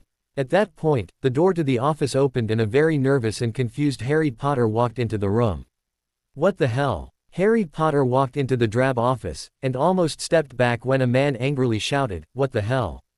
Still, Harry was a Gryffindor, and he fully believed in the oft-disproved stereotypes that Gryffindors are courageous. So, he courageously didn't flee from the man who had yelled at no specific person, and quietly spoke up politely. "Pardon me, I don't know what is going on. Is this the afterlife?" A throat cleared, capturing Harry's attention. He looked down to see what appeared to be a very relaxed version of himself sitting in what looked to be the most comfortable chair he had ever seen. The doppelganger spoke up. "Hi there Larry, I'm Derry. I'll fill you in. My name is Harry." "Sure, but you're the local Harry, while I'm the dimension-traveling Harry." "So, you're Larry and I'm Derry." "Oh, but you're the dead Harry while I'm the living Harry." "So, maybe I should be Larry and you should Derry." "Nah, that just sounds silly and confusing. Frankly, I don't think you trying to confuse me speaks very highly of you Larry." "I'm sorry." "Apology accepted, Larry. Anyways, the short story is that you're dead. Your celebrity couple name was supposed to be Harada or something like that. And your Grim Reaper is incompetent. Any questions?" "Well, great, so do you want to go back in time and fix everything, or move on to the afterlife?" "Go back. No, I chose to move forward. I'm just so tired, and I am ready to see my parents and everyone else again." "Cool beans. Have fun." With that, a pillar of bright light covered Larry and led him up into the next step in the journey of the afterlife. A stunned Maurice's mind finally caught up. "Who the hell are you? What did you just do?" Maurice, not waiting for a response from Harry, rushed over to his desk and picked up his phone. "I need Fate to come to my office immediately. We have an intruder and a level 10 emergency. Harry Potter just got sent onto the afterlife without meeting his goals." Maurice slammed down the phone, glaring at this intruder. "I don't know how you did that, but we'll fix it. It's what we do. You might as well take a seat in your ridiculous chair, because there is absolutely no way anyone can leave this room until Fate herself declares the level 10 emergency is over." And, when Fate gets her hands on you, Maurice shuddered in a combination of horror and anticipation. The stranger smiled at Maurice, then walked over to the door to the lobby. Maurice smirked, knowing that the door no longer connected to the lobby. There were countless offices that all connected to the lobby door, but only for the amount of time it took for the next appointment to enter. Right now, not only was the door sealed completely, but it connected to an infinite void. As such, Maurice could be excused for being left speechless when the man opened the door, which was impossible. The door was connected to the lobby, which it shouldn't have been. Stuck his head out the door. The portal was one way into the office. Yelled out a name to summon a deceased soul who should only ever be able to hear the reception's voice, and pulled in the soul of a dead redhead, which is difficult to say 5 times fast. "Hey Fred, how's death treating you?" said the man. Fred Weasley looked at the man curiously. "Harry. Well, Larry's gone, so I guess I'm Harry again." "Sure. So, being dead enjoying it? It's a bit dull." Harry nodded. "Yeah, I got that feeling. Seems perfect for Larry, but not for a Gret or Forge." "You got that right. So, where is my less handsome twin?" "Still alive." Apparently, he wasn't willing to die while taking the time to appreciate Percy telling a joke. Fred sighed. "I blame the hole in his ear. It threw off his sense of inappropriately timed humor appreciation." "Well, holy men aren't known for their senses of humor." "Too true, too true. Being more handsome and funnier is a true burden to carry." Fred sighed. "Or, at least, it was a burden to carry. I guess I don't get to carry much of anything now that I'm dead." "What happens now, Harry?" "I would like to know that as well," spoke a woman who had just materialized into the room. Harry took in her frizzy hair and pale eyes and got the image of what it would like if Hermione and Luna had a child, and then inserted Percy Weasley's attitude into the child. "Hi there, I'm Harry." "Who are you?" asked a smiling Harry. I am the one in charge of this place. I am the one who ensures the mortal realm continues to run according to plan. I am the one who is very pissed off at some interloper setting off a level 10 emergency that will see all mortal life ending within a century. I am Fate. An unperturbed Harry continued to smile. Nice to meet you, Fate. Can I call you Fate? Or isn't the whole name capitalized? This is Fred. A nervous Fred waved. Fate ignored Harry for the moment and turned to Maurice. Where is Potter? Maurice nervously responded. This intruder sent him on to the afterlife. The level 10 activation should have called for him to be returned, and I don't know why he isn't back yet. Fate huffed in annoyance. Why am I surrounded by incompetence? Fine, I'll pull him back. Fate closed her eyes, opened them up, and frowned. She closed her eyes again and seemed to be straining to do something. Sweat began to pour down her face in small rivers, which was odd, since anthropomorphic representations of universal constants should not sweat. The ever-present blaring alarms started to form the theme song to Final Jeopardy. Finally, she opened her eyes and looked at Harry in horror. I have never been blocked from pulling a soul back. How are you doing that? Harry looked to Fred. Forge, does a prankster reveal how he pulled a prank? Fred just smiled, seeming much more relaxed being in Harry's corner after all. No, well, not unless he is lying. Excellent point, my dear Gred. Harry turned back to Fate. I'll go with a lie then. The answer is Magic Llama. Fred spoke up helpfully. It helps if you don't tell the person that you are lying. Harry shrugged. Noted. While Fate was not used to dealing with massively powerful beings that dwarfed her powers, she was a big enough anthropomorphic representation to admit when she was defeated. What do you want? Harry touched Fred's shoulder, infusing his soul with a golden energy. Then turned back to Fate. You were going to send Larry back in time, do it with Fred instead. I'm not really interested in the whole, bringing people back to life, thing, but who am I to judge if it's your bag? I can't let him keep his memories from after his return. Harry shrugged. Makes sense. It would spoil the fun to know what is coming. He's not the chosen one, Voldemort will still win. Well, I chose him to go back. He's the only one I chose. Hence, he's a chosen one. That's just science. That's not how it works, whatever, it's only all life on the planet, right? Fate finished in the most sarcastic voice she could manage. It should be noted that the last time Fate was at her most sarcastic, she unintentionally caused the extinction of the dinosaurs. So, she could manage a decent level of sarcasm. Harry, unaffected by the sarcasm, smiled. That's the spirit. Now, chop chop. Fate huffed again in irritation, clapped her hands, and Fred Weasley woke up in his bed. It was the morning he was to head off for his 5th year at Hogwarts, also Harry's 3rd year. He randomly decided to speak his exposition to himself. Fate looked at the insufferable powerful being. Are you happy now? Harry looked at her in confusion. I never stopped being happy. Well, see later, crocodile.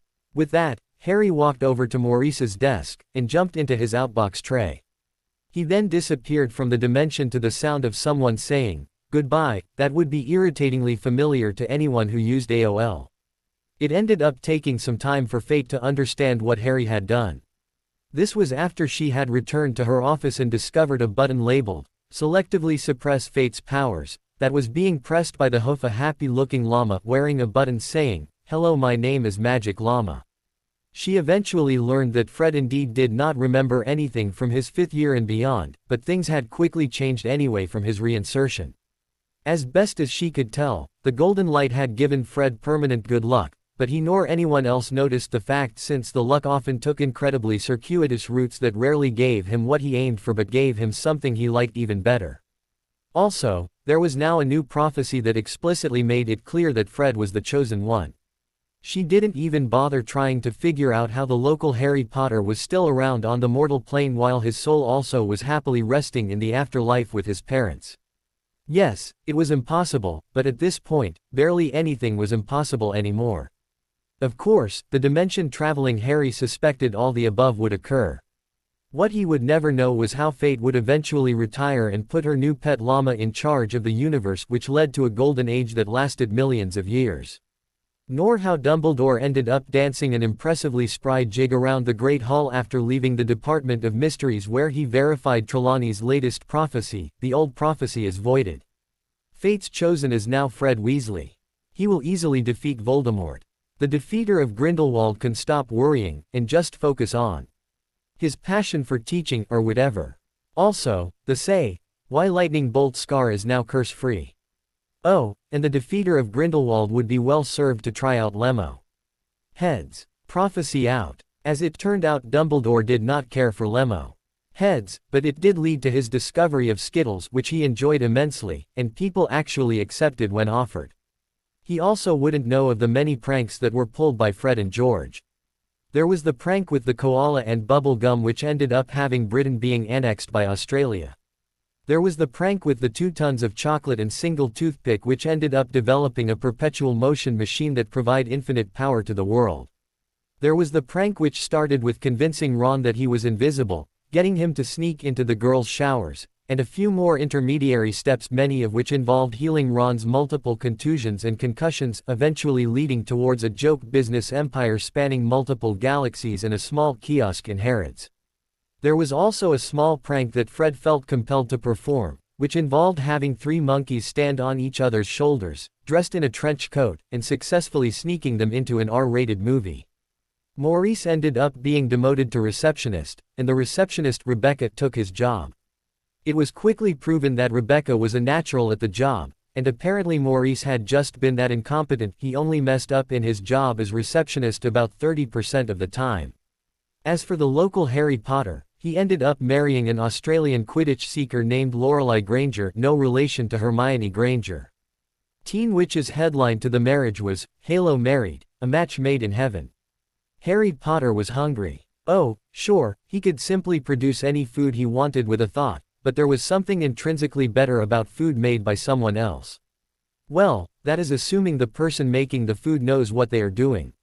In fact, there were many times where Harry's food was much better than the food made by someone else. So, it's not so much that the food was intrinsically better, but that Harry just wanted to mooch off someone. Harry thought about his hunger as he ping-ponged off the surfaces of an infinite number of dimensions within the time it takes to make a delicious pancake. As he felt his body rebounding at forces which would be considered excessive by most universe-starting Big Bangs, he noticed something that looked like a collection of kitchen knives, each with a small disc hovering above it with a tall sign declaring each disc as being an IHOP. Curious, he ping-ponged off a dimension that appeared to be composed solely of passive-aggressive sentient shades of the color blue. For some reason azure was the absolute worst. I mean, teal was obviously pretty bad, but azure ran passive-aggressive circles around teal. As he neared one of the IHOPs, he noticed the letters stood for Interdimensional Hole of Pancakes. Sold at the word of pancakes, he careened into the IHOP and took a seat. Looking around, he noticed that there were several free piles of pancakes, but no waitstaff. Shrugging, he remained invisible and grabbed a pile. He then brought the pile over to a free table while watching a white-haired man preparing to give a presentation to a woman dressed as a judge. There were also 5 other people watching the presentation with great interest. He took a bite out of a pancake and found himself deeply disappointed. As such, he decided to munch quietly as he listened to the presentation. He listened as the white-haired guy said that buying a tomato had negative morality points because of unintended consequences. It somehow supports evil corporation or other nonsense, and the judge didn't see a problem with damning a person over said tomato. At that point, Harry knew everything he needed to know about the judge, and so mostly tuned her out. For a moment, the white-haired man, Michael, apparently started to a wonderful dance called the Backpack Kid Dance, which filled Harry with happiness. But Harry nearly decided to leave in response to a guy in khakis and glasses starting to talk about philosophy. And, then, a wonderful young man with a wild look in his eyes jumped forward to stop the boring man and began to weave a magnificent tale about a man from his dance crew in Jacksonville, a place which Harry knew must be magical, as possession of non-fried vegetables was a felony. Eventually, the genius wild-eyed young man, Harry would call him Boy Luna, convinced the judge to visit the mortal plane on Earth to see that everything there was too messed up for the afterlife to continue using the same broken point system. The judge left and came back, and seemed convinced, but instead of accepting the finding and doing something, she instead pulled in a person from the bad place, which Harry assumed to be a place that was opposite of what he imagined magical Jacksonville was, which was an extremely poor assumption, and said she needed help solving the problem. Harry felt the room begin to transfigure into a new configuration as he heard the judge say, "But, first let's have a change of scenery." The room transformed from a run-of-the-mill restaurant to a bland conference room. Harry looked down at his disappointing pancakes and decided that enough was enough. As one of the nice-looking ladies, the one who occasionally shot loving glances at Boy Luna, and hence Harry thought of his girl Neville, began to say, "Remember guys, we're still in the IHOP." The conference jumped back to a circular booth table at the IHOP where everyone was still seated. "That shouldn't have happened," said the judge. The room transitioned back to the conference room, and then reverted to everyone sitting at separate booths in the restaurant. The judge got a look of frustrated concentration on her face, as the room transitioned back to the conference room. Then to everyone sitting at bar stools at the counter. To the conference room. To everyone sitting in beanbag chairs around a raging campfire in the restaurant. To the conference room. In annoyance, Harry became visible and spoke up. "You know, if you're not even going to show any imagination, then I am done with this game." The room then became the restaurant with everyone sitting at a normal rectangular table, with Harry sitting next to Boy Luna. Every person in the room stared at Harry. Well, except for Boy Luna, who was staring at Harry's pancakes. The judge stared at this newcomer in shock, which was a rare emotion for her to feel considering that she had access to all the information in existence. It should have been impossible to have her powers overridden or to hide from her view, and yet it had just happened. She flexed her powers once more to change the room back to the conference and was flabbergasted that nothing happened. While she could still feel her power, she felt a block in place preventing her from using them. "Who are you?" The man smiled kindly, while stabbing a piece of pancake, and responded. "I'm Harry." Sean, the head of the bad place, stared at the newcomer with a wary expression. It was a rare being that could override the judge in any manner, as he had yet to hear any entity more powerful than the judge, and if there was one thing a smart demon knew was to never mess with a being that was more powerful than you. Sadly, for Harry, this would mean that Sean would never reveal himself to be the equivalent of an evil Hermione. For some reason, Sean felt certain he had just dodged a few centuries of being constantly irritated. Janet, anthropomorphic information kiosk for the good place aka Girl Neville, looked at the newcomer with a smile of great confusion. She was designed to know everything in the universe and was feeling a bit stymied by her complete lack of knowledge about this individual. Michael, reformed demon of the bad place, along with the humans trying to avoid the bad place, Eleanor, Chitty, and Tahani, all looked at the newcomer with a sense of confusion. They also felt a sense of resignation, since it seemed appropriate that yet another surprise would pop up to keep them from the good place. Jason, leader of a 40-man dance crew in Jacksonville and trying to avoid the bad place aka Boy Luna, felt betrayed. He had been told that the food here could not be eaten, and here was this cool dude eating a big stack of pancakes. "Hey, Harry." "Yes, Boy Luna. Could I have some of those pancakes?" "Sure." "No." Several people yelled at him. Michael spoke up. "Jason, I told you, if you eat anything here, you will explode." Harry responded, holding a fork full of pancake out to Jason. "Hey, who are you going to believe? Your friend, or the stranger offering a free pancake?" Jason stared at his friends, then the forkful of pancake, then his friends, then the fork. "Dude," spoke Eleanor, "this is not a tough decision. You're dead and don't need to eat. Is a pancake really worth exploding?" Jason nodded in understanding. "You're right, you're saying I need to take more risks." He then grabbed the fork and took a bite. Everyone around the table winced in anticipation, except for Harry, who placed a hand on Jason's shoulder and suffused his essence with gold energy. After a long and tense moment, Jason failed to explode.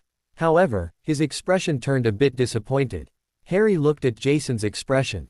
"I know, not really that great. Right? Yeah, I mean, it's got a kick. Like a sun exploding in a bowl of hot sauce.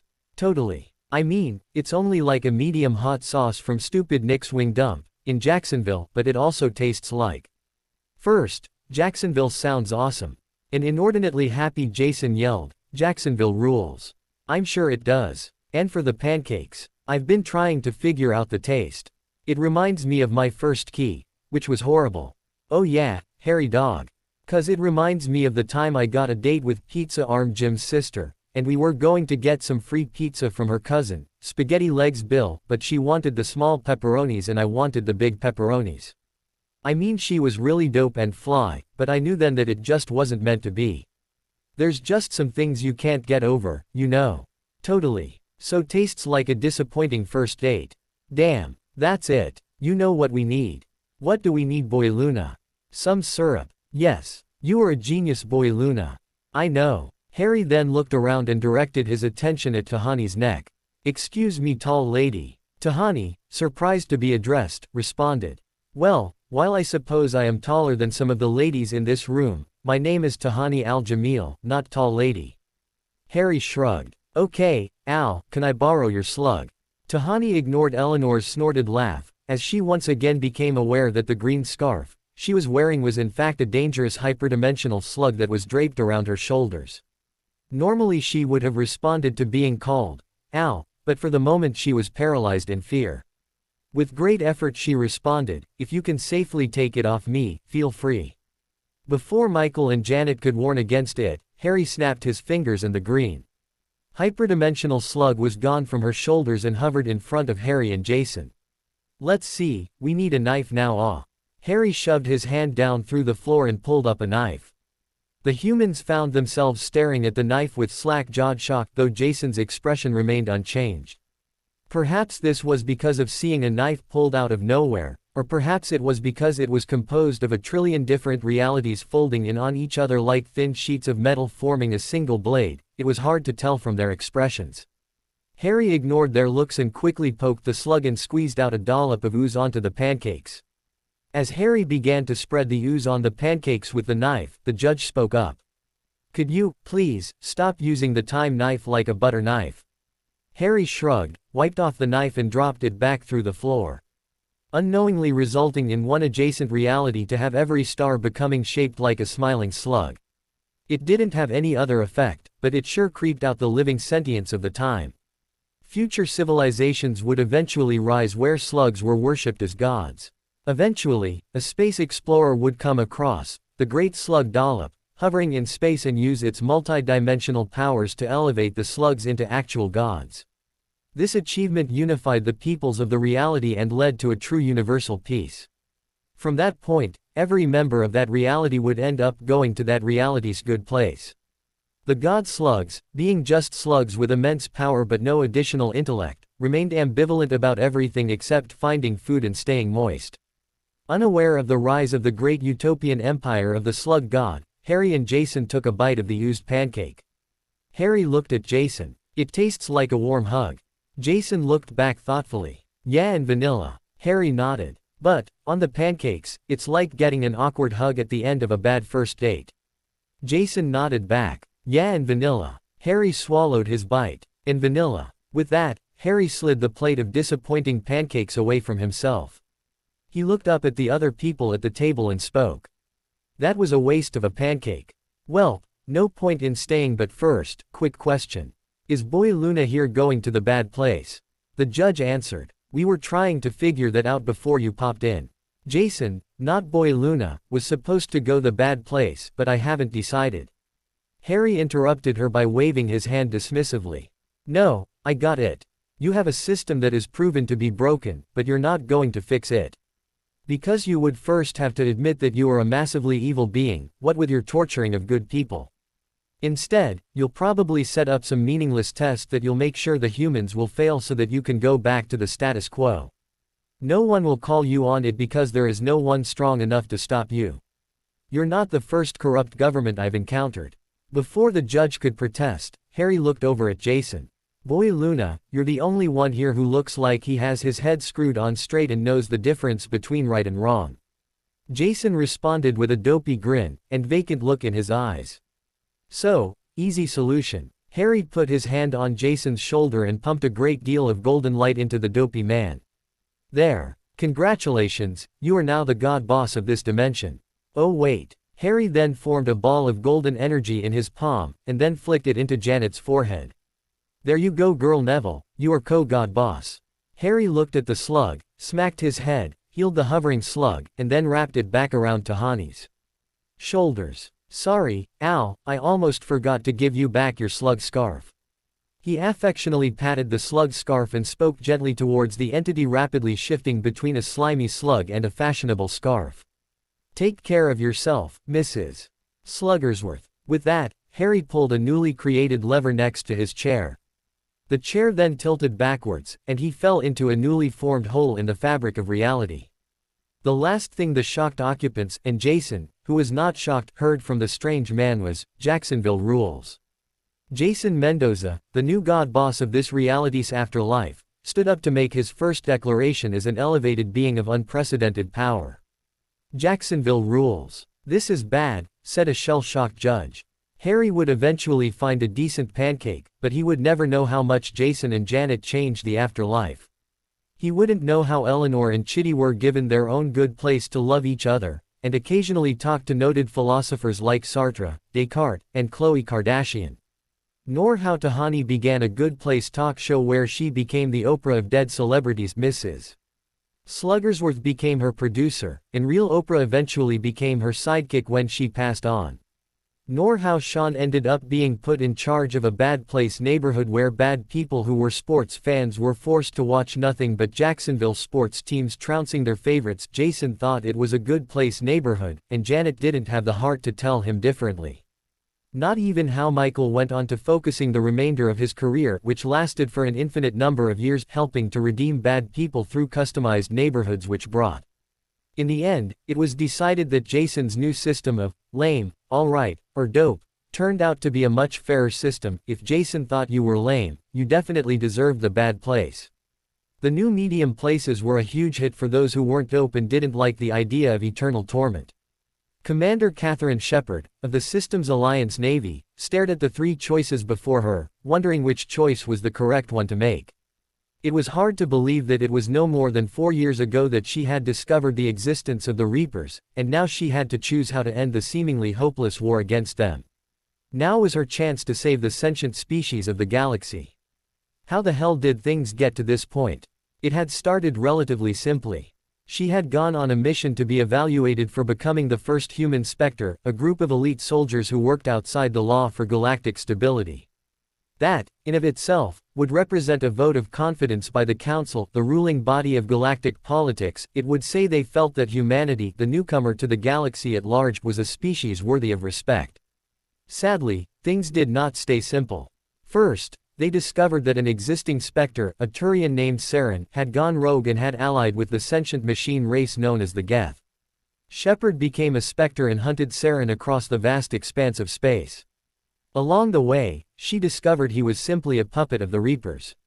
Oh, how she wished the problem was just the political nightmare of a rogue Spectre. Instead, it was the damned existential nightmare of the Reapers. Over the following years, she fought with all her body, mind, and soul to stop the Reapers. A race of ancient sentient ships that were insanely powerful and dedicated to committing an endless cycle of genocide. When a species reached a certain level of technological development, they would swoop in and kill every member of that species and wipe them from the history of the galaxy. Then they would go, wait outside the rim of the galaxy and wait another 50,000 years for the next species to be ready for destruction. She had fought to stop the Reapers. She had died to stop the Reapers. She was resurrected through a mad melding of biology and bleeding-edge technology, and then fought some more to stop the Reapers. In the end, it proved to only be a delaying tactic, having bought the galaxy a few extra years before the invasion of millions of the overpowered genocidal behemoths. Against such impossible odds, she still fought. As Earth fell, she fought. As colonies and home worlds fell, she fought. She fought against the Reaper ships. She fought against the people who had been brainwashed, indoctrinated by the Reapers. She fought against the people who'd been transformed into mindless husks who looked like cyborg zombies. She fought to form alliances, collect resources, and buy enough time to build the mysterious super weapon known as the Crucible. The Crucible was a weapon designed over millions of years by so many species that had fought and lost to the Reapers. No one knew what it was supposed to do, but it was built with the hope that it would save the people of the galaxy. And finally, here she was, preparing to activate the weapon. Standing on the Citadel, the ancient space station that served as the base of the Council, now transported into orbit over Earth, she was talking to the AI known as Catalyst. Catalyst, the same AI that created the Reapers, was now offering 3 options to end the Reaper threat.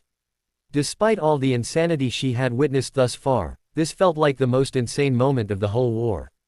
Here she was, talking to an ancient AI that was assuming the holographic form of a young boy she knew to be dead. She didn't know the boy's name. He was simply a child who she had tried and failed to save when the Reapers first attacked Earth. Other than in her nightmares, the last time she had seen him he had just crawled into an escape shuttle which was then immediately blown up by the Reapers. And now, it was like his ghost was giving her the chance to avenge him and all the fallen with one of three choices. Three choices. If she chose the destroy option, she would destroy all the Reapers. But she would also destroy the Geth who she had managed to befriend and have joined the alliance of sentient life against the Reaper invasion. And murder her friend, the AI known as Eddie. If she chose the control option, she would be given control of the Reapers. But she would have her body disintegrated and have her mind uploaded to the ethereal web where the Reaper minds exist. She would turn the Reapers to her purposes but lose all contact with the physical world. If she chose the synthesis option, all synthetic and organic life would be merged into a new form of life that would be a perfect mixture of the two. Her loved ones would be changed, but alive. However, her body would be disintegrated, and she would never live to see that ending. She looked up to see a raging battle raging above, ships exploding in the vacuum of space. The whole scene felt cinematic. Almost like an action vid she would watch on a date. She imagined she could even see a dark-haired man in the corner of her eye, watching her make her decision while eating a bag of popcorn. When she looked, there was no one there of course, though her imagination still made her think she could smell the lingering odor of popcorn butter. Shaking her head, she shrugged off the odd thoughts. Now was not the time for wild imaginings. People were dying, and they deserved her making the best decision she could. She stood up with a straight back, well as straight as she could in her injured shape. She walked forward. Her decision was made, and it was time to follow through. No second guessing. Time for action. Not so fast, Commander Shepard. Shepard looked to her side and saw a man walking towards her. He was wearing an amazingly ugly checkered wool suit, brought together by an eye-watering paisley tie. His dark messy hair seemed to bounce with unrestrained enthusiasm. Popcorn Man. The man chuckled. That's right, Commander Shepard. I have to say it has been very entertaining watching you confront your ultimate nemesis. The backdrop of an intense space battle made it very dramatic. I've been looking for a proper space adventure for ages, so what better than some popcorn when I have finally found it? Catalyst stepped forward, its voice filled with a sense of confusion and irritation. I don't know who you are, but this moment is for Shepard alone. Shepard, you must make your decision soon, or else the Reapers will destroy your forces and take the choice away from you. The man smiled broadly. Are you sure about that? Catalyst's voice turned smug. It is a certainty. Look for yourself. They all looked up. The man grinned. Shepard gawped. Catalyst froze for several seconds as its CPUs hit 100% for the first time in 300 million years. The battle above had stopped. Not in the sense that hostilities had ceased. More in the sense that all movement stopped, including all projectiles and all light-based weapons. Shepard was fascinated by the sight of a clearly visible endpoint for a laser beam stopped in the middle of space. Actually, that was confusing, as the lasers should be invisible to the BPDI. A confused Shepard spoke to the man. What did you do? And why can I see those lasers? Both answers are simple. First, I stopped time for the physical universe outside of this room while allowing for thought processes to continue. Second, I made all lasers temporarily visible because it looks cool. What? Well, I want cool visuals for the show, and it wouldn't do for my viewers to die. What show? The man's smile widened impossibly, making every single one of his teeth plainly visible. Had she known the people and the time period, she would say it looked like Gilderoy Lockhart hosting a 70s game show. Looking down, she realized she was now standing at a gaudy yellow waist-high podium. At the front of the podium was her name written in black marker on a white board. Across from her stood Catalyst at an identical podium with Catalyst written on that white board. In between them, the black-haired walked forward. Shepard found herself thinking that the angling of the podiums would make a standard setup for maximizing visibility if they were standing in front of an audience, despite the lack of audience. Although she noticed there now some extremely ancient-looking TV cameras pointing at them. The man pulled out a long thin microphone. Then the room filled with the sound of pre-recorded applause. Hello everyone, I'm your host Harry Potter, and this is A non-existent studio audience gleefully shouted, "Choose your fate," followed by a massive amount of cheering and clapping. As a very confused Catalyst seemed to be struggling to regain control of its movements, Shepard simply relaxed and realized she could move her torso when she stopped trying to escape her podium. Harry Potter grinned and talked with an overly exaggerated happiness. With us today we have two exceptional guests. First, she's the face of the resistance against the Reapers, she's a badass warrior, she's Commander Catherine Shepard. The non-audience cheered and hooted in excitement. And, acting as her opponent, is the creator of the Reapers. You either hate him, or you are an indoctrinated South. Avenue of his, he's Catalyst. Boos and jeers followed Catalyst's introduction. Catalyst looked oddly upset by this reaction. Harry admonished the fictional audience. Now, let's keep things civil, people. Catalyst has just been granted the ability to feel emotions, and those feelings can be hurt. More boos were heard, along with an occasional awe. Now for those just joining us, be you Geth or Quarian, Reaper or Husk, or well, this show is being beamed directly into the mind of ever being with some level of sentience in this galaxy, so I guess a hearty welcome to the galaxy. Shepard looked at Potter in shock, while Catalyst tried to get out of an infinite loop of feeling shock about feeling shock about feeling shock about well, they were both shocked. Before the show began, Catalyst just gave Commander Shepard 3 options for stopping the Reaper War. And I am sure that they were 3 valid choices. Sure, Catalyst has spent over 1 billion years committing thousands of genocides, quintillions of murders, subverting the wills of billions, betrayed and murdered his creators, and is wearing the face of a child he murdered, which is incidentally playing havoc on the commander's sense of guilt, but I'm sure Catalyst would not lie to the woman trying to thwart his billion-year-old plan. After all, lying is wrong. Shepard looked at Catalyst suspiciously, while Catalyst was whistling nonchalantly. Really? Going over the options, ordered from most preferred by Catalyst to least preferred. The first option is synthesis. With synthesis, Commander Shepard will be disintegrated and then all life in the galaxy, both organic and synthetic, will have their core essence rewritten to become a mixture of synthetic and organic. Of course, some of you might say, but, Harry, wouldn't that mean that our DNA will be irrevocably rewritten so that our genome no longer exists? Isn't the destruction of a genome the very definition of genocide? To that I say that you shouldn't worry about it, or rather you won't worry about it because you will have your mental processes modified so that you will be happy about the change and will only think about ways to cooperate with everyone. And maybe some of you might reply, wait, you just described the symptoms of indoctrination. It sounds like this option is just going to transform all of us into a more advanced form of Husk. And to that I say let's move on to option number 2. Shepard glared murderously at Catalyst. Catalyst nervously ignored her glare and focused on playing with a yo-yo made of light. Option 2 is control. With control, Commander Shepard will be disintegrated and have her mind uploaded to the Reaper hive mind. There, she will be given absolute power over the Reapers. Given her love of the people of this galaxy, I am sure she will use this power for good. Of course, she will no longer be able to interact with the people of this galaxy, so the Reapers will become her hands, eyes, and ears. Oh sure, most psychologists would say isolating a human from everyone except the Reapers is a recipe for Stockholm Syndrome, where the person would eventually identify with the Reaper's ideals.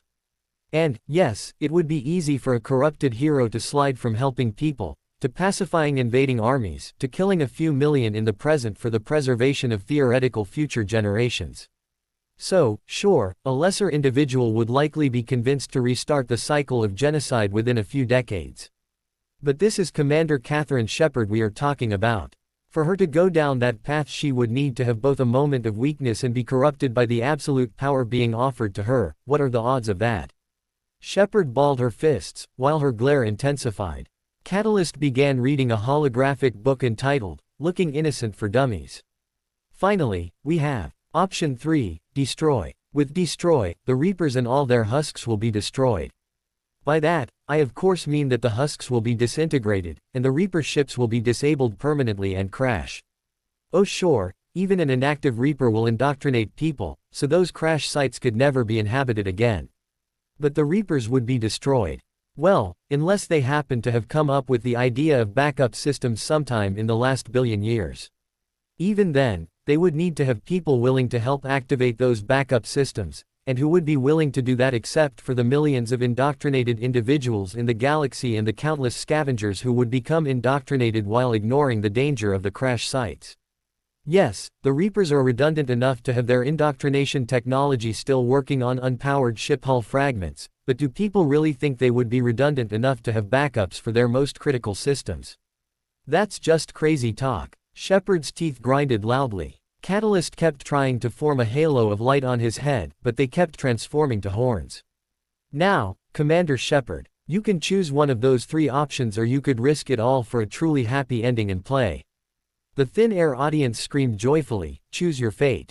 Shepard stopped her threatening gestures at Catalyst and looked at Harry. I don't think I have much choice. I guess I'll play your game. The audience cheered in utter ecstasy.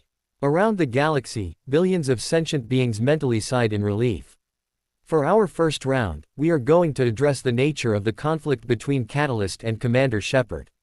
Both believe themselves to be in the right, and both believe in their methods. To determine who is right, we're going to play a game we like to call, Is It Stupid? Of course, to be fair, we will need an uninvolved party. As such, get ready to meet today's guest judge. She comes from a different reality where demons exist. She's painfully learned that she needs to have an open mind and maintain a flexible appreciation for the shades of gray in the fight against life-ending apocalypses. She's smart. She's caring. She's being pulled from her reality a millisecond before her death. She's Joyce Summers. As the audience cheered with overbearing enthusiasm, a woman appeared on the stage. She was a lovely woman in her 40s, wearing a classy white shirt and tan skirt combo which was mainly notable for how old-fashioned it seemed by the standards of the 22nd century human viewers.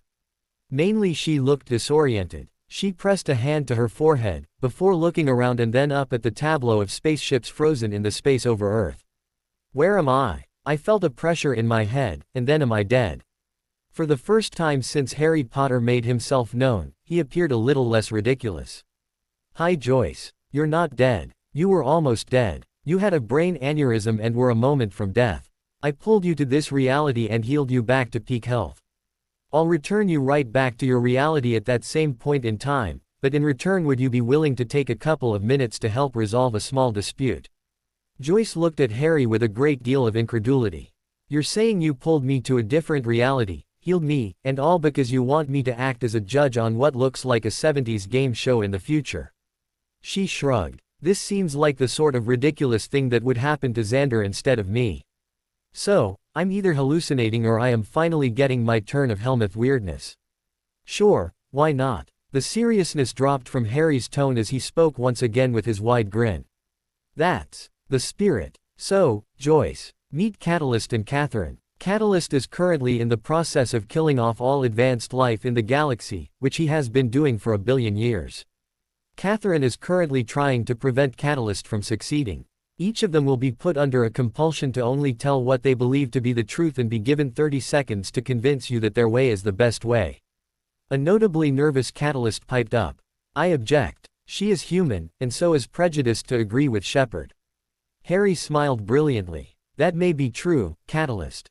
On the other hand, you have had 1 billion years to come up with a good argument for your position. Now, I know it must be frustrating for a Deus Ex Machina like you to be trumped by a Deus Ex multiverse like me, but a serial genocider like you should really learn to roll with the punches. Also, it's probably not a good idea to antagonize your judge before she's made her judgment. Catalyst looked at a visibly irritated Joyce. He gulped. Harry chuckled. With that out of the way, Catalyst, convince Joyce that your way is the best way. You have 30 seconds. Catalyst's brow became holographically moist with holographic sweat. Organic life is destined to always create synthetic life.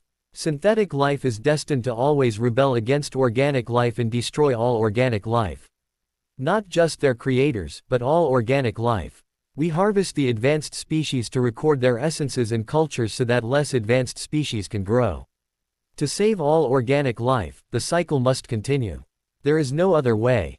End time. Okay, Catherine, you have 30 seconds. Shepard looked into Joyce's eyes and spoke with earnestness. He's wrong. A synthetic species, the Geth, have existed for 300 years and have never tried to destroy all organics. The only synthetics trying to destroy organics is Catalyst and his Reapers. He's right that sometimes innocence must be sacrificed for the whole, but that should be based on a real and present threat. And only as a last resort. Innocence should not be murdered for some hypothetical threat that may or may not come to pass. He kills the living so that the next species can grow and be killed by him.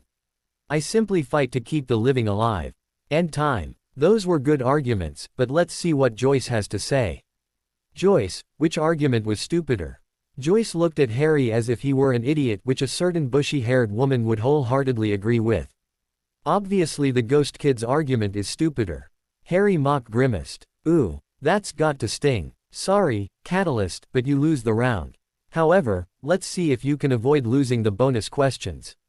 After all, simply because your argument was stupider, it does not mean that Catherine's reason was smart, nor that your reason was stupid. So, Joyce, for the first bonus question, was Catherine's argument smart or stupid? Smart. Shepard felt oddly pleased by this. Maybe it was because she had gotten approval from a woman who had no skin in the game. Maybe it was that her podium was trickling a golden energy into her that had completely healed and re-energized her.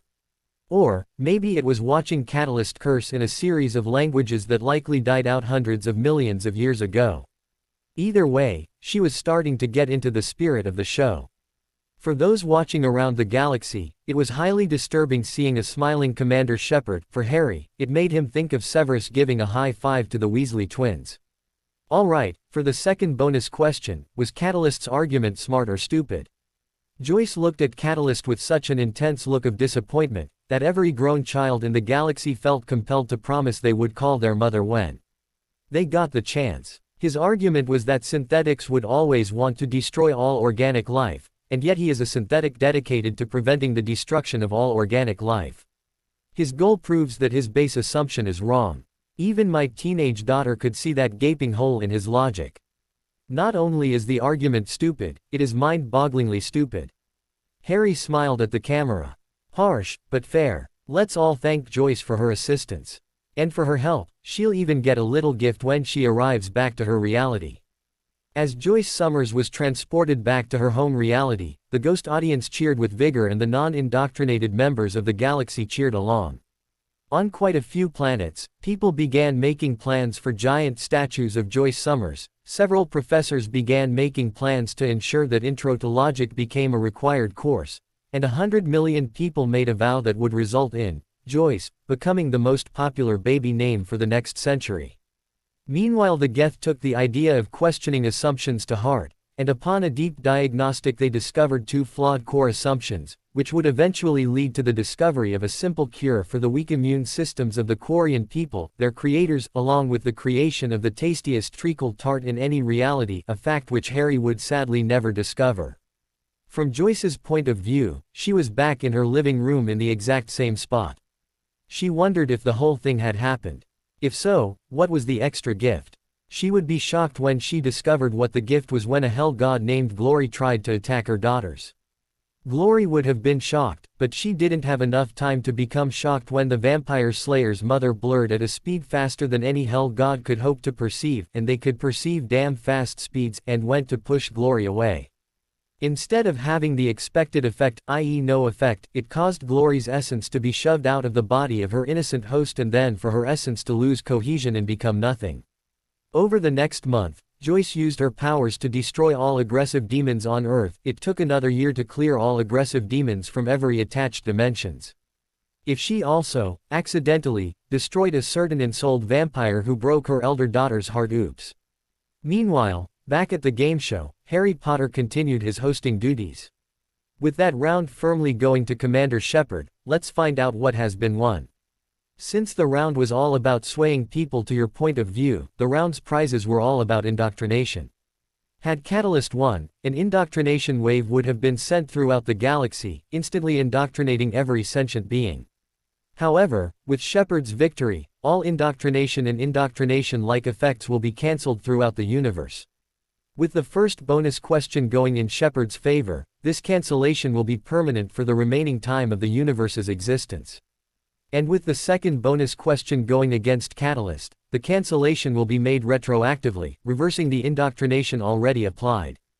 All those affected will find their minds return to the state they would have been if they had never been indoctrinated in the first place.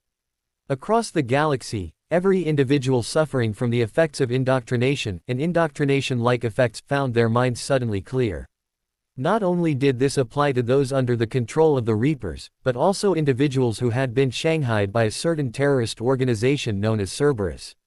And since Harry accidentally said, universe, instead of galaxy, in multiple galaxies entire. Governments were toppled overnight when the mind-controlled AVs revolted. Surprisingly enough, despite the conspiracy theories, there were still people who preferred decaffeinated coffee over caffeinated. Unaware of the mass chaos he had just caused, the show went on, and a smiling Harry spoke to the cameras. On to round 2. Time for the physical challenge. The stage instantly transformed into a massive obstacle course. Shepard and Catalyst were now standing at the start of the course. Shepard was wearing a blue jumpsuit and helmet. Catalyst was wearing a holographic orange jumpsuit and helmet. Now, the goal is simple. There are 2 tracks, one for each contestant. There are 3 stations for each track, and each station contains one part of a Golden Star ship. The first to find the parts, assemble them, and then place their finished star ship on the podium at the end, wins. As for the stakes, the last round was all about the mind, so this round is all about the body. The loser of this round will have their associated fleet of spaceships emptied of their occupants who will be transported to a safe location, and then the ships will be broken down to their component parts. The winner's people will receive all of those component parts. A resigned Catalyst spoke up. I suppose there is no point in protesting, but I have no physical body, so this physical challenge is impossible for me. Shepard smirked at Catalyst, but then the smirk faded on Harry's response. You make a fair point, Catalyst, so you will be allowed a substitute to run the course in your stead.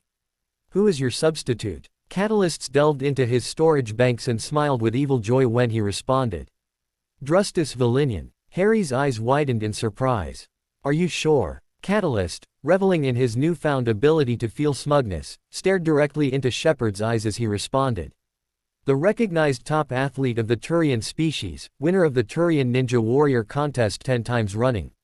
Only turned into a husk an hour ago, and so will still be in peak condition. I am certain. Harry shrugged. All right, you've got it. A Turian husk appeared in Catalyst's place. It was disconcerting seeing it wearing the same orange jumpsuit and helmet. All right, with the contestants now prepared. Let's get going. On your mark, get set, go. As the galaxy watched the contest in a surprisingly well-edited live race, Harry narrated the contest. And Shepard takes off at an impressive pace. She quickly makes it across the rope ladder to the first station, a 10-foot-wide blueberry pie we call pie in your face. To keep her from using her hands, they've been sealed to her side as she dunks her face into the pie looking for her spaceship piece. Here's hoping she hasn't eaten today. As for Drustus, he has yet to leave his starting position, and is instead currently making some rather obscene gestures at Catalyst. Oh, it looks Catalyst didn't realize that all of his husks only follow his commands because they were indoctrinated, and that indoctrination has been reversed. Maybe he can convince Drustus to run the race anyway, and Drustus has just directed an obscene gesture at me. Sorry Drustus, my knees don't bend that way. And it looks like Shepard might have found her piece of golden spaceship. Yes, she just pulled it out of a giant blueberry by using her teeth. With that, her hands are free, and she is running towards the rope swing. She swings and successfully lands in the giant ear station we call wax on, wax off. She'll need to climb through the narrow ear canal filled with earwax and out the ear on the other side.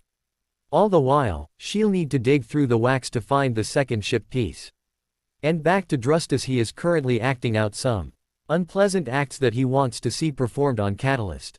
Sorry Drustus, I don't believe that even a hologram is that flexible. Oh, the commander has made it out of the ear canal with her second piece. Way to go, Shepard. With that, she just needs to slide down the slip and slide to the kiddie pool full of green slime at the base of the picket station. Once there, she just needs to reach into the giant nose and search around for the last piece of the ship. Remember Commander, you'll want to get your whole body up in there.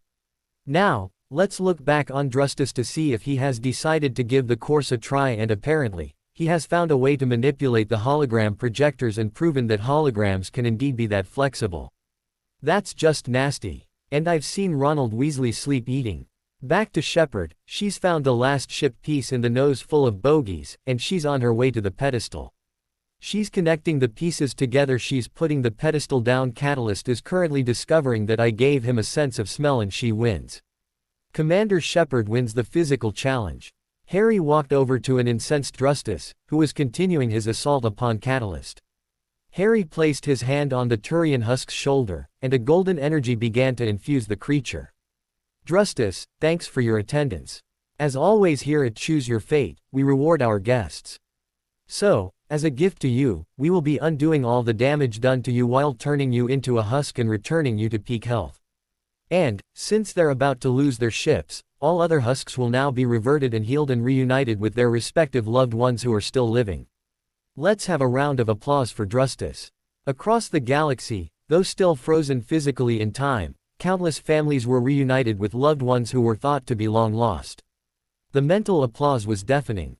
Harry frowned. As for the cost of losing the round, say goodbye to your fleet, Catalyst. Catalyst and a filthy shepherd both looked up to see the frozen reapers disappear from existence. The galaxy realized that this spelled the end of the war. Once unfrozen, all the governments would discover huge caches of raw supplies of metals and rare elements, all safely stored and categorized. It wouldn't take long for said governments to discover using the caches for selfish reasons would result in the materials returning to the caches and the leaders finding themselves crawling through oversized wax-filled ear canals. Now on to round 3. Commander Shepard, you have already won 2 rounds, so you will get to choose your fate.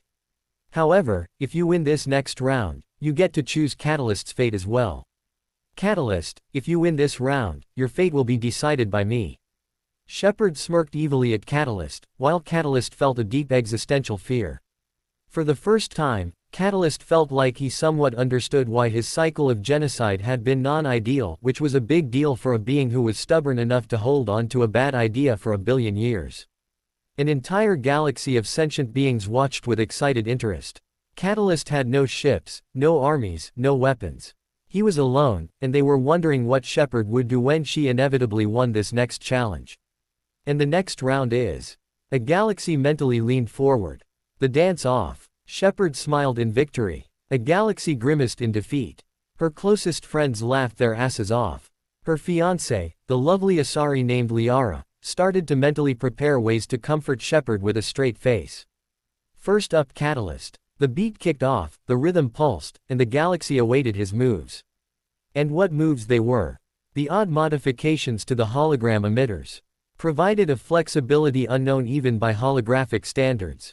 There were no fancy light effects, there were no manipulations of size, there was just pure dance. For eons, Catalyst had harvested the cultures and bodies of civilizations long forgotten. And with that, he collected and learned their dance styles. Trillions of styles of dance all synthesized into one epic dance style. His dance spoke of the greatest of joys, the deepest wells of depression, the most titillating of sensual touches, and the most innocent of childhood dreams. It conveyed colors, smells, textures, and a dozen other senses that no living creature had been capable of experiencing for over 700 million years.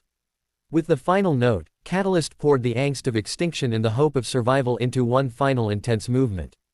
Harry and every other sentient being in the galaxy stared in amazement, coming to terms with the emotions that flowed through their souls. The synthetic beings finally truly understood the essence of emotion. To the shock of many, the rage and pain they felt from the war had been washed away. All that was left was the hope for a future that had now been returned to them. Not a single soul was untouched by the dance. Well, except for one. PFF'd. You call that dancing? At least you could say that the commander had confidence. A visibly shaken Harry Potter looked at Shepard in shock. Shaking his head, he refocused and pasted his grin back on his face.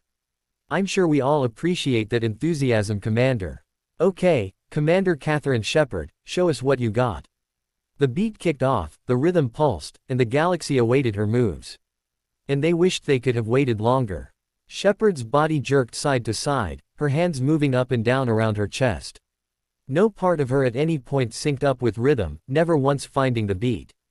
It was impressive, as even a person randomly flailing about would occasionally be able to match the rhythm or the beat based on the law of large numbers. Intellectually it was fascinating, but emotionally it was simply painful. As the music came to an end, and her dancing ended a few seconds later, the leaders of the galaxy planned to pass a law that would prevent Shepard from ever dancing in public again, the only galactic law ever passed with unanimous consent of the population, minus the commander herself, who would feel mildly betrayed by Liara voting in favor of the ban. A happy Harry looked out at the cameras with a huge toothy grin. Well, I believe it is fair to say that Catalyst has won that round. So, Shepard, your fate is yours. But Catalyst's fate is mine. Before I announce Catalyst's fate, Shepard, what would you like your fate to be? Shepard thought about it and smiled slightly. Well, I would like to live a galaxy where... As the galaxy listened to the fates of Shepard and Catalyst, many found themselves greatly amused. One group found themselves nervous. And with those fates set, it's time to call an end to show. I would like to thank Commander Shepard, Catalyst, Joyce Summers, Drustus Valinian, and all the wonderful sentients in the galaxy. I've been Harry Potter. Good night. As Harry disappeared and time reasserted itself, the galaxy started moving with a sense of joy and hope. Catalyst began serving his fate as the host of a weekly galaxy-wide dance show, televised from the core of the Citadel. Every show started the same, with him stating, "Life will always create music. Music will always have the rhythm. And the rhythm it will always get you. It is inevitable. Welcome to the dance cycle." As it would turn out, Catalyst show would be the key to creating true understanding between synthetic and organic life and ensuring the feared uprising of synthetics would never come to pass. Shepard would get her wish of living in a galaxy where every planet that had ever died off due to the reaping cycles, past and present, was renewed to the status of a garden planet, where all the damage to the structures in the current cycle was repaired. She retired with Liara and lived out her life on a planet of her own. Much to Liara's joy, Shepard's lifespan was increased to match Liara's natural 1,000-year span. Meanwhile, much to the joy of Shepard's friend, Rex, the Krogan homeworld was renewed from its post-nuclear state to a fertile garden planet. The cure to their manufactured fertility disease had taken firm root and made permanent.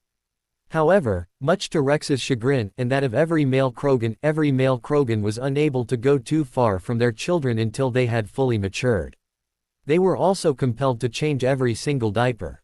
That in of itself ensured the feared population explosion of the Krogan population never occurred, and their population increased at a sustainable and healthy rate. The free time the Krogan warriors encountered led to a renaissance in their culture and scientific progress. Their innovations in diaper technology eventually led to 100% effective recycling and a revolutionary new method of faster-than-light travel. Krogan males really hated diapers, and Krogan babies go through a lot of diapers. One thing Harry Potter would not know was that the Choose Your Fate game show would become the template for settling all conflicts in the galaxy, and eventually the universe. When the ravaging hordes of the Galaxy of Death attacked, they were instantly distracted by the planet-sized nose used for extreme games of Pick It. Conquering a galaxy is one thing, but finding one golden ship hull in a mountain of green slime is much more satisfying. After 1,000,000 years, the entire universe lived by the following conflict resolution motto. You think it's war. But, it's not. Harry Potter sat on the battlements of the astronomy tower of Hogwarts. He felt the wind whip around his dangling legs as he contemplated the latest misery that been heaped onto the oversized pile of misery that comprised his life. For some reason, he felt as if he should be looking over a pond while a woman sang of not wanting to wait for her life to be over. Next week was the first event of the Triwizard Tournament, and he had no support. No one believed him when he said that he had not entered the contest. Not the teachers, not the students, not his friends, not even Sirius and Remus. Initially some of them acted proud of him for beating the system, but that pride had turned to anger as Harry kept on lying about having not entered. Even Sirius wrote about being disappointed that Harry was not taking credit for his prank. And now, he had discovered that Ron and Hermione were spying on him for the headmaster. He had overheard them complaining about not having anything new to report this week. He used to think the magic world was a wonderful place, that it was his new home. Now he just wished he could be done with whole lot. Wearily, he sighed and closed his eyes. Maybe he would find a way to escape later. For now, he just had to worry about surviving this competition. It would be nice if someone could warn him about what was coming up, but that would require someone on his side. Oh well. When Harry opened his eyes, he was confronted by an upside face, connected to an upside body, so he was confronted by an upside person. The person was hovering in front of Harry. He looked familiar, like a slightly older version of his mother's eyes, but with his father's body. The floating stranger spoke. "Hello, Larry." Albus Dumbledore sat at his desk, rubbing his forehead in exhaustion. Long experience told him that there was no potion that would help with his headache. Potions helped with physical ailments, but they did not help much with a mind trying to bang itself against a mental wall in a futile effort to deal with the general stupidity of the world. The year had started so wonderfully. Sure, Harry hadn't been able to stay the summer with a recently freed Sirius Black, but he was confident Sirius would be done with his mental recovery by the next summer. More importantly, the Triwizard Tournament was this year and Harry was too young to compete. Perhaps the poor boy could have a pleasant school year for a shocking change. Alas, some spectacularly cruel individual ruined the perfectly good year by planting Harry's name in the Goblet of Fire and getting the damned thing to spit the boy's name out as a fourth contestant. He had argued, privately, with the ministries and schools that the whole contest should be officially cancelled and then run unofficially with the original 3 contestants, as it was clear that the goblet had been tampered with and should no longer have a place in the contest. Apparently, the idiots were unconvinced, and insisted that the goblet was fine, and they must accept its decision for 4 people to compete in a competition that has a name that explicitly states the number of competitors should be 3. The memory brought another round of stupidity-fueled pain. When the news broke in the Daily Prophet, Albus gave an interview that clearly pronounced Harry's innocence. That worked for a few hours. Then a special edition of the newspaper was run to compliment Albus on defending Harry, but it was to be expected as Albus had a history of giving special treatment to Harry. Clearly, they said, Albus knew that Harry was lying, but wanted to protect his golden boy. After that, the students and teachers refused to listen to claims of Harry's innocence. Even Hagrid decided to keep Harry at arm's length until the boy decided to admit to the truth. Why exactly was he trying to save this society from Voldemort? Well, there was him, the children, he supposed. Not the older children, of course, they were horrid little monsters. But, maybe the young ones. 16, 15, no 12 and under. Yes, he wanted to keep those in first year and below safe from Voldemort and the Death Eaters. Although, even without them, he would still stay and help Harry. The prophecy was probably a death sentence, but Albus would stick by the boy as best he could, even when his friends clearly wouldn't. Maybe there would be some way to help the boy survive the prophecy, even if it cost Albus his own life. Wearily, he sighed and closed his eyes. Maybe he could one day find a way to get Harry from this madness. For now, he just had to worry about Harry surviving this competition. It would be nice if he could warn the boy about what was coming up, but he was assured that would violate the magic of the goblet. Oh well. When Albus opened his eyes, he was confronted by an upside face, connected to an upside body, so he was confronted by an upside person sitting in an upside chair. The person was hovering in front of Albus's desk. He looked familiar. Well, of course he looked familiar, as he was clearly an older, happier, and crazier version of Harry Potter. Before the floating doppelganger could speak, Albus spoke up. "Hello, Harry. I'm guessing you are either a time traveler or dimension hopper. Which is it?" Harry Potter, dimension hopping Harry Potter, and occasional time traveling tourist, frowned. As he unreversed the local gravity field around himself, he couldn't remember how to do a hovering charm, and decided to go with the simpler method of just switching a plus for a minus in the local universal constants. He settled his chair on the floor in front of the headmaster's desk. Primarily in this case dimension hopper. How did you know? The headmaster glanced out the window, and then focused on Harry. Well, you could have possibly been a version of Harry that had found a time dilation field, and then spent 10 years training yourself up in obscure battle magics so that you could come back in time to dominate the competition in the Triwizard Tournament, followed by eradicating Voldemort. Possibly even wreaking bloody vengeance on the world that shunned you, before reshaping it to your will.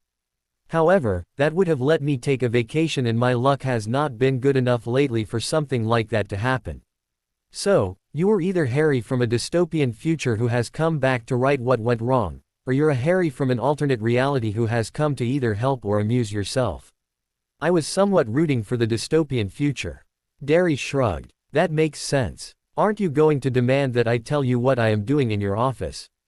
The headmaster shrugged back. Derry shrugged questioningly. The headmaster shrugged confusedly. Derry shrugged smugly. The headmaster shrugged placatingly. Derry shrugged victoriously. For the portrait of Headmaster Ligerius Shruggington III, this shrugged conversation would prove very informative, and would eventually lead to the resurgence of the lost ancient language of the Atlanteans.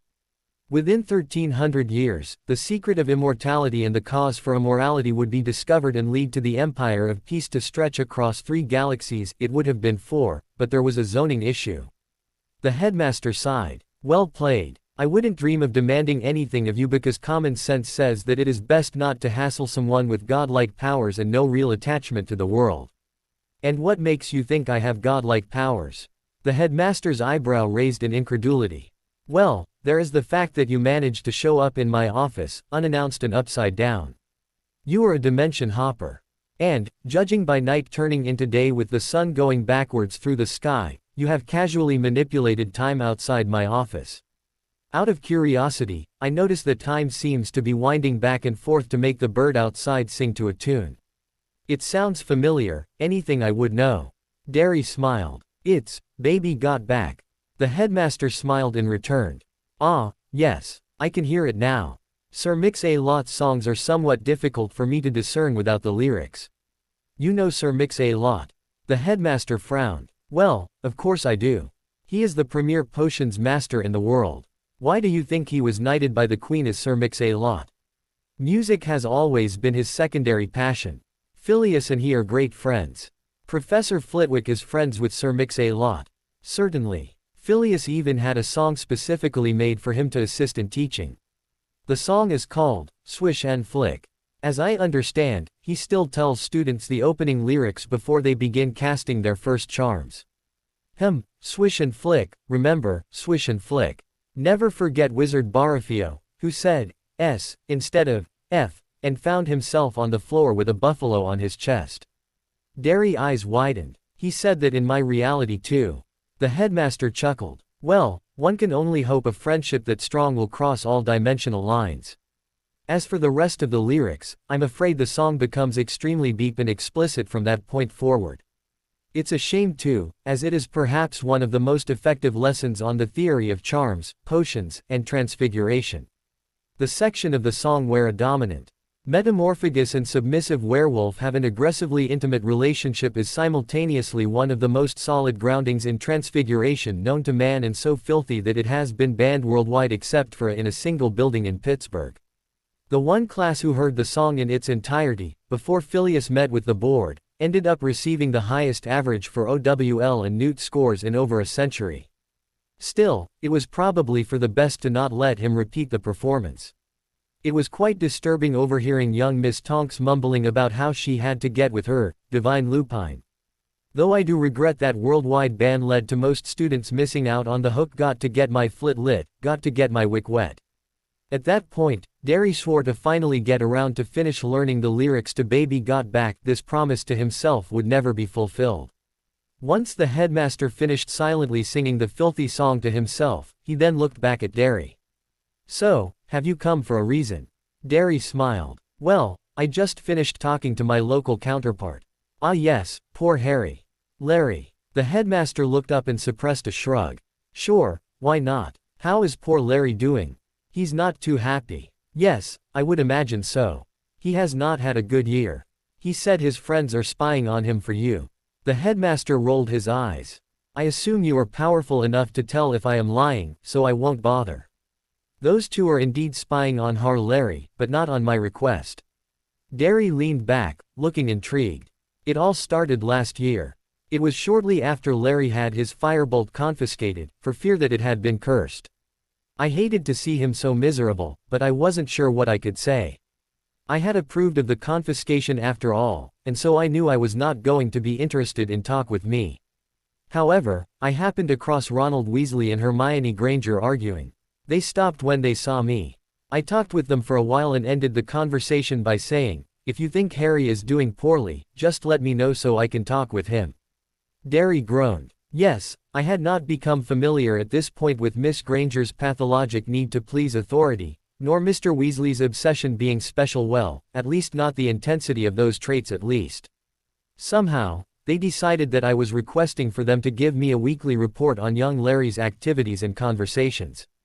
Every week I would tell them that I do not want them to spy on Larry for me, and they would just agree and wink knowingly. They just left my office a short time ago, hence my current headache. Derry chuckled, though it seemed to have an odd echo. I tried my best to ignore the reports I was given. However, when his map was confiscated, I did confiscate it from Remus. It's what let me see Peter Pettigrew on the grounds in Hagrid's cabin, which led to Sirius being exonerated and freed, even if Peter escaped his cell at the Ministry. For the most part though, I just tried to give Larry back his privacy that his friends were violating. I thought about telling Larry, but I was sure if I would cause more harm than good. I honestly hoped the duo would eventually give up their unwanted spying activities. Derry smiled. Where is Sirius? The headmaster frowned. He claimed he needed some time to mentally recuperate. The last I heard he was still partying in Las Vegas with Remus. I sometimes wonder if he would feel more connected with Larry if Larry had been involved in freeing him. Certainly, I think the 6 months of heavy drinking and partying has been plenty of time to recuperate to the point where he could have his second meeting with Larry. Derry sighed, which was echoed for a reason the headmaster couldn't understand. Okay. Last question. Why are you being so calm about me showing up here? It's really ruining my fun. The headmaster smiled tiredly. I truly am sorry. You should have arrived last year. I am sure I would have been greatly intrigued by you. I would have likely tried to see if I could manipulate you into becoming a powerful weapon in my plans against Voldemort. I probably would have tried to convince you to give me a power boost, and you would have had great fun in ruining my day as all my plans were torn asunder. I am sure I would have been suitably frustrated for your amusement. However, that was back when I cared about the wizarding world. Now I am just so sick of the nonsense that all I really want is to find a way to get Larry away from this world. Maybe even get him a happy life. Derry looked to his left. What do you think, Larry? The headmaster looked in shock as he realized that his version of Harry Potter, Larry Potter, had been sitting there the whole time. Thinking on it, he realized that he knew that the boy had been there all along, but he had simply thought Larry's presence made sense, and then the child faded into the background despite being right in front of the desk. Even as he felt the shock, it quickly faded as he figured that it made sense for Larry to be there. Derry smiled. Larry was feeling pretty down, and just wanted to be left alone. So, I created an aura around him where his presence seems natural wherever he is. I call it a, that makes sense, field. That seems like a dangerous ability. If you think it's not enough, I could boost him up with the power to destroy a few stars. I'm not great at subtle boosts, but I'm sure it is a sufficient ability that doesn't need to be enhanced. Derry smiled smugly, which made the headmaster suspect that subtlety was well within the Dimension Hopper's ability set. However, he also suspected the ability to destroy stars was also within the ability set, so he said nothing. Instead he focused on Larry. So Larry, you clearly have been given a great opportunity by your dimensional brother. What would you like to do with it? Larry looked unsure. Having a happy life sounds good. It's just nice to know I have someone on my side, Professor Dumbledore. Dumbledore. That's your name, shouted an enthused Derry. Dumbledore smiled. Did your headmaster have a different name? Nah, I just can't seem to keep the name in my head between dimensions. What did you think my name was? Albino Albacore. I like it. I've always wanted a nickname.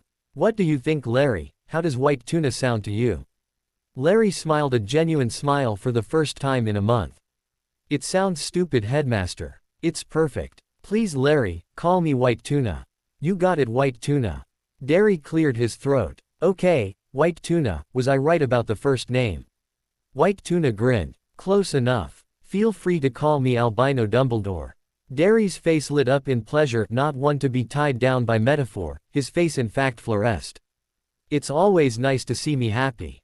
Anyways, I have been feeling nostalgic, so I figured I would tap out Larry here and take on the mantle of Harry Potter here in his place in the tournament. Larry spoke up. I thought you were Harry Potter. I'm the dimensional Harry right now, I'm Derry Potter. I would never steal Harry Potter from Larry Potter without his approval. Ah, that makes sense, I guess. White Tuna spoke up. When you say you'll take on the mantle of Harry Potter the prophecy, I'll take care of it. Voldemort and his Death Eaters. Easy as rewriting the underlying rules of reality. His scar, erased from existence. White Tuna spoke to Larry. Larry, it's your identity. What do you say? Larry looked confused. I have no idea what the prophecy is, but having someone else deal with the hassle sounds good to me. White Tuna grinned broadly. Excellent. Once Harry here takes care of your scar, how would you like to learn some real magic? The good stuff. The stuff that I swore was too dangerous to ever teach to another person. Awesome. With that, Harry pulled out an eraser and rubbed it on Larry's scar. The scar quickly was transformed into dark dust on Larry's forehead. With a quick puff of breath, the dust flew into the air and dissipated along with the sound of a ghostly fragment on Voldemort screaming, "Come on." That's just wrong. Harry turned to a pair of men, one old, one young, who exuded pure joy. Well, I guess I'll get to bed. White Tuna, if you need Larry to be more powerful for your classes, then just wish him more powerful. You can't decrease the power though, so you may want to avoid giving him the power to destroy the universe. Or you may want him to have that power, whatever makes you happy. With that, an all-powerful, mostly unhinged Harry Potter wound the time in the universe back forward to the evening time and went to go sleep in his old bed in Gryffindor Tower. He was excited to see what fun he could have in this universe. In another part of the castle, a dedicated house elf found himself laughing maniacally. Though he wasn't sure why. Maniacal laughter was usually a Saturday activity. In yet another part of the castle, a certain poltergeist felt a tingle of magic into his essence. He didn't know what it meant, but he was always a fan of change. In a hotel room in Las Vegas, two extremely hungover wizards woke up in their rundown apartment to begin another evening of drunken shenanigans and unsuccessful wooing of women. Sadly, they were about to discover they were immune to the effects of alcohol. In the guest room of her parents' house, a young Auror mumbled, "Divine Lupine," before passing back into a deep sleep with a smile plastered on her face. Hermione Granger walked into the Great Hall of Hogwarts with a spring in her step. This was not an unusual occurrence, as she was always happy to start a new day of fruitful education. As usual, she looked around the room for her surly and stubborn best friend. She couldn't believe that Harry still refused to admit to his abhorrent cheating and accept the blame that he was rightfully due. It, of course, never occurred to her that perhaps Harry's stubbornness was due to him being innocent and she didn't have a good grasp on the whole idea of being a best friend. Then again, she was also blissfully unaware of the infinite number of alternate Hermione Grangers who would gladly slap her around like she was Draco Malfoy on Malfoy slapping day and they had a fist full of free slap coupons. As an aside, the dimensions that have implemented a Malfoy slapping day are among the most peaceful and just dimensions in all of reality. And there was her prey, heir best friend. She was surprised to see that Harry was not sitting at the end of Gryffindor table while moping morosely into a bowl of plain porridge. Instead, he was sitting in the middle of the table, technically on top of the middle of the table, though she didn't know that this new Harry Potter could happily sit in the middle of the table if he had such a desire. Instead of eating his depressing breakfast, he was playing with his food. Once again, in the interests of clarity, Hermione was being quite dismissive of the extent of the food play. Harry had constructed a scale model of Hogwarts completely out of bits of waffle. It was accurate to the most minute detail, including the insides of the castle that no one could observe. This included moving staircases, hidden corridors, trick stairs, portraits, student body, staff, and replica of both himself and his dimensional twin. The waffle people lived in fear of the return of Sirupmort and his breakfast eaters. They relied upon their protectors, Albus Donutdor and Harry Poptartar, aka the Sweet Who Lived. It is fair to say that Hermione Granger held an overly broad definition for the term, playing with your food. Good morning, Harry. Can you please stop playing with your food? You are monopolizing all of the waffles. She was unaware that waffles had not been offered for breakfast this morning, so these were technically the sole possession of Harry Potter. Harry smiled at Hermione, which was another shock, as she had fully expected his typical morose looks that she assumed stemmed from his guilt over cheating. Hermione. It's been a while. How are you doing today? Hermione pursed her lips. Well, first, I would be much happier if you would first get rid of this monstrosity. She waved at the 20-foot-tall waffle castle, with clouds of vaporized waffle puffing out of its various chimneys. Harry nodded agreeably and called out to the headmaster, who was in deep conversation with Larry Potter. While no other student would dare sit at the head table, it seemed completely normal for Larry to be there. "Headmaster, would you mind?" The headmaster didn't acknowledge Harry, but he did wave his wand in the direction of the castle. If one were more attentive, they would realize that it seemed as if the headmaster had not cast any sort of magic, nor had he even noticed that his arm was moving without his own consent. No one was more attentive. The castle disappeared from the table, much to the disappointment of everyone else in the room who wasn't Hermione Granger, a Potter, or an old man who had unofficially retired and was just hanging around to enjoy the chaos. What no one was aware of was that the castle was not destroyed.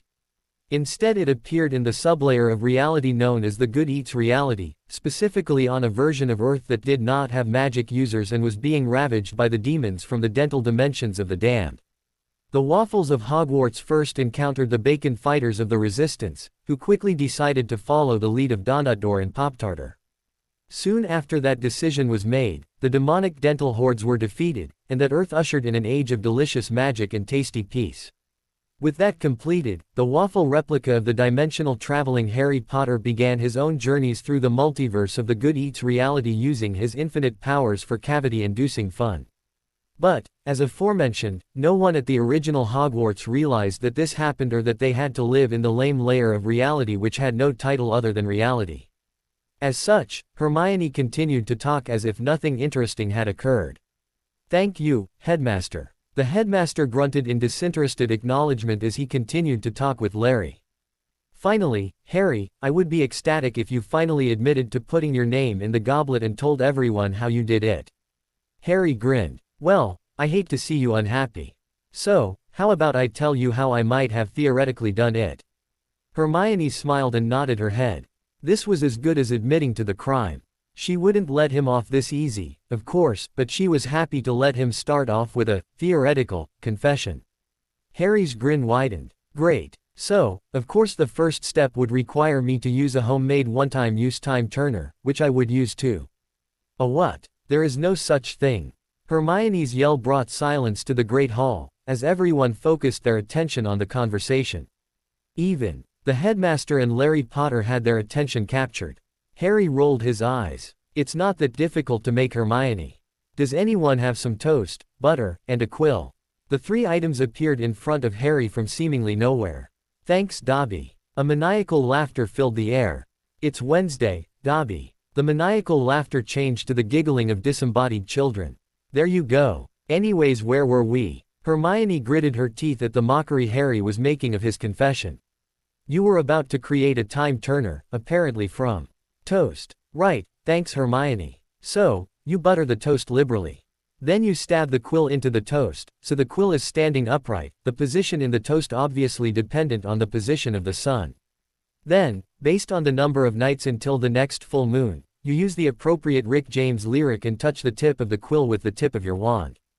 Hermione then watched as Harry buttered the toast and stabbed the quill into a seemingly random location. She listened to him and can't. She's a super freak, super freak. She watched his wand poke the quill and was surprised to see the quill and toast briefly glow golden. Still, she was hardly convinced. "And, how does one use this time toast?" Harry, infuriatingly, rolled his eyes once again. "You take a nibble, of course." She looked at the toast, dubiously, and took a nibble. The hall was shocked when she disappeared and the doors to the hall slammed open. In walked a clearly annoyed Hermione Granger. "You didn't warn me that I would be intangible, invisible, and transported to another part of the castle for the hour I was sent back. Only intangible and invisible to the living, you're fine with ghosts. As for the location, that depends on bite size and location, which I figured was straightforward." Hermione stalked forward and grabbed Harry by the front of his robes, speaking with a level of menace that would make the most hardened Death Eater request lessons. "Listen, Potter, I was popped in on Filch and was forced to watch him as he it was awful. Now, you will teach me how to make this time toast, or so help me." Harry, smile never faltering, removed her hands from his robe. "Hermione, I would of course be happy to help you. As you can see, everyone else is giving it a try." Hermione looked around, and she could indeed see all the other students, and most of the staff muttering, "Super freak," over a quill-pierced piece of buttered toast. With some satisfaction, she was pleased to note that no one was having any success. Out of the corner of her eye, she saw a flash of golden light. When she turned her head, there was an empty seat at the Slytherin table. She turned her head further in time to see Gregory Goyle walk into the hall with a goofy smile. "Way to go, Goyle!" yelled an ecstatic Harry Potter. Goyle just smiled dopily and gave Harry a thumbs up. Harry turned to Hermione. "I'm glad Goyle figured it out. So, Hermione, you wanted me to show you how to." "No," shouted a furious Hermione. She looked around in embarrassment and spoke with a softer tone. "No, thank you, Harry. I'm sure that I can figure this out on my own." There was no way that she was going to be outdone by Gregory, one brain cell, Goyle, that was for damned sure. "Okay, Hermione. Well, I should head on off to class. Catch you later." Hermione waved her hand dismissively as she started to grab for the plentiful stacks of toast and sticks of butter. It never even occurred to her that Harry never explained how the timed toast could be used to cheat the goblet of fire. A few seconds after Harry left the room, a harried Severus Snape entered the Great Hall. He made his way to Dumbledore and whispered, urgently, "Headmaster, you should know that I was delayed by Peeves. It appears he has somehow come into possession of a spectral wand that allows him to cast magic on the physical world. I spent the past hour in a running battle where I was barely able to avoid his prank spells." Snape then noticed the hall full of people stabbing and then muttering at their toast. "Did I miss something?" Albus turned his head and just smiled at the surly potions professor, while refraining to comment on his neon-pink mohawk. As Harry made his way to divination class, Larry ran to catch up with him. This was made more difficult as Larry was having difficulty seeing through his tears of laughter. It was made easier though, as Harry didn't care about arriving to class on time or at all and had no issue of waiting for his laughing dimensional twin. "Okay, I have to ask, the time toast, is that real?" Harry shrugged. "It is now. Really? I just figured you sent Hermione and Goyle yourself and used the toast as a trick."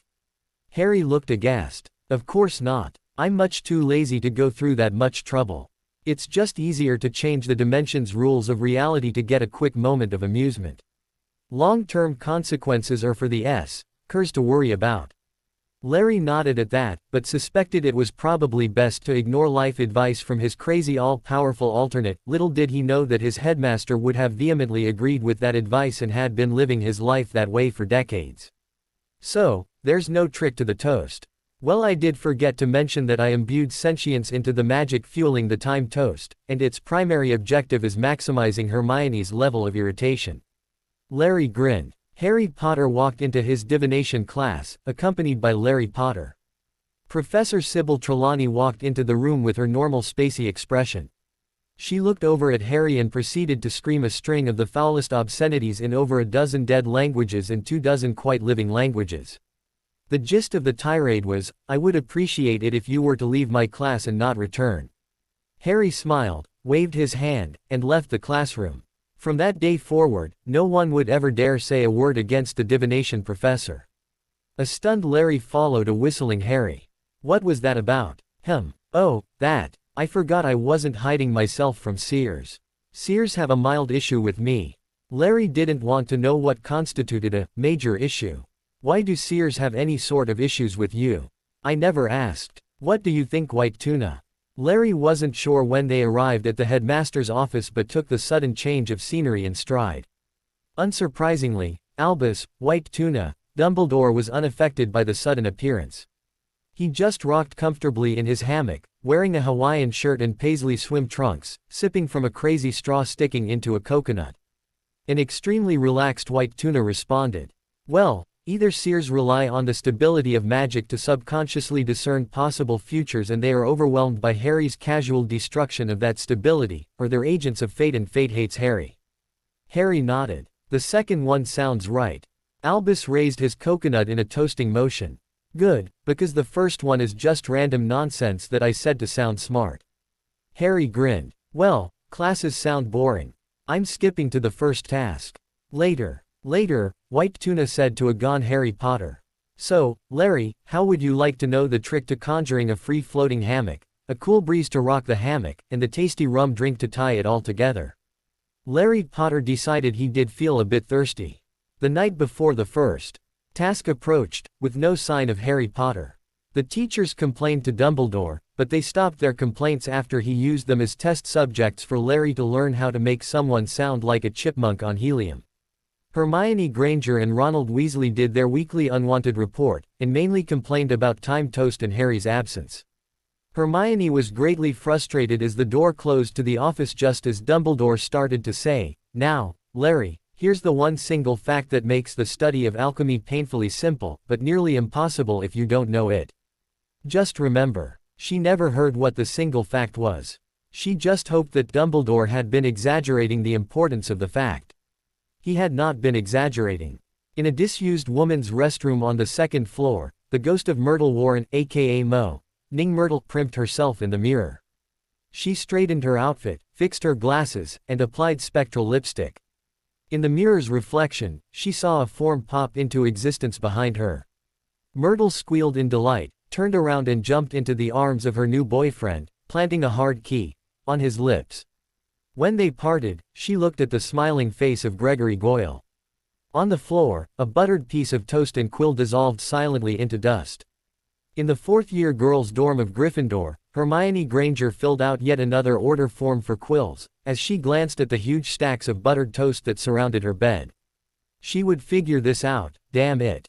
In a random hallway of Hogwarts, Sir Nicholas de Mimsy Porpington, aka Nearly Headless Nick, thought he heard Peeves yell out a word that sounded like a spell.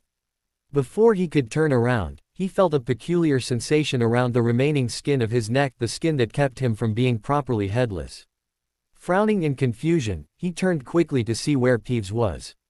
However, that made things even more confusing as he now found himself staring at his own body standing several feet away. Once enough time passed for him to process this new state, an extremely loud shout of joy was heard in every corner of the castle.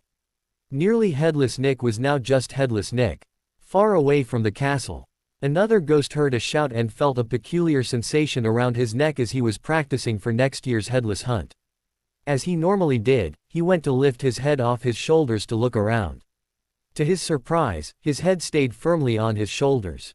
No matter what he did, it stayed firmly stuck, and would remain firmly stuck for the rest of his ghostly existence. Sir Patrick Delaney Podmore, leader of the Headless Hunt, taunter of Nearly Headless Nick, was very upset to find himself properly recapitated. A giggling Peeves apparated back to Hogwarts. He didn't know where he got this wand and access to magic, but he was going to abuse it while it lasted.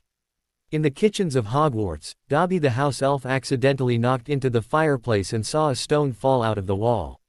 As he went to fix the broken wall, he noticed there was a small slip of paper stuck in the hole. As he read the paper, an insane smile formed on his face.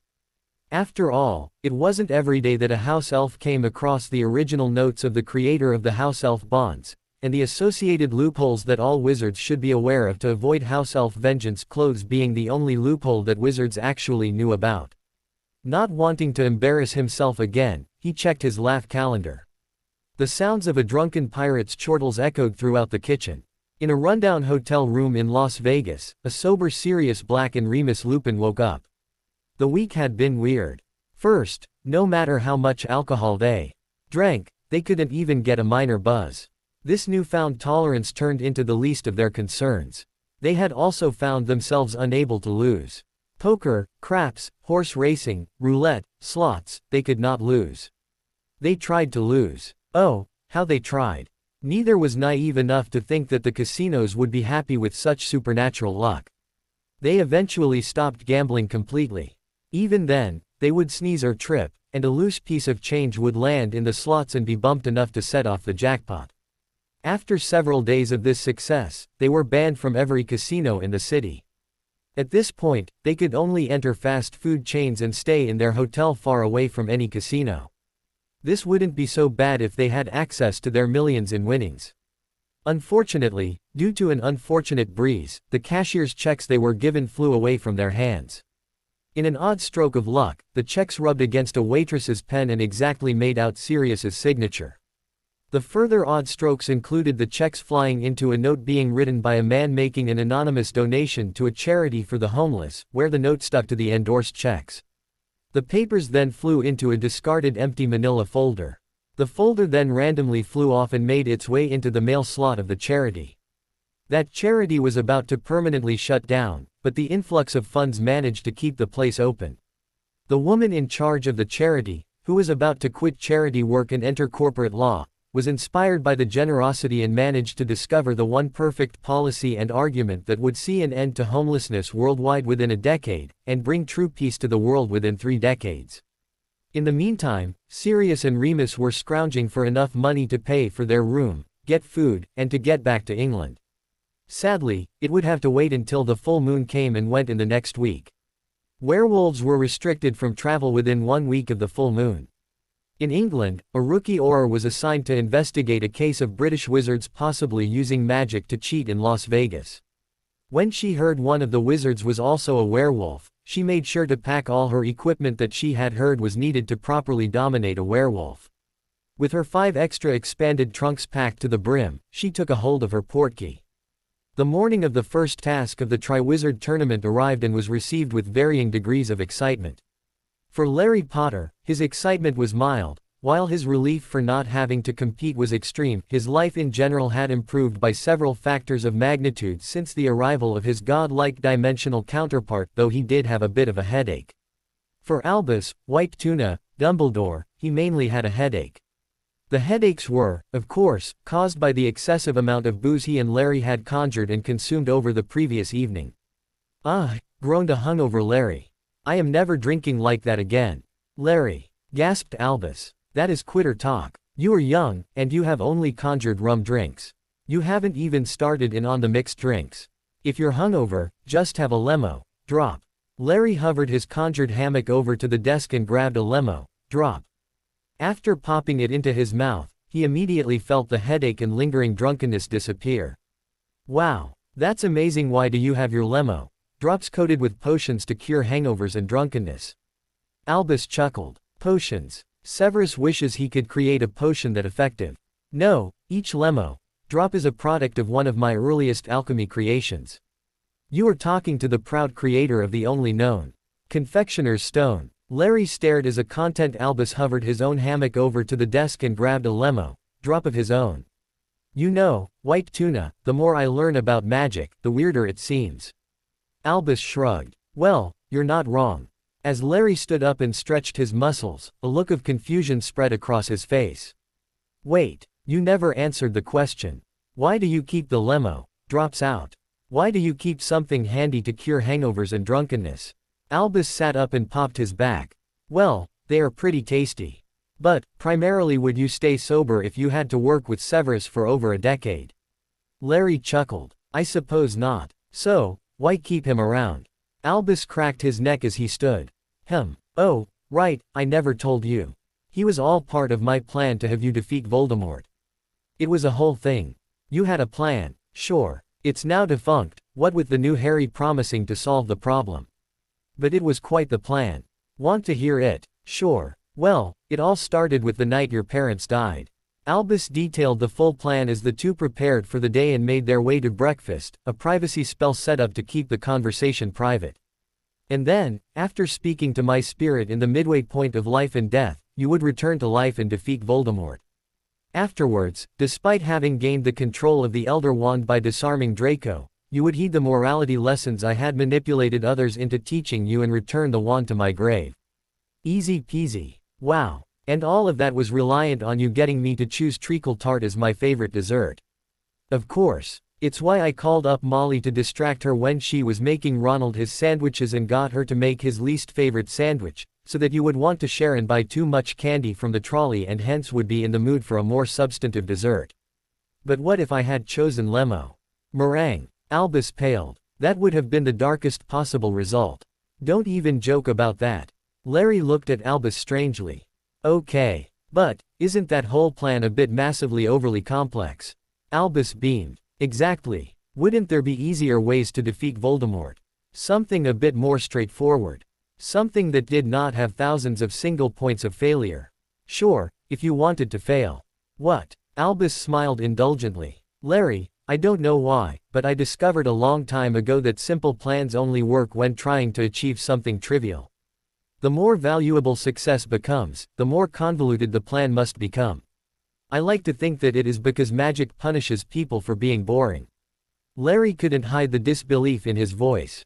That can't be true. Oh, in your first year, Voldemort used a simple plan to gain immortality. He brought in a troll to distract the school while he went after his goal. So, despite all reasonable expectations, he failed to get the stone and the troll was defeated by Ronald Weasley casting a spell he had never cast successfully before, while you kept the troll distracted by improbably shoving your wand up its nose. Yeah, well, that was just luck. When Voldemort tried to curse you off your broom, to achieve the goal of killing his enemy of prophecy, he failed. He failed because Hermione Granger went to stop the wrong culprit and accidentally knocked over the correct culprit. Sure, but when his soul fragment wanted to meet you in second year, it went through a completely ridiculous plan that involved you having to figure out the location of the Chamber of Secrets, guessing the password, and arriving alone. There was absolutely no reason it should have worked, and yet he succeeded in having his confrontation. But, when he went straight forward again, and ordered the basilisk to kill you, you killed the damned thing with a sword, survived its venom, and destroyed the soul fragment. Magic is weird. Albus nodded sagely. Word. As Larry was learning the secrets of magic, Hermione walked into the Great Hall for breakfast. Sitting at her table was the normal huge stack of toast. She had yet to successfully create the time toast, but she took comfort in the fact that the only one to succeed was Goyle. She was prepared to simply give up for now on the endeavor. She could accept that Goyle was simply a natural at one thing. He was an idiot savant. That was fine. Mostly. Barely. She glared at the stack of toast and pushed it aside. She's a brick house, she heard Crabbe say. She glanced over as he continued. The lady's stacked and that's a fact. Hermione's eyes widened as she saw his quill glow when touched by his wand. With a bite, he disappeared and then walked in through the entrance of the Great Hall. He had a pleased smile. No, she could accept Goyle was an idiot savant, but there was no way that Crabbe was also an idiot savant. She would not be defeated by the intellectual gnats of Slytherin. She dove for her pile of toast and pulled out her sack of quills. The sentient bit of magic controlling time toast and dedicated to irritating Hermione giggled in delight. It was a giggle only audible to other sentient magic, toast, and ducks currently eating breadcrumbs. Of the set, only the toast found the giggling to be disturbing. Ludo Bagman was unhappy on the morning of the first task. He should have been extremely happy. He had pushed for the reinstatement of the Triwizard Tournament, so this was his baby. He was a judge for the tournament, and he had been excited to have such a big role in the competition. Unfortunately, he had a bit of a problem when it came to gambling. Primarily, he wasn't good at it. He had massive debts to witches and wizards around the world. More pressing, he had massive debts to several important goblins at Gringotts. He had made some very sizable new bets that would wipe his debts clean, but they had relied on Harry Potter winning the Triwizard Tournament. And Harry Potter had not been seen for almost a week. He was doomed. He was also hungover. Why was he hungover? Oh, right, he had gone out drinking the night before and met up with some goblins again. They had been friendly, which should have made him suspicious. They had bought him drinks, which should have terrified him. They had gotten him to make another bet, a real long-shot bet, the kind of bet that would pay off his debts and give him a tidy profit. His eyes opened wide with fear as he remembered his side of the stakes. If he lost, oh Merlin, if he lost, he would become a lifetime servant to the management of Gringotts. And both parties had made an unbreakable vow to honor the bet. He looked to his side table and saw the betting slip. He couldn't remember who he had bet on. With trembling fingers, he picked up the slip and read it. Ludo Bagman began to cry. This would continue until he was summoned for the start of the first task. 3 of the 4 champions for the Triwizard Tournament entered the tent where they would be waiting for their turn. All 3 were nervous, though one was more nervous than the rest. There was Victor Crumb, the round-shouldered, duck-footed, professional Quidditch player, and champion of the Durmstrang school. Some people might wonder how it was possible that a professional athlete could also be a full-time student for 9 months of the year. Some might think that a sport that requires active training and play throughout the school year would make it impossible for that player to spend the entire year participating in a non-Quidditch contest in a different country. Well, thanks to a highly convoluted plan, it works out perfectly. As an aside, Victor knew that the contest involved getting past a dragon in some manner and was not the most nervous champion. Next was Fleur Delacour, the quarter villa, beautiful, bouillabaisse lover, and champion of the Beauxbatons school. Some people might wonder what her preferences were when it came to bouillabaisse. Did she prefer the English conger to the monkfish? Which fish did she prefer, and did she care about the order in which they were added? Did she have a specific temperature preference? Did she prefer it because of its taste, its origins in Marseille, or the similar dish from Roman mythology that Venus fed to Vulcan? Some people are just excessively passionate about soup. There was also the thing about the whole say, Dotwool allure of her villa heritage that attracted some interest, but it's no bouillabaisse. Anyways, she was also aware of the dragons and was not the most nervous contestant. Finally, was Cedric Diggory, the friendly, loyal, handsome, Hufflepuff Quidditch captain, and one of 2 champions of the Hogwarts school. Some people might say that is a rather generic description that could apply to any stereotypical Hufflepuff. To those people, it should be noted that the stereotypical Hufflepuff is not a Triwizard champion nor in a budding romantic relationship with a younger rival Quidditch player. As such, it should be crystal clear that Cedric was not simply a generic handsome young man who primarily existed as a mild foil to much more interesting people. As an important note, he was unaware of the dragons and was the most nervous champion, since in most realities it is up to Harry Potter to remember Cedric is also a champion and hence should also receive the warning. 10 minutes later, a harried and nervous Ludo Bagman walked into the tent. He looked at the 3 champions and his eyes widened in panic. Has anyone seen our 4th champion? Where is Harry Potter? Over here. The 3 champions and Ludo turned to the corner of the tent and were surprised to see Harry reclined on a very comfortable black leather chair, which appeared to be vibrating pleasantly. They were all certain the chair had not existed until that moment. Ludo spoke with relief. "Ah, Harry, good. You had us all worried. Where haven't you been for the past week?" "I've been here since leaving the headmaster's office." Harry assumed that the time travel implications were obvious. They were not. Luckily, Ludo simply chose to ignore both the odd answer and the responses of the other champions, Fleur with her calling Harry a little boy, Crumb with his surly looks, and Cedric looking handsome and loyal. Instead he pulled out a bag filled with miniature replicas of the dragons that the champions would have to face in their upcoming tasks.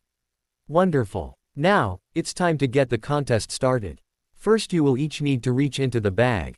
Ludo was interrupted by a hacking cough followed by a voice that sounded like a crotchety old man who had been smoking 5 packs a day for the past century. It should be noted that these are packs of cigarettes and not packs of ham or playing cards, as those cause distinctly different vocal changes.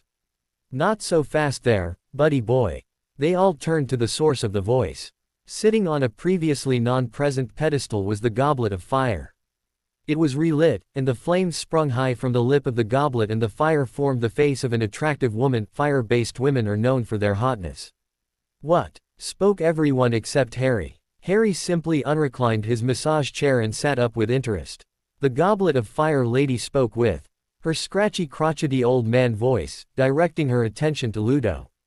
"What do you think you're doing there, Ace?" Just explaining the rules of the first task to the champions." "And what makes you think you have that authority?" "My department is running the Triwizard tournament." The goblet chuckled. "What does that have to do with anything?"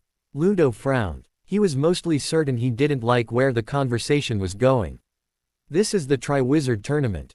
The goblet's chuckle became more malicious. "Your people should really read the fine print. Your department does run the Triwizard tournament.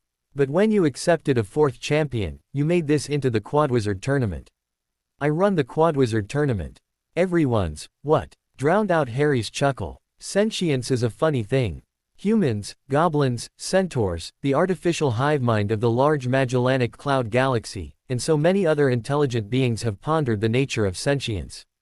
They have questioned the nature of the self, debated the definition of life, wondered if the quasar at the center of their hive mind was the seat of their soul, and generally delved into the deepest mysteries of existence. The one thing that was never denied was that the issue of sentience was a serious matter and should not be taken lightly. Of course, the outlier to all intelligent life was magical humanity. When confronted with the serious questions on the nature of sentience, witches and wizards respond with the question of, do you think I can give the sentience level of a rabid dog to a book about monsters? For any inanimate object, there is a witch or a wizard who has wanted to make it sentient. Paintings, pictures, trading cards, chess pieces, statues, stairs, empty rooms, teapots, goblets, hats, books, etc. Werewolves came about because a wolf-loving witch botched her attempt to make the moon sentient. It's only mildly sentient at this point. Some might wonder if this blasé attitude towards sentience might explain why some pure-bloods view Muggles and the Muggle-born as a lesser species. After all, both a portrait and a Muggle can provide the same level of conversation and emotion. In some realities, perhaps that is a valid explanation. Sadly, in this reality it is because people are jerks. What this blasé attitude does explain is the rapid acceptance of the Goblet's "call me, Gob Fieri" authority. Many of the Triwizard officials started their school careers by being assigned to a house by a sentient hat, and the champions had already been chosen by Gob Fieri, "call me, Gob."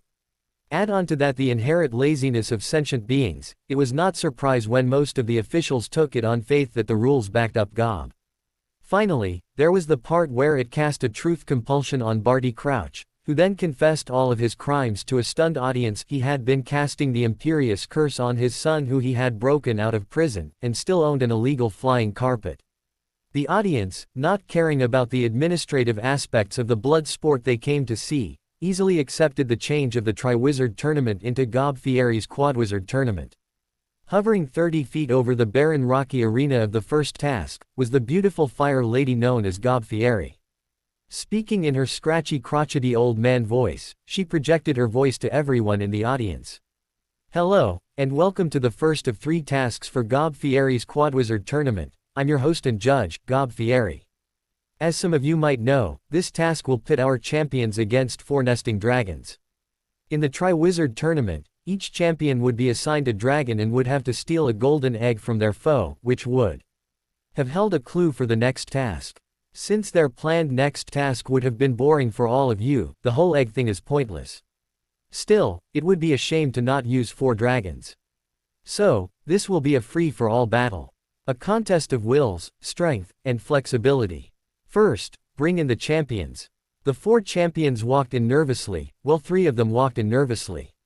One of the 4 champions was simply excited. It should be noted that this mysterious 4th non-nervous champion had no idea what was about to happen, as Gob had been given sentience and power but no directions. The identity of this champion, who is obviously the dimension-hopping Harry Potter, will of course remain a mystery. Ladies and gentlemen, I present to you Victor Crumb, Fleur Delacour, Cedric Diggory, and Harry Potter. The crowd cheered and jeered. And for the dragons, I present. In walked a bluish-green dragon, snorting smoke out of her rather compact nose. Hillevi the Swedish short snout. The audience was silent. Hillevi glared at the audience and shot a gout of flame at a random section. The flames impacted a shield only inches from their face. I should mention that the shield protecting the audience is powered by the enthusiasm of said audience, and the shield is now down. Dragons are known for being insistent upon receiving their due applause, so I would recommend applauding if you value your lives. The applause and cheers were deafening. Hillevi looked smug. Next up, in walked a beautiful dragon with green scales that sparkled like emeralds in the sun. Bronwyn the Welsh Green. Applause, cheers, and 2 smug dragons filled the stadium. Next, in walked a lithe red dragon, each movement a study in grace. Ting the Chinese Fireball. Applause, cheers, 2 smug dragons, and 1 dragon with a sly smile filled the stadium. Finally, in walked a terrifying, angry, spiky dragon. Luja the Hungarian Horntail. Terrified applause and cheers, 2 smug dragons, 1 dragon with a sly smile, and 1 other dragon looking at the audience with undisguised hunger filled the stadium. And now for the contest, the 4 champions and 4 dragons will play Twister. Confusion filled the audience as the rocky ground transformed into a gigantic flat white surface with 4 long rows of immense dots. One column had red dots, followed by blue dots, next was yellow dots, and concluded with green dots. A massive spinner hovered above the field. To make things even, the champions will be increased in size to match the dragons. With shouts of surprise and giggles of delight, the 4 champions each now stood at the same size as the largest dragon, Luja the Hungarian Horntail. And the dragons will take human form and be gifted with ability to speak English, French, and Bulgarian. The dragons transformed into 4 extremely tall human women, all appropriately clad. Take positions. All 8 contestants took their places and the spinner was flicked by Gob with a fiery hand. Left foot yellow. The first task had begun. Right hand red and everyone succeeds. Wait. Lucia used a bit too much force in that movement, she's starting to teeter. Is there anyone under her? No. You can do it, Lucia. She's going to make it. She's going to, oh no. She moved her right foot off green to stabilize herself. Lucia the Hungarian horntail is the first out at 13 moves. Let's hear it for Lucia. Left foot blue and Victor Crumb slips. Looks like his duck-footed stance isn't doing him any favors. He's still on his colors, but he's resting all his weight on Hillavy's left arm. Hang in there Hillavy. Oh, and left hand green and yes Hillavy moves her arm and Crumb falls down. Way to go Hillavy. Crumb is out at 18 moves. Let's hear it for Victor Crumb of Durmstrang. Right foot yellow and it looks like everyone is good. No. Harry Potter's left hand is starting to slip. Hang on Potter. And it looks like Hillavy is amused by being underneath another person about to slip and is starting to chuckle. Here's hoping she knows that her human form still allows for superheated breath and the hot air blasts down the back of Potter's neck. He's starting to squirm, he's starting to giggle, he's starting to laugh and his left hand slips off completely. He's going to land on Hillavy. Will she be able to support him? No. Potter and Hillavy are out at 27 moves. Let's hear it for Harry Potter of Hogwarts and Hillavy the Swedish short snout. Right foot blue and everyone is still going strong. We're 40 moves in and no one is showing signs of tiring. These competitors are going to have to start thinking outside of the box if they want to win the contest. Left hand green and no problems. Wait, that's interesting. Bronwyn took a more dangerous dot, but now her mouth is right next to Cedric Diggory's ear. Uh-oh, it looks like she's going for a psychological attack. Be careful Diggory. As everyone should know, the Welsh Green is the most effective flirt of all the dragon breeds. Their flirt attacks have been known to subdue a charging horntail. And it looks like Diggory is starting to blush. Here's hoping he can keep it together. Left foot red and Bronwyn has moved her leg to brush up against Cedric's leg. Oh dear, she's increased the intensity of her attack. Cedric is really sweating now. Careful Cedric, it's just flirting, don't let it bother and he has stood up to run away from Bronwyn. Well done on the flirt attack, Bronwyn. Diggory is out at 41 moves. Let's hear it for Cedric Diggory of Hogwarts. Enjoy your cold shower. Right hand red no problems. 44 moves in, and we got to wonder what Fleur Delacour is up to. Our remaining 3 contestants could easily have their own section to play on, and yet she is making her way over to Bronwyn, leaving Ting by herself. What could she be up to? Left hand blue all good. Fleur Delacour has managed to position herself so her mouth is next to Bronwyn. Oh my. Does she intend to out-flirt a Welsh Green? She does. For all those in the audience, be thankful that you are shielded from the Vila allure that Delacour is exuding. The allure of a giant Vila is something else. But, does it have any effect on Bronwyn? Only time will tell. Right foot green no problems. 60 moves in, and Ting's natural grace and flexibility ensures she is going strong. It helps that Delacour and Bronwyn are on the opposite end of the board and twisted all around each other. As anyone can see, both are covered in sweat and have dilated pupils. The Vila allure is still rolling off the tangled pair in massive waves. Bronwyn whispers something into Delacour's ear, and Delacour is trembling as she whispers back. Bronwyn shivers and the two are now staring into each other's eyes. The last time the world saw a flirt off this intense, the Trojan War was triggered. How much longer can this go? Left foot why wait. Delacour and Bronwyn broke at the same time and are now dotting quite passionately on the ground. Sorry ladies, it's not that type of show. They're both going for a cold dip on opposite sides of the lake. Delacour and Bronwyn are out at 60 moves. Let's hear it for Fleur Delacour of Beauxbatons and Bronwyn the Welsh Green. The two embracing giant women disappeared, followed by a loud splash in the distance. A cloud of steam could be seen rising from the lake. It took nearly 10 minutes for Fleur to reel back her allure. The range of the allure hit both the village center of the merpeople and the camp of the centaurs. The population boom that followed some months afterwards was likely a coincidence.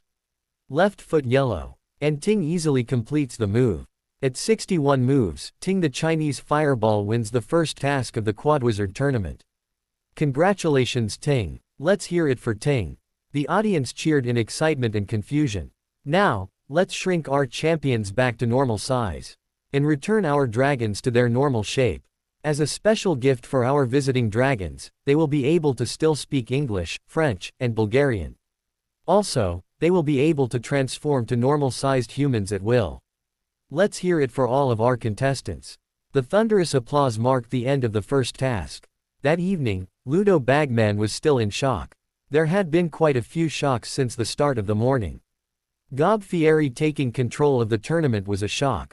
The introduction of Giant Twister was a shock and would also become the preferred combat resolution technique of the world's population of giants, leading to a sharp decline in the overall aggressive of the group and increase in their acceptance to the rest of the world. Harry Potter not making the top 4 was a horrible shock. But the greatest shock was represented in his hands. He stared at the betting slip and silently read the bet out loud. Winner of first task, Chinese Fireball. The goblins of Gringotts had already contacted him. His debts to all parties had been paid, with interest. The remaining winnings were deposited in his vaults. In the first time in a decade, he was well off. A week later, a harried Hermione Granger and confused Ron Weasley left the headmaster's office. Ron was mainly confused by what Dumbledore would achieve by putting the lime in the coconut, and what it had to do with the 22nd use of dragon's blood. Hermione was simply muttering at another piece of toast, her mind clearly nearing the breaking point. "Baby, shoot me with your love gun." She tapped the quill and her eyes widened in excitement as it glowed. Tremulously, she took a nibble and disappeared. A shout of triumph was heard from another part of the castle. A sentient piece of magic smiled happily. After all, one could not irritate someone who was full on crazy.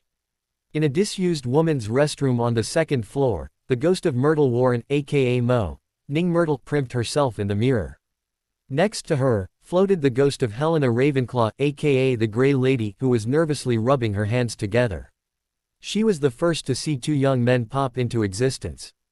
Helena smiled demurely. Myrtle laughed in joy. Greggy goo. The two embraced with a loving key. Helena looked at the other young man. "Hello, Vincent." Vincent Crabbe bowed to the daughter of one of the 4 founders of Hogwarts. "My lady, might I entice you to join me on a midnight stroll?" Helena smiled with a happiness she had not known in a long time. "Indeed, perhaps tonight we might explore the library." As she started towards the door, she continued speaking. "After all, I don't want people saying my boyfriend isn't smart." Boyfriend. A happy Vincent Crabbe chased after the swaying spectral hips of his beautiful Grey Lady. In the dungeons of Hogwarts, a jittery Severus Snape snuck into a disused classroom. He hadn't managed to complete a potion in weeks. Oh, his classes remained free of disruption, but his free time potions had all been ruined by that damnable Peeves. He didn't know where that poltergeist got a hold of a wand that could cast magic, but the spirit had become impossible to deal with. And Dumbledore seemed more interested in teaching alchemy and pranks than Larry Potter, though he never questioned Larry Potter's presence at head table as being remarkable. Tonight he would finally complete a potion. It was a simple boil cure potion, but it was the principle that mattered. He had set up 20 other potions throughout the dungeons. He was certain that the dummy potions would distract Peeves sufficiently. Looking around the room, he saw it was empty. He sighed in relief. He made his way to the cauldron and picked up the last ingredient to finish the potion. He looked down into the potion. Boo! Severus screamed in shock at the sight of the head of Headless Nick, knocking a full pile of porcupine quills into the brew. He barely managed to avoid the subsequent explosion, but Nick's laughter would haunt him until his dying day. As it turns out, granting a ghost his 5-century-long deepest desire is all it takes to ensure that a poltergeist has a permanent partner in pranking crime. Dobby returned from his nightly trip to Bad Master Malfoy's changing room, holding another 3 hairs. Just a few more months, and vengeance would be his. He tittered like a tipsy professional wrestler, evilly. In the Las Vegas desert, on the final night of the full moon, a terrified werewolf and large black dog ran for their life. Behind them, a young Auror with bright red hair skipped after the two. The werewolf and dog had been on the run for 3 days now. No matter how fast they ran, the skipping Auror with massive bullwhip and handcuffs dangling from her belt was always a few dozen feet away. With their energy reserves nearly depleted, they knew it would take a miracle to escape the terrifying woman. A miracle that would never come. As the werewolf known as Remus Lupin finally collapsed in exhaustion, he cringed as he once again heard the Auror talk in her sing-song voice. "Come on, little werewolf. Come to the nice metamorphagus." He whimpered as he felt her arms grab him and squeeze him with impossible strength. It should be impossible for anyone to carry a transformed werewolf in their arms, as if it weighed nothing. Ooh, now I have a cute little werewolfy wolfie to pet and love and cherish and dominate and squeeze. I'll take you home and lock you in a nice big cage, and never ever let you out except to pet you, and love you, and hug you, and say, you all up. Won't that be fun? The werewolf fainted. Auror Tonks looked over at the large black dog and pointed her wand at him. Her voice went from a sing-song tone to ice cold. The law says that any stray dogs I bring back with me have to be neutered. So, either change now, Sirius, or say goodbye to the boys. The dog quickly changed back into the man known as Sirius Black, who then promptly fainted. A pleased Auror rounded up her cousin and divine Lupine, while preparing her return portkey. Harry Potter, having been missing for a couple weeks, appeared in the headmaster's office. White Tuna, I've got terrible news. Albus Dumbledore looked up from the bubbling cauldron of liquid luck he just taught Larry to brew. It was one of the most difficult potions known to the wizarding world, so the lessons had taken nearly a full day after excluding meals, naps, and goofing off. He noted that Harry seemed terrified. What could scare a man of such power? He was grateful to see Larry rushing to grab the lemo drops. He suspected he would need to be sober with all his faculties at the ready. What is it, Harry? Harry's face was pale. I just remembered the Yule Ball is coming soon. Albus's gut clenched. Was some great evil going to attack during the Yule Ball? What about the Yule Ball? As Harry paused, the air stilled, and lightning shot down from a cloudless sky. Need a date. Albus rolled his eyes. Never mind the lemo drops, Larry. I don't want to be sober for this. As Harry paused, the air stilled, and lightning shot down from a cloudless sky. In the distance an unrelated cow mooed. Need a date. Albus, White Tuna, Dumbledore rolled his eyes. Yes, Harry, you just said that. There was no need to repeat yourself. I thought you might have forgotten. Albus sighed, rubbed the bridge of his nose, and then took a swig from a coconut full of rum. Okay, you need a date and you've come to me. Oh God, please tell me you aren't asking me to be your date. Albus's eyes filled with panic and he looked down at the cauldron of liquid luck bubbling in front of him. He wondered if it would be powerful enough to work against someone like Harry. He was pleased to see that Larry was also edging towards the potion. It was nice to know that his local Potter was developing a sense of self-preservation. I'm not asking you on a date.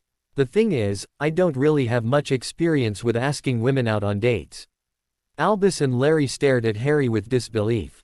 Larry was the first to speak. You have infinite power, and can't get a date. Yes, why don't you ask out someone in the castle? Harry looked back at Larry with incredulity. Would you ask anyone in the castle? Larry shrugged. Good point. Albus sighed so hard that he passed out for 2 minutes from lack of inhaling. When he came to, he ignored his fainting and started to speak. If you are looking to ask a stranger, then I've heard that a surefire method is to find a damsel in distress and... Damsel in distress. Got it. With that, Harry Potter disappeared from the room, also from that reality, but Albus did not know that fact nor would have he really cared. And he's gone. Oh well, I'm sure it will be obvious to him that he needs to save the damsel first.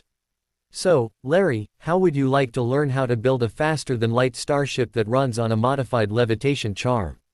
Winfred, Fred, Burkle was terrified. Not too long ago, she was a happy young woman who had just started up a relationship with a man who was in the running for being her one true love. She was running the science division of the Los Angeles office for Wolfram and Hart, admittedly a demonic law firm, but she and her friends were taking it down from the inside. And now she was dying in the arms of the man she loved, the victim of one of her subordinates in the science division. Although the word, dying, seemed too tame for what was happening. Her soul was being consumed by an elder demon known as the God King Illyria. She could feel her very essence shredding. She tried to fight, like her true love Wesley asked her, but she just couldn't find a way to fight any longer. As the last of her energy ebbed, she spoke her final words to Wesley. I'm not scared. I'm not scared. I'm not scared. Please, Wesley, why can't I stay? As her head rested limp on Wesley's arm, she stared into his loving eyes, and the world began to dim. "Excuse me." Fred blinked. Considering that she had lost all control of her body, that shouldn't have been possible. Was she dead? Shouldn't her soul be destroyed at this point? She raised her head up and saw that Wesley was completely frozen in place. Turning her head to the voice, she saw a dark-haired man who looked either 14 or 35. He gave her a big smile and spoke again. "Hi there. I'm looking for a damsel in distress. Would that be you?" Fred stood up, feeling better than she had ever felt. Luckily, she had enough experience with the supernatural that she wasn't completely freaked out by what was happening. "Well, I do tend to find myself in a lot of situations where I need rescue, and this certainly counts. Also, I am a damsel, so yes."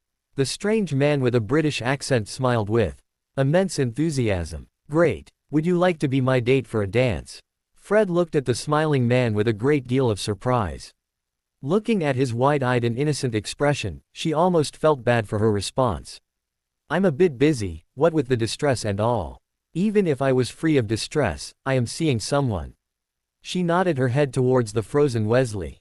The man appeared to notice Wesley for the first time, with a look of shock. "Oh, I see. Well, good for you. I'll just head on out then." The man waved, as if to leave. Fred waved back. The man then smacked his head. "Silly me. I completely forgot. It looks like there is some sort of entity currently chewing on your soul and dissolving it.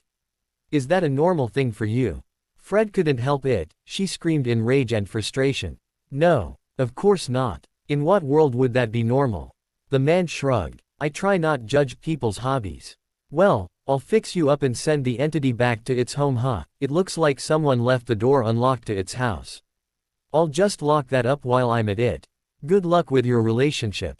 Fred watched as the man flicked a speck of golden energy at her forehead and he disappeared to the sound of what she swore was the theme to the Love Boat. Time then restarted for Wesley, who looked up in shock to see Fred standing and glowing with a golden light. Hope welled up in his heart as he saw her expel a dark smoke out of her mouth as her body healed.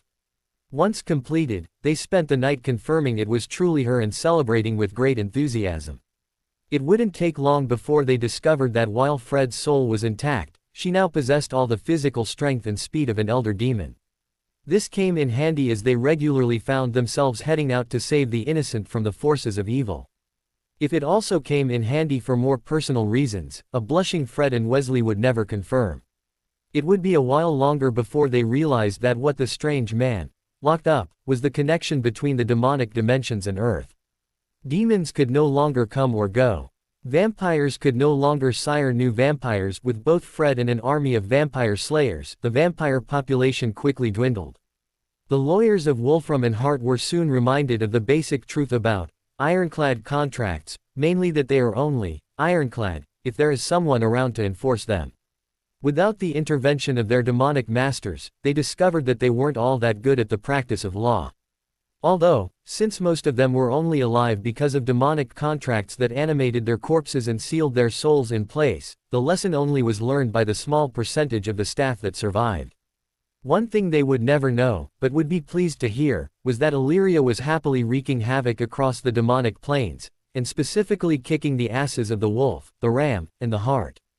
The strange man was never seen again, but his legend lingered. One of the most important aspects of dating is timing. Of course, that is hardly distinct to just dating. Timing tends to impact so many things in the world.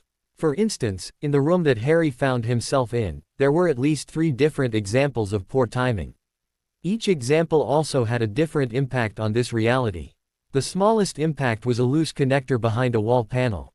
The only thing notable is that the connector had been loose for over 1 billion years, giving it the distinction of being the cause of one of the oldest troubled tickets in history. As background, the loose connector happened to exist on an ancient space station known as the Citadel. The Citadel itself housed an artificial intelligence known as the Catalyst. The Catalyst was the architect of a cycle of galactic genocide perpetrated against advanced organic life, performed roughly every 50,000 years, carried out by a fleet of overpowered spaceship ice known as Reapers that were commanded by the Catalyst. The cycle itself being the solution implemented in response to the troubled ticket labeled, "Need to stop ice from killing all organic life." As an interesting timing issue, the Reapers were currently implementing another act of galactic genocide, but they were not in Harry's room and so are more of an aside. As luck would have it, the loose connection was never fixed due to a poorly handled timing issue in the bug reporting system of the Citadel. Right after the Citadel's sensors detected the loose connection, a bug was sent to central processing. Unfortunately, this occurred at the same microsecond that the catalyst took control of the central processing center of the Citadel in preparation of starting its first round of genocide. Due to the timing issue, a glitch occurred, and the bug was assigned the same ID as the "Need to stop ice from killing all organic life" trouble ticket. As such, the two trouble tickets became linked together, and the Citadel's records showed the loose connection problem as being assigned to the catalyst. The catalyst never noticed the glitch, and over a billion years later the problem remained unresolved. Of course, due to massive system redundancies, the loose connection caused absolutely no impact to the station. The second example of poor timing rated as a mild impact unless you're mainly concerned about getting a date for a Yule Ball in a completely different reality. This was of course the case of Harry asking Commander Jennifer Shepard on a date while she was watching her boyfriend about to be run through with a sword. Even with time stopped, she was not overly interested in going on a date with some strange man. Harry lamented his poor timing, where he kept finding women who were not single, especially when one considers that he could also travel through time, though he was happy to be learning quite a selection of beep language from his failed attempts. The third example of poor timing had the greatest impact, assuming you were a sane person. The boyfriend, Thane Krios, a green bipedal lizard-like alien known as a Drell, looking much like an insurance-selling gecko with an extreme case of dry skin, was not supposed to be the sort of man to be run through with a sword. That's not to say that, sort of man to be run through with a sword, was a generally accepted type in this reality. Those realities tended to also involve people insisting there can be only one. For clarity, Thane Krios had been the top assassin in the galaxy as recently as 6 months ago. His attacker, Kai Leng, was the current top assassin for the terrorist organization known as Cerberus. In his prime, Thane Krios was able to kill any target he was assigned. It never mattered how protected or well-trained the target was, Thane would reach them. He was a master of martial arts, bladed weapons, small arms, heavy arms, and sniper rifles. Before he quit his role as an assassin, he had a record consisting of successes in the triple digits and only one failure. In every mission, he had never had a single victim of collateral damage. If one thinks of a normal assassin as being a surgeon with a scalpel, Thane Krios was a neurosurgeon with a high-precision nanometer laser scalpel. Kai Leng was a man currently in his prime. Provided that he had a massive army of disposable troops and gunships to weaken and distract the enemy, he could kill any unprotected target with a 60% success rate. He could kill any target with military training with a success percentage almost hitting double digits. If he had a well-trained soldier at his mercy, he would always fail in taking out the target, but he would successfully be able to send a strongly worded taunting email. The point is that Cerberus has almost always been a quantity over quality organization. If one thinks of a normal assassin as being a surgeon with a scalpel, Kai Leng was a man screaming, "I is doctoring," while flailing wildly about with a chainsaw. The timing issue was that Thane was dying of a disease called Keprel's syndrome, an incurable terminal disease afflicting some members of the Drell race. During the fight between Kai Leng and Thane Krios, Thane had only 2 days left before he would succumb to the disease that weakened him tremendously. As such, he had only a 1 in 10 chance of defeating Kai Leng. 1 week previous, it would have been even odds. 1 month previous, his odds of winning would be 9 in 10. 2 months previous, and Thane would have been able to calmly point out all of Kai's faults while easily dispatching the Cerberus assassin. As it was, Kai's sword was frozen 1 inch from Thane's chest. In his prime, Thane would have easily been able to dodge an attack like that, things only becoming dicey around 1/16 of an inch. Sadly, his body would just not respond as his training would normally allow. Of course, from Harry's perspective, none of this mattered. He had failed to get his date. So, he saved the damsel in emotional distress, kicked the wall, and popped off to the next reality.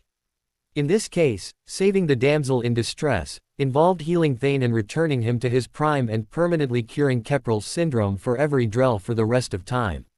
With Thane back in his prime, Kai Leng got to discover the difference between being the top assassin in the galaxy and being a guy who likes to look badass with a sword. Sadly, for poetic justice purposes only, assuming the poet has an incredible bloodlust, the lesson lasted only the 3 seconds needed for Thane to disarm Kai and then use Kai's sword to separate Kai's head from Kai's body. Thane suppressed the odd urge to hum a song from the old Earth band, Queen. As an interesting note, when Harry kicked the wall, he knocked the loose connector back into its proper position. When the monitoring subroutine detected the problem was resolved, it sent the complete notification for the troubled ticket's ID.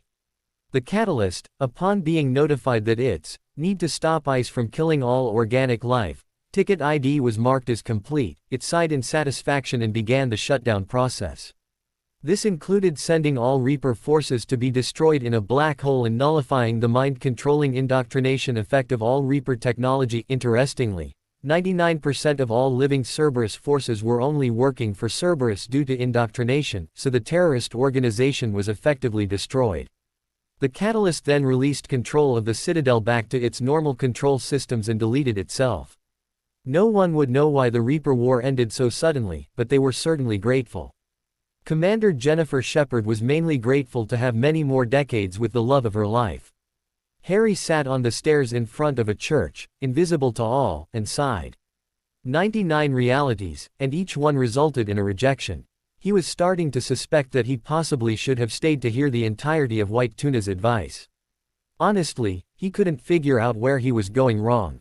He showed up to meet a damsel in distress, froze time, asked her on a date. He assumed they knew that he meant it in the non-romantic sense, wait for her response, which was always no, saved her from her distress, and then immediately left. It was a solid plan and yet it was just not working out. He couldn't help but mentally go over his attempts. In Reality 17, he asked Buffy Summers for a date. She was in distress due to her having just begun the final apocalyptic fight against the first evil. She declined due to her being in a relationship, kind of, sort of, maybe not, it's complicated, with an ensouled bee-owned vampire named Spike. Harry then gave her a button labeled, Easy Mode, and then disappeared. He didn't stay to see that button, when pressed out of morbid curiosity, transformed the Hell Mouth into a Heaven Mouth. He was unaware that the first evil became the first good, and her army of prehistoric vampires became an army of immortal and forever young hypoallergenic puppies yearning to love lonely people and have their bellies rubbed, the bellies of the puppies and not the bellies of the lonely people, but the puppies were not overly particular in this regard. He was unaware that Spike was transformed into a human with powers of a vampire slayer. He was unaware that all demonic forces on the planet became dedicated to charity work and sharing their supernatural healing abilities to help cure all disease. And he certainly was unaware when the witch named Willow Rosenberg cast her spell to activate all the potential vampire slayers in the world. She instead received a message stating, "We're sorry, that spell has been disabled while in easy mode. Please consult the user's manual for your reality for further reference." In Reality 41, he asked Zoe Washburn for a date. She was in distress due to her husband, apparently named A Leaf on the Wind, having just been pierced by the giant space harpoon sticking through the space window of their spaceship, Space.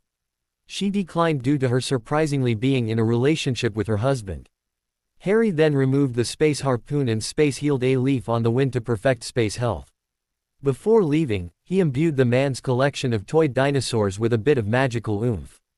He was unaware that bit of oomph would lead to the toys having the power to generate armies of giant robot dinosaur spaceships, all loyal to the Washburns.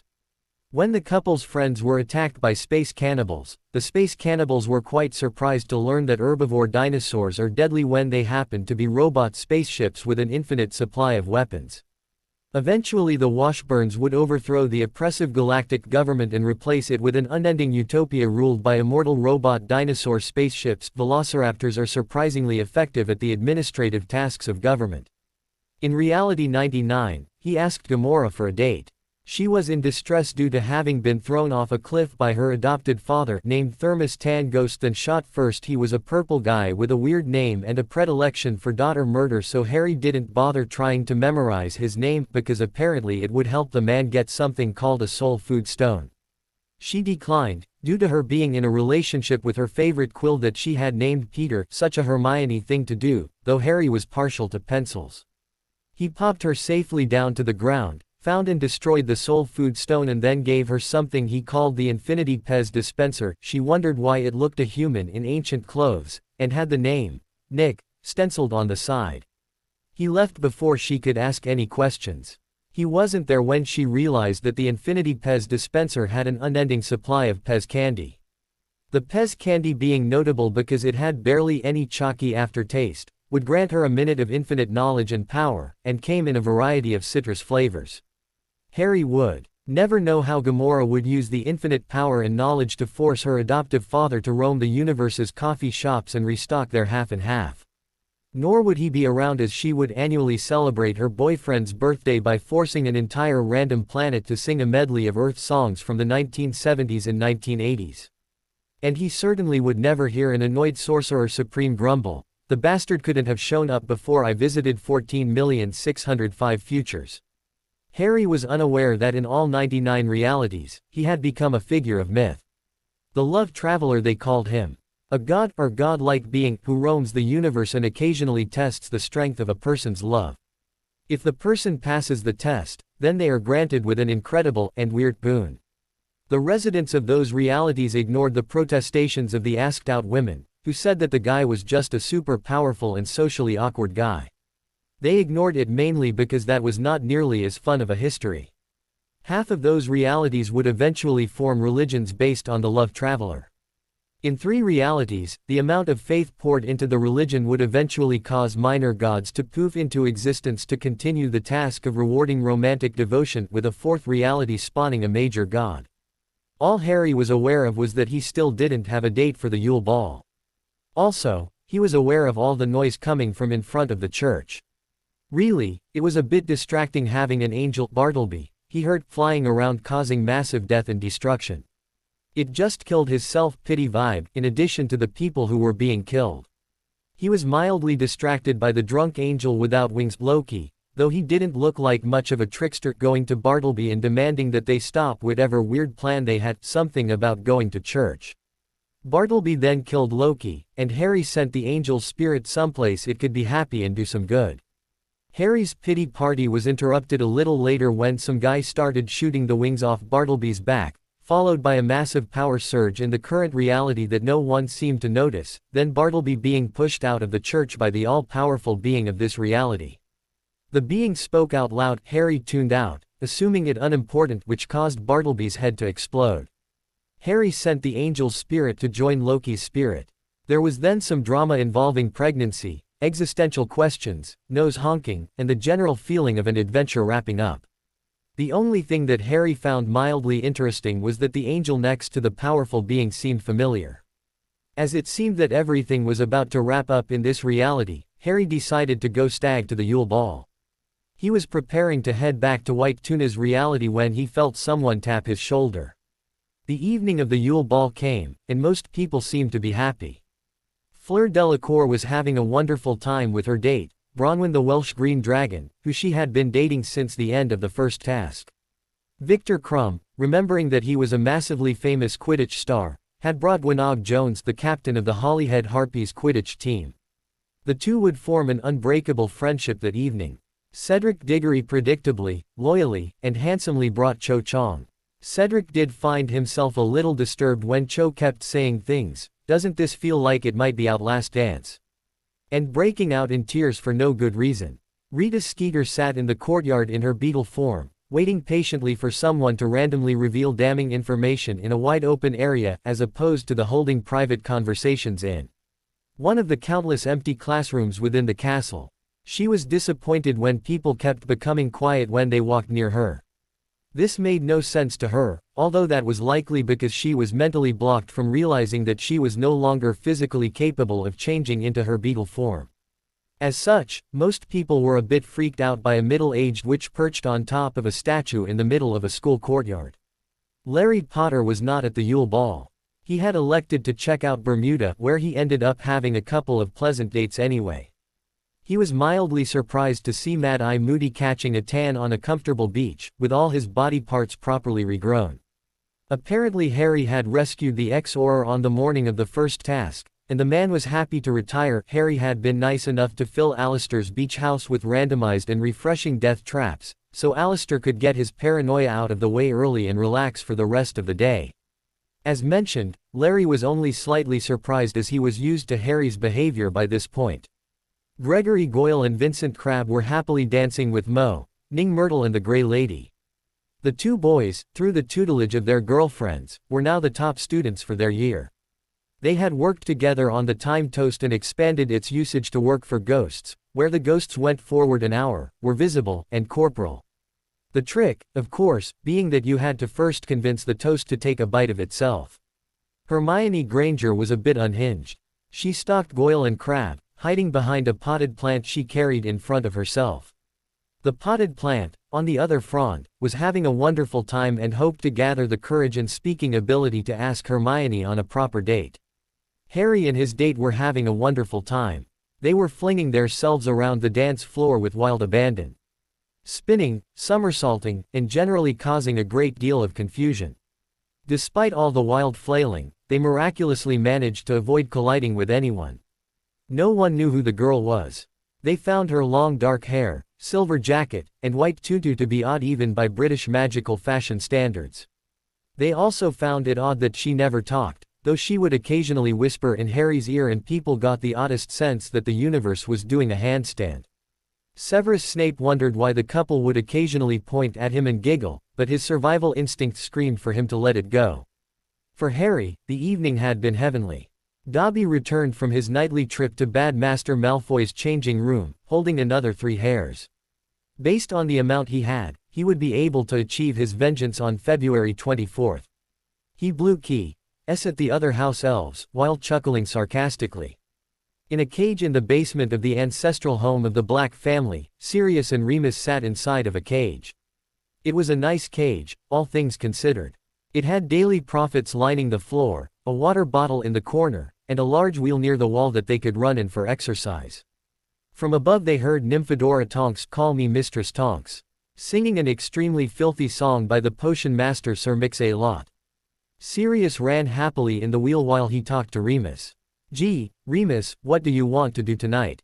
Remus, who had been staring pensively towards the exit of the basement dungeon, turned to look at Sirius. "The same thing we do every night, Sirius. Try to take our leave from your crazy cousin." From an unknown source the room filled with singing. "They're Grimmy and the Wolf, Wolf, Wolf, Wolf, Wolf, Wolf, Wolf, Wolf. Narf." In a different reality that Harry did not visit in his 100 reality tour of rejection, there was a damsel in distress. The woman's name was Eleanor Shellstrop. She was dead, though that was not her distress. She was in distress because the love of her afterlife, Chidi Onaganye, was about to have his memories erased of his time in the afterlife. To be fair, the two of them were old hands at having their memories erased, as they were in a version of the bad place designed to look like the good place where they kept figuring out the truth and then were subsequently made to forget so the demons could try again. This memory erasure was different. Eleanor and Chidi, along with their compatriots, had proven a definite flaw in the perfect scoring system used to determine if humans belonged in the good place or the bad place.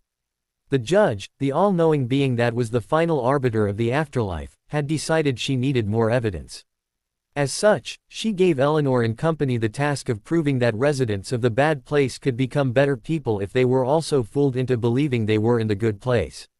This was of course a ruling that ignored the obvious conclusion that the entire system was intrinsically flawed and needed to be reworked. Eleanor was meant to run the new fake good place with the help of Chidi, but the judge ignored the cheating of the leader of the bad place and allowed the new experiment to include Chidi's ex-girlfriend. Being a poor actor, Chidi needed to have all his memories of the afterlife removed, including his love for Eleanor. This was all very convoluted, of course, but such was the nature of this particular afterlife. Michael, the reformed demon and Eleanor's friend, prepared to snap his fingers to erase Chidi's memories. As his fingers came together, they were grabbed in an unyielding grip. Looking to his side, he saw two beings of a power that dwarfed the power of the judge, both with wings made of shining light. "Hey," Mikey called Eleanor. "Yes, Eleanor," replied Michael. "Are angels a thing in the afterlife?" Michael stared into the smirking face of the dark-haired angel. He gulped. "No." And with that, Eleanor met two angels who had the skills to accurately judge a soul, the experience to understand mortal life, the practical lesson of how bureaucracy can lead to massive mistakes, including going up to the collapse of reality, and the humility to understand that they were not infallible. More importantly, they were two angels with the power and will to rebuild the judgment system. A short eternity later, where every soul was inspected individually by the angels, Eleanor and her friends were in the good place. Many other residents of the bad place were moved to the good place. And the souls were now in their proper place, with a chance of growth being added to the bad place and eventually graduating to the good place. Michael was given the position of immediate supervisor of the leaders of the good place and the bad place. Much to the joy of the always happy leaders of the good place, and the terror of the leader of the bad place. The accounting department, having enjoyed perfect consensus amongst themselves for the history of that reality, was unknowingly transferred to a bad place where they no longer could reach any consensus. They had already spent 3.5 million years choosing between hard tacos or soft tacos for lunch. They would eventually learn that they were ordering from a pizza place. The judge, who was obsessed with reality TV, was now only able to watch C-SPAN, specifically repeats of meetings of the Judiciary Committee. The angels wondered if she would ever get the hint and admit to her faults. She did not. Loki and Bartleby were happy. So that's the purpose of a platypus, Harry exclaimed as he dropped his Yule Ball date off in her home dimension. Most people, when given the frequently available chance of taking God to another dimension for the purposes of attending a school dance, would normally ask questions about the nature of the universe. Perhaps even a question about whether God happens to be the specific God of only her home dimension, or the God of a reality cluster, or the God of all dimensions. Harry was mainly concerned with discussing the fauna of Australia and playing a few games of skee-ball. God simply smiled indulgently, gently squeezed Harry's nose, and made a honking noise. Harry blushed and returned the gesture. With that, God went back up to heaven, leaving Harry to head back to the second task of the Quadwizard tournament. If only he could remember how to get back. Let's see. Man. Harry sat down to contemplate how to make it back. As an aside, it was honestly a miracle that Harry found his way back the first time for the dance. In this case, it was a literal act of God. Focus was not really Harry's forte. Okay, what can I remember of the original second task? Cold Wet competing with Cedric. As he talked, his magic pinged against the infinite infinity of countless infinities that comprised the numberless dimensions. He got a match on the fourth dimension. Got it. With the sound of an ethereal voice singing, "Just a stranger on a bus," Harry disappeared. Neville Longbottom stared up in horror at the speck in the air. It was rapidly increasing in size, resolving into the shape of the most famous student at Hogwarts. Behind the famous speck was another speck holding the golden snitch in triumph, a rather friendly, loyal, handsome speck that certainly existed for a purpose other than being a friendly foil to the famous speck below. "What's going on?" spoke the voice of a stranger, talking over the thunderous downpour of rain and the splashing claps of thunder. "It's Harry," Neville shouted. He was going after the snitch, and then Dementors attacked, and it looks like he's going to crash. "Oh, I can't watch." Neville turned his head and saw the stranger narrow his eyes towards the sky. "Oops, wrong. Cold Wet Cedric. And, there goes the broom towards the Whomping Willow." Neville stared at the stranger in disgust. "You're worried about the broomstick. Harry is going to die, and you're..." A booming shout of "Arresto Momentum" filled the stadium and the falling body of Harry Potter rapidly slowed. "See, Neville, Larry is fine.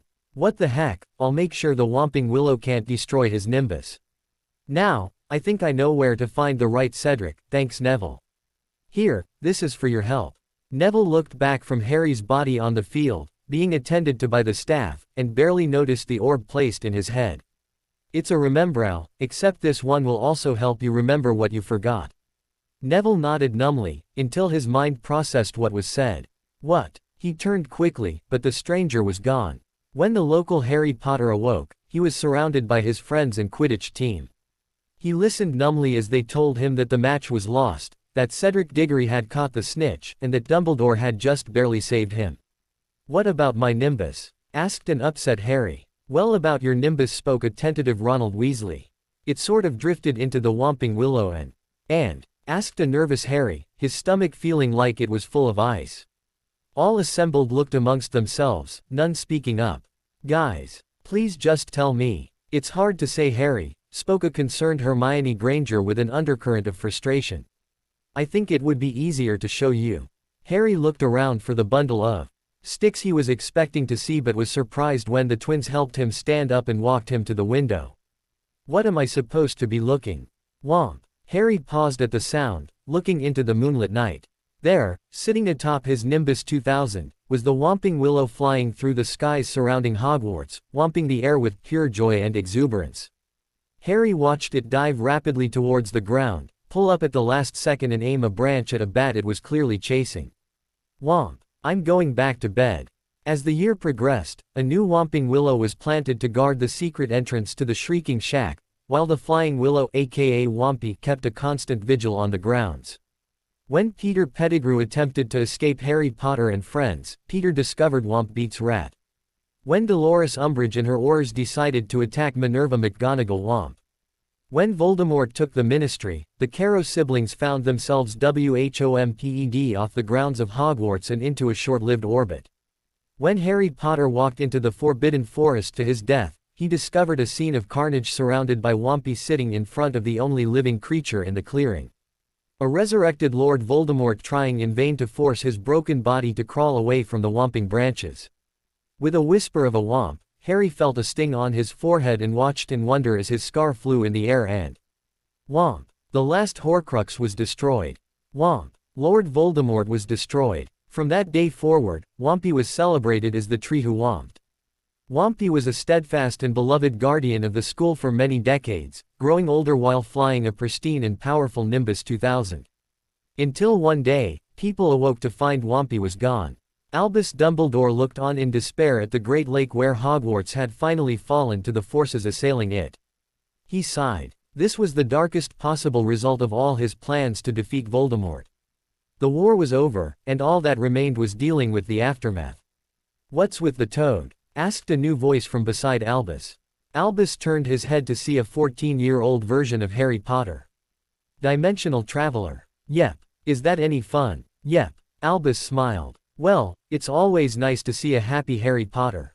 Derry smiled, and then nodded toward the Great Lake and repeated himself.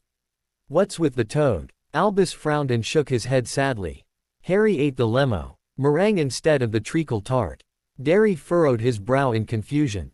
He looked back and forth between Albus and the toad, trying to understand the answer. At this point, it should be mentioned that the toad was 150 feet tall, had eyes full of fierce intelligence, and wore a helmet covered in nasty-looking wands, projectile weapons, satellite dishes, and death rays. The toad sat in front of the Great Lake, surrounded by hundreds of humans bowing in supplication. Derry finally gave up. Yeah, I'll need more than that. Albus conjured a comfy chair, as dozens of people were led from Hogwarts in chains. Derry conjured a black leather massage chair. Albus sighed deeply before he began speaking. Everything was going as planned. Harry had overindulged in candy on his first ride to Hogwarts, as I anticipated. And then the moment of truth came. He was reaching for the treacle tart, and then he got distracted by nearly headless Nick. His eyes then landed on the last piece of lemo meringue and he decided to have that instead. Of course, Neville Longbottom also wanted that piece as well. So, not realizing the house elves would provide a second piece, they shared. This formed a very mild friendship between the two. That kicked off the unstoppable chain of events that would led to the darkest conclusion of all my plans to defeat Voldemort. Derry nodded. So, Larry wasn't friends with Hermione and Ron. Larry. Local Harry. Okay. And no, Larry maintained his friendships. Indeed, everything went as one would expect of a treacle tart loving version of Larry. The only difference was that Larry slowly increased the number of times he partnered with Neville in his potions class. This led to the inevitable when Severus taught the shrinking solution in third year. Neville's potion was wrong, so Severus threatened to use it on Neville's pet toad Trevor, and Hermione Granger was forced to sit further away from Harry and couldn't help Neville. So, it was up to Larry and Neville to fix the potion, which became mingled with the prophecy magic that manipulates Larry's luck. As such, when Trevor was given the potion, the toad immediately gained a genius intellect, ludicrously strong magical powers, and began to grow rapidly where it only took an hour to grow to the size you see before you. Derry looked at Trevor, impressed. So, that's the Dark Toad Trevor, Lord of all who exist on this world. Derry nodded in understanding. So, now that Hogwarts has fallen, is he going to kill Larry? Albus looked at Derry in shock. Of course not. Larry is the general of Trevor's tadpole army of the damned. Derry felt himself getting confused. So who are the people in chains? Voldemort's remaining forces and their sympathizers. They captured Hogwarts 5 years ago. We have finally liberated the castle. What about Voldemort? Trevor ate his spirit, where it will be dissolved over the next 5 millennia. So, you're on Trevor's side. Albus chuckled. Of course. He defeated Voldemort, has made Larry happy, and has created a peaceful world where the innocent people are protected and those who do evil are punished. I said this was the darkest conclusion of my plans, but it has all still gone to plan. You planned on a 150-foot-tall super genius magical toad. Yes, though he is only 147 feet tall instead of the planned 150 feet. Other than that, it has all been on track. Derry nodded slowly. What happened to Neville? He ran off to the greenhouses when Trevor started growing, screaming, "Please don't tell my Gran." He's been there for the past decade. Derry looked over and saw the nervous face of Neville Longbottom peek out from the door of the greenhouse. When Neville saw that he had been seen, he loudly squeaked and slammed the door closed. Albus shook his head sadly. The sad thing is that his grandmother was one of the first people to become a devout follower of the Order of the Toad. But Neville thinks it's a trick so that she can ground him. The house elves keep him safe and fed. Derry shrugged and then frowned. Wait, it sounds like everything has gone great. Why is this the darkest possible conclusion of your plans? Albus sighed deeply, full of sorrow. My confectioner's stone was destroyed and, with him developing a taste for all things lemo flavored, Larry keeps stealing all my lemo drops. Derry chuckled and handed a sack to the old man. Here, it's an infinite supply. You gave me another hint to find my way to the tournament, so take it as my thanks. Derry disappeared to someone singing the words, and he always had some mighty fine wine. Albus popped a lemo drop in his mouth and smiled in contentment. All was well. The morning of February 24th arrived with a great deal of confusion. Both Harry Potter and Gob Fieri, the goblet of fire to those who refused to call her by her name, had not been seen in months. For Ronald Weasley, Harry's disappearance was somewhat welcome. It meant that his reports to Dumbledore were very brief, such that he had taken shouting. Nothing new. Whenever he walked into the Great Hall for lunch, Crabbe and Goyle were not disturbed, as they were focused on their girlfriends Ning Myrtle aka Myrtle Warren and the Grey Lady aka Helena Ravenclaw, studying to keep their girlfriends happy. They were now trained to the level where they could easily pass their newts with top marks and further the field of time toastology. Hermione Granger was not overly disturbed, as she had long since forgotten about her self-assigned job of spying on Harry for a headmaster who kept trying to get her to quit said spying. She instead had focused all her attention on school and following Crabbe and Goyle around, while holding a potted plant in front of herself to remain hidden. The potted plant, after harboring a small crush on the obsessed girl, was beginning to believe he could do better and was eyeing a deciduous tree he occasionally saw from the window of Hermione's dorm. Larry and Albus, White Tuna, Dumbledore, while curious about what the second task was going to be, were more focused on finishing up the final touches to their intergalactic starship that ran on a combination of magic, sugar, and compliments which were easy to give since it was a very handsome starship. When put like that, it would be more accurate to say that barely anyone cared about the upcoming second task except for a select few. Primarily the champions, judges, and people who had money riding on the competition. One person who really cared about the outcome was Ludo Bagman. He had woken that morning hungover. He had vague memories of the evening.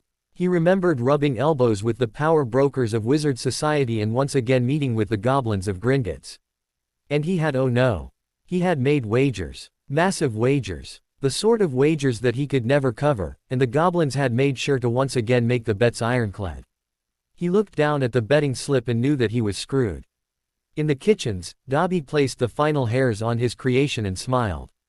Today he would get his vengeance. As luck would have it, Gob did arrive by the end of breakfast. For anyone looking at the ceiling, they would have noticed a circle of fire forming directly above the chair of one of the staff of Hogwarts. Sadly, no one did notice the circle. They did, however, notice the pillar of fire that slammed down from the ceiling directly into the lap of the Defense Against the Dark Arts professor, Alistair, Mad-Eye, Moody. Moody was able to say, "Well crud," before the fire connected with his lap. His language became a bit more beep as his lower half was incinerated. As his upper half crawled away, the polyjuice potion wore off and he reverted to the form of Barty Crouch Jr., the convicted Death Eater who had been broken out of Azkaban by his father. "Oh yeah," spoke Larry to White Tuna. "Did I forget to mention that I ran into the real Moody, and that this Moody was a fake?" Albus shrugged. "You did forget, yes. Then again, we did have Voldemort on staff at one point and his followers on the board, so it's not unreasonable for you to not put much importance on the fact that yet another of his followers was working here. Still, he really was a good teacher. I mean, he only wanted to kill Harry Potter, and that is a statistically insignificant percentage when dealing with the size of the student body. Maybe we could just—" "Albus!" shouted a disturbed Minerva McGonagall. "Yes, fine Minerva. You're right, he's probably not going to be medically fit to teach for a while. He's a Death Eater." Albus looked at Minerva, then slowly looked over at the headmaster of Durmstrang and Hogwarts' own potions professor. He then looked back to Minerva. "And, Albus." Albus sighed. "Fine, Larry. Please make an illegal portkey that will pop Barty in a holding cell at the Ministry." Larry shrugged, tapped a scone with his wand and chucked the scone at Barty's head. The man and scone disappeared. Larry would never learn that Barty Crouch Jr. had a severe scone allergy, so the Death Eater would never cause any more problems to anyone. "Well," spoke the gravelly voice of Gob Fieri from the chair where Crouch Moody had been sitting. "I was going to apologize about that, but instead I will simply accept your silence as gratitude." Gob floated up onto the table, joined by Fawkes. Various students shouted greetings to Gob, except for one lavender brown who squealed in delight. "Eeeeeeee. Are those wedding rings?" Lavender rushed up from her seat to the head table. Students, visitors, and staff all craned their necks to get a better look at Gob. Indeed, Gob had a wedding band around the thin part of her base. Fawkes had a matching band around his ring talon. Gob's living flames blushed with red fire. "What can I say?" Fawkes asked me out after the first task. After a whirlwind romance, he dove into the sun and caused the sunspots to spell, "Marry me." How could I say no? We just got married last night. Fawkes wrapped a wing around his blushing goblet bride. There was much AWW wing, with a few of the older students shooting pointed looks at their significant others. After basking in the adulation for several minutes, leaning into her handsome Phoenix hubby, she finally cleared her throat. "Okay, enough of that. We have a Quadwizard tournament to do, and I have a honeymoon to start. So, let's wrap this up. Contestants, the third task will start in 1 hour on the Quidditch pitch. The second task will be a race to the Quidditch pitch. That starts now." Victor Crumb, used to insane coaches, immediately stood and began running to the pitch. Fleur and Cedric were too shocked, so they didn't move. Gob rolled the flames where her eyes would be. "I mean it. Run. Now." Fleur and Cedric ran. The Great Hall began to clear out quickly after that. When Gob and Fawkes began to make out, the stragglers rushed out faster. All except for one lavender brown who watched on, sighing in delight. 1 hour later, the entire school was assembled on the Quidditch pitch. Even the spiritual residents had come to watch the final task. "Has anyone seen Potter? Fawkes and I don't want to wait here any longer than necessary." Everyone looked around for the missing student, not wanting to see what Gob would do if angered. "I'm here." All heads turned to see a harried Harry Potter running down to the field.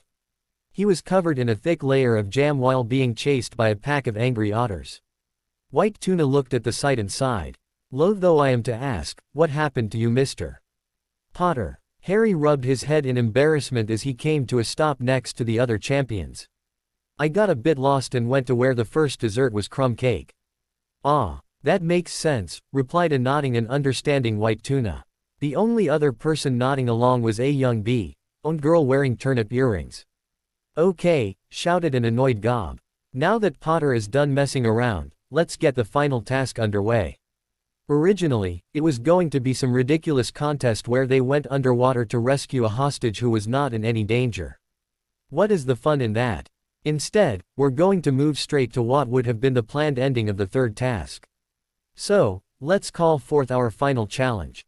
A thunderous clap sounded, followed by a screaming from the air. Everyone looked up to see a large cauldron bubbling over a fire and a ratty man falling towards the center of the pitch. Both safely came to a stop an inch above the ground and were settled down gently. The ratty man looked around in concern as a voice sounded from a bundle of rags held in his arms. Thanks to the audio amplification, everyone could hear things clearly.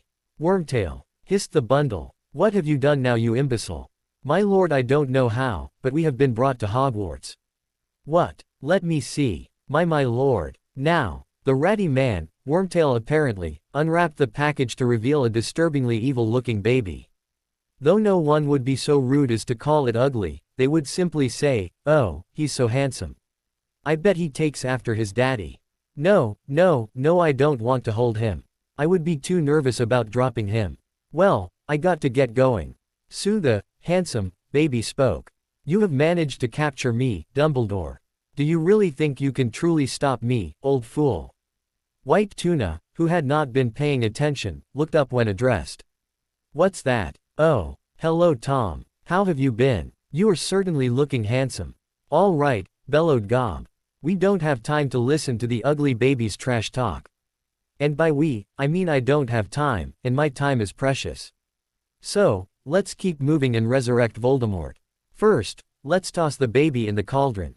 The baby was ripped out of Wormtail's arms and plopped into the simmering liquid of the cauldron. Next, let's get some bone of the father, unknowingly given. A skeleton crashed on the ground next to the cauldron. As it shattered, several pieces plopped into the cauldron. Now, Peter Pettigrew, do you knowingly sacrifice your flesh to your master? Eyes wide, Peter Pettigrew, aka Wormtail, stared at the hundreds of witnesses and gulped. He really wanted to run, but he was in too deep. Yes. With that, Peter Pettigrew was flung into the cauldron where he was quickly dissolved. The onlookers gasped in shock. Yes, gasp. Now just to forcibly take the blood of the enemy. Ouch! Shouted Harry Potter as one of the otters managed to chomp down on his big toe, drawing one drop of blood. The drop then flew from the otter's mouth and into the cauldron, which then began to bubble rapidly. Oh, grow up Potter. You're an interdimensional traveler with the power to shape reality to your whim. You'll survive an otter bite. The audience, who had been getting quite rowdy about the whole Voldemort resurrection thing, went deadly silent. They all looked at Harry with a mixture of suspicion and fear. The otters kept nibbling on Harry's toes. Well, sure, but it still hurt a bit. Excuse me, spoke an irritated voice. The irritated voice was ignored by Gob. You can literally travel back and forth between here and the afterlife with the barest of thoughts, and you're saying an otter managed to hurt you? Excuse me, spoke the irritated voice. The irritated voice was ignored by Harry. That is exactly what I am saying. Excuse me, bellowed the irritated voice. Not now, Voldemort, bellowed Gob back at the irritated Dark Lord. Why did the otters even follow you? You could have easily left them back in their home dimension and cleared off the jam before showing up. Everyone quietly stared at Harry, even an irritated Lord Voldemort found himself intrigued. Harry looked down bashfully, before eventually mumbling a response. I like otters. Gob rolled her fire eyes. Well, now that we have that out of the way, let's finish the setup for this task.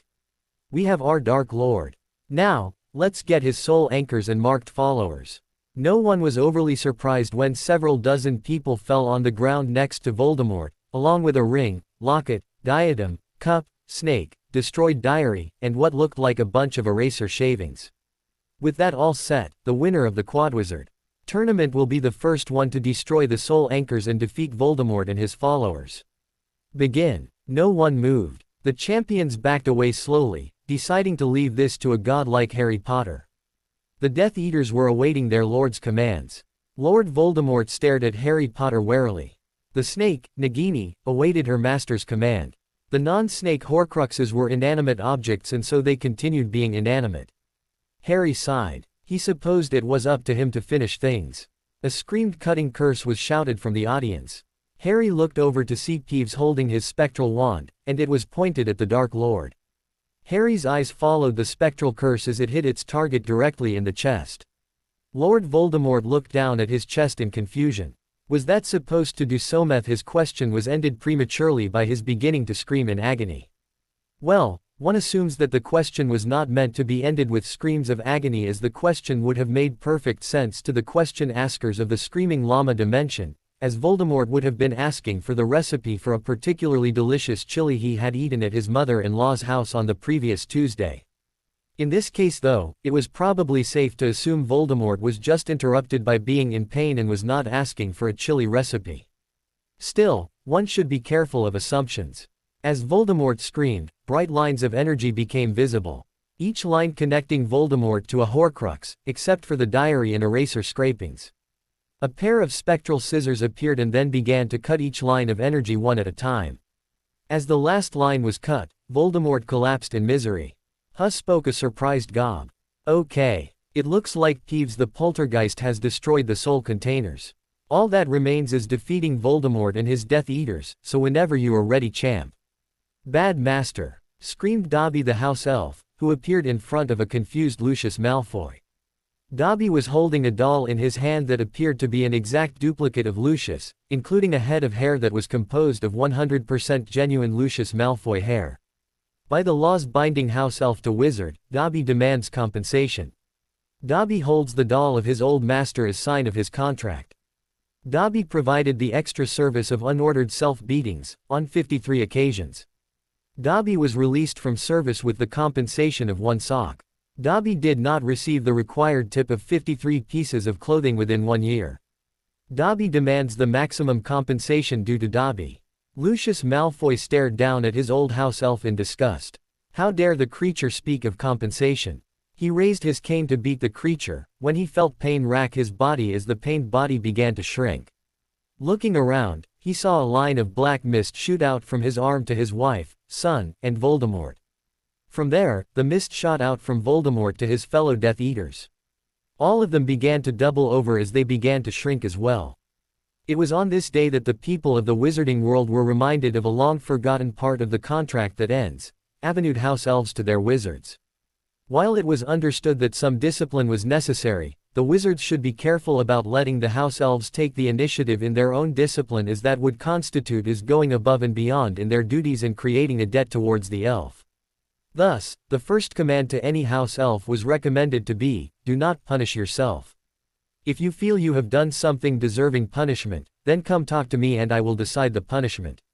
Sadly, over time, people dismissed this advice as light-sided nonsense. As such, they were unaware of the potential consequences to their family, where family included those connected by binding marks of servitude to a lord, of not properly compensating for going above and beyond, nor were they aware of the origins of the house elf race. On this day, they were reminded. On the Quidditch pitch, where once there stood a Dark Lord and his Death Eaters, now stood an army of house elves who were all clamoring in front of Dobby. What can Tommy, Lucy, Belly, Drakey, Narcy do for Master Dobby? They all shouted to their new master. Dobby cackled in evil delight. Come with Dobby. Dobby be telling his elves what to do. With a massive crack, Dobby and his newly transformed house elves disappeared from the pitch. Silence filled the stadium for 5 minutes. Well, spoke Gob tentatively. I guess that's that. It's a tie. The winners of the Quadwizard tournament are Dobby and Peeves. I'll leave it to the ministry to pay them. Come on, Fox, let's head off to Aruba. A gout of flame later saw Fox and Gob disappeared. No one noticed White Tuna and Larry walking off towards the Forbidden Forest, nor saw the massive and invisible starship shooting into the sky. Huh, spoke a surprised Harry Potter, all eyes turning to him. Well, I guess my work here is done. So bye everyone. Right before he disappeared, one of the otters came pelting towards him with its adorable jaws wide open. With a yelp of panic, he escaped the dimension a bit too quickly, not realizing he accidentally created a dimensional travel backwash, pulling in someone from one of his previous trips. Hem, spoke a voice from the quiet crowd. A squat woman wearing a pink bow stood and addressed the crowd.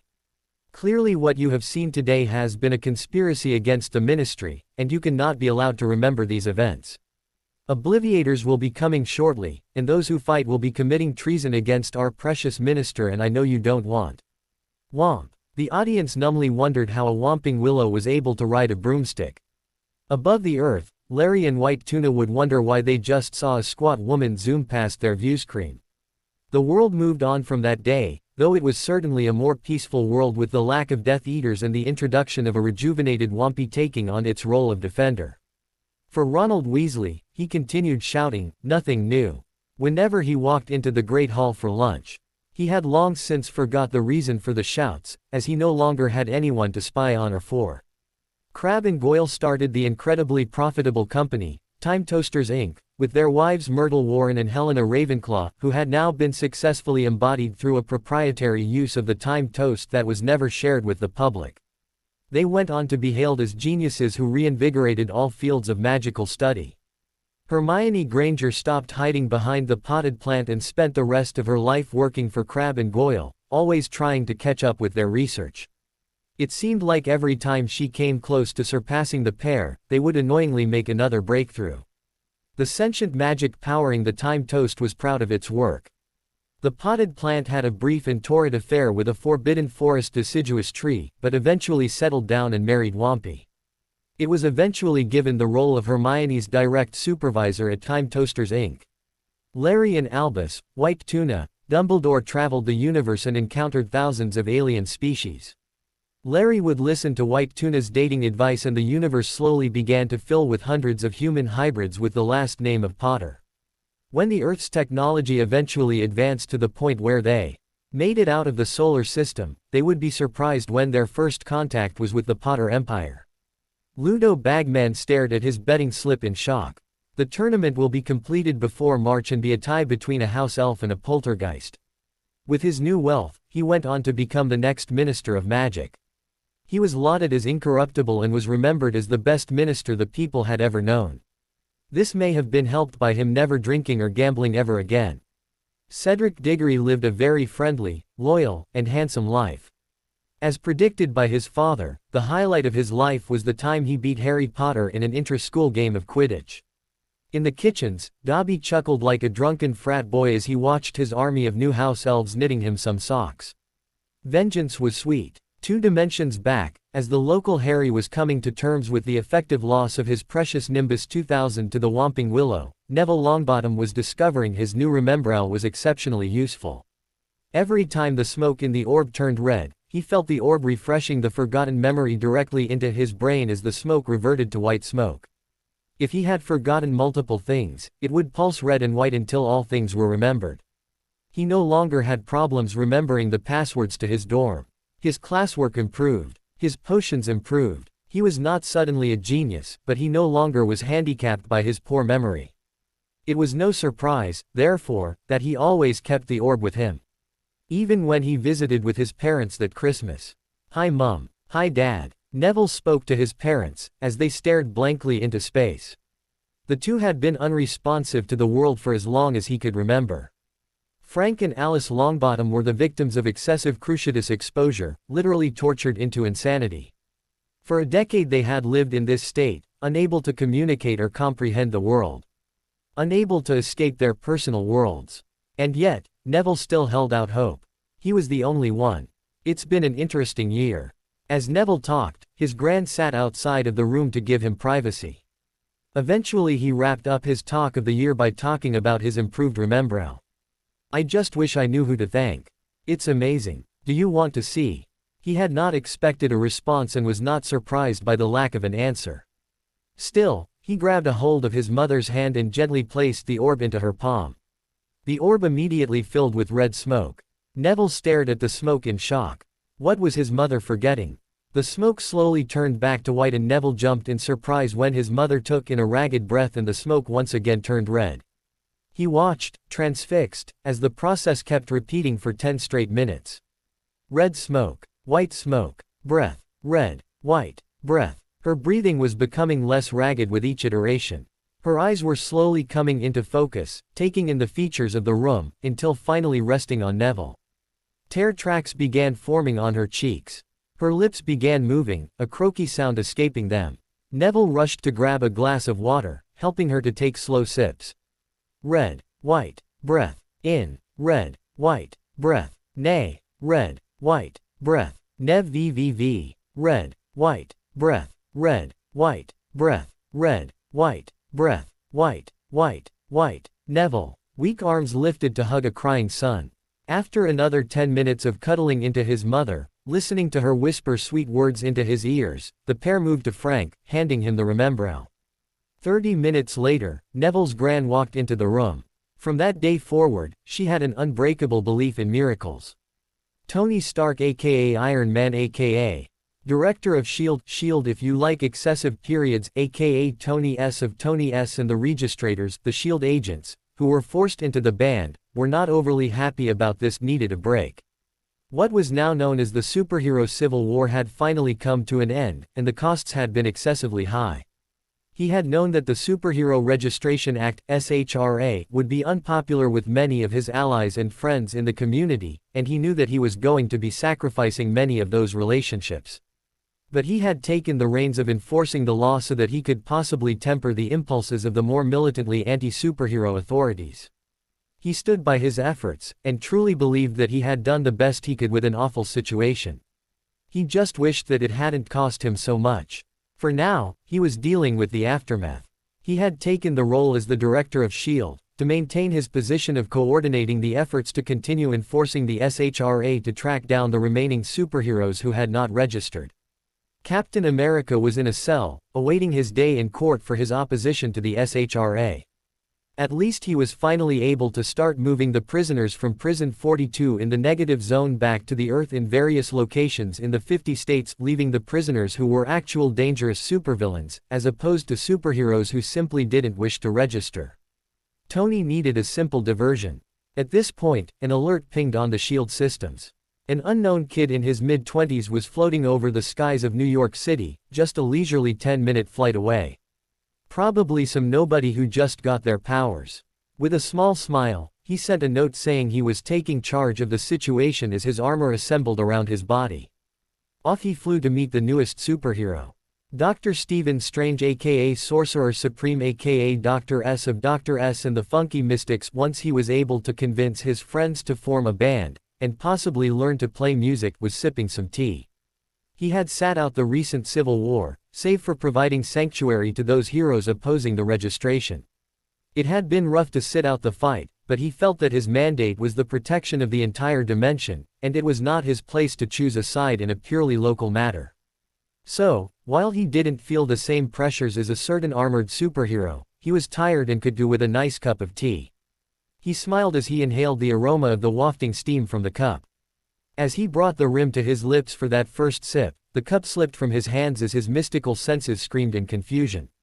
Something insanely powerful had just entered the dimension without warning. His senses didn't tell him that it was a source of good or evil, it was just confusing. Steven sighed and ignored Wolverine as the man strolled in to check on the noise. Touching the eye of Agamotto that clasped his cloak of levitation around his throat, he looked down with annoyance at his tea that was now soaking into his rug. Shaking his head, he focused back on the source of immense confusing power. Eye of Agamotto, he intoned, give me sight beyond sight. Wolverine snorted. Isn't that for the Thundercats, bub? Steven huffed in annoyance and ignored the short Canadian with as much dignity as he could muster. Refocusing his magic, he used the eye to observe the dimensional visitor. His sight zoomed through space and settled on the back of a young man floating in the air above the streets of New York City. As he looked deeper to take in the man's aura, the man did something that should have been impossible. The young man turned his head and looked directly into Steven's eyes despite Steven not being physically present, smiled, and moved his lips to speak silently. Just then, Steven saw the man's aura and he gasped. Back in his room in his New York brownstone, Steven fell to one knee as his cloak of levitation disconnected from the eye and flew away towards one of the windows in the room. Everything okay, Doc? Spoke a concerned Wolverine. Steven stood slowly, taking a deep breath. I don't think the visitor is a danger, but his aura it's. What? Everyone has an aura. There is an art to reading them, but in general the darker the aura, the darker the soul. Conversely, the lighter the aura, the purer the soul. Of course, someone with a white aura can still be dangerous, but it works as an initial assessment. And his aura was a winky face emoji. Wolverine grunted in amusement, his eyes diverting to the wall. Steven continued speaking, his forehead furrowing in confusion. He mouthed something to me when he saw me. Your cloak looks lonely. I wonder what that meant. Wolverine pointed to the window. Probably had something to do with that. Steven looked over to the window. The cloak of levitation was floating nearby the window, which was not surprising. The curtains in front of the window were now animated with life, which was surprising. The cloak engaging in what was clearly a heavy make-out session with the curtains that was disturbing. As the two men watched the magical cloak and window dressings become increasingly passionate, they both started to edge out of the room before they discovered just how far 3 pieces of cloth could take things. So, what are you going to do about all of that, Doc? The only thing I can do. With that, Steven opened the liquor cabinet. Harry Potter aka Harry Potter aka Harry Potter, he had just arrived in this universe, so hadn't gotten any nicknames yet, was chilling out Max, relaxing all cool. As was normal for him, he had no clue what was going on and liked it that way. All he knew was that he was hovering over a city. He assumed it was Paris disguised as New York City, universes being tricky that way. The sky was blue, the clouds were white, and there was some weird guy staring at him through a magic eye thingy. Looking back, he stared into the eyes of the man with the kick-ass living cloak and questionable facial hair. It seemed like the sort of thing one would find on the lead singer of a vanity band. Harry then smiled happily and spoke, not knowing the peeping Steve couldn't hear the words.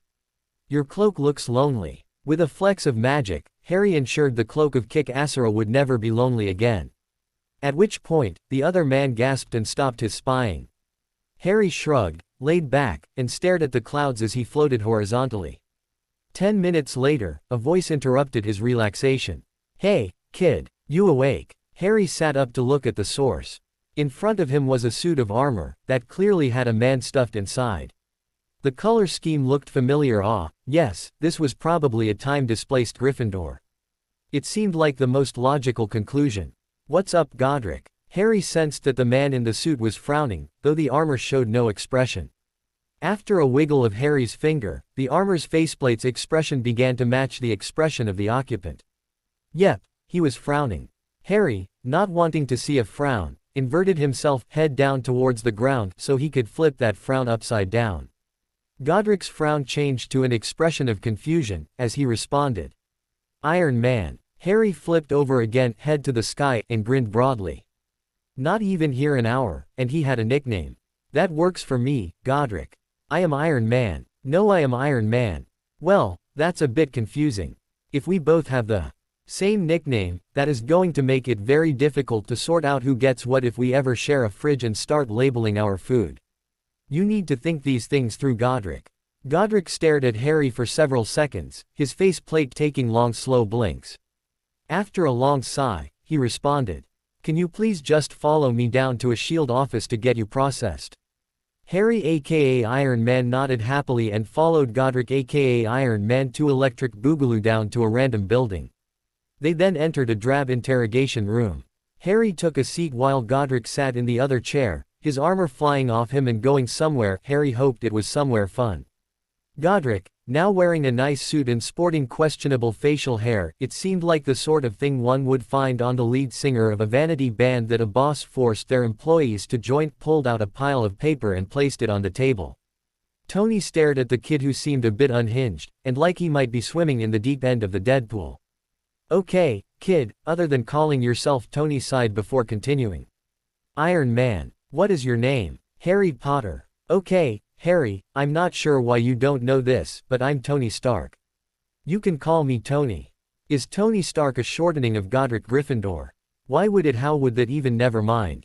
Sure, but I prefer Tony. Harry nodded with a grin. You got it, Tony. Tony smiled lightly. The kid was annoying, but the positive attitude was infectious.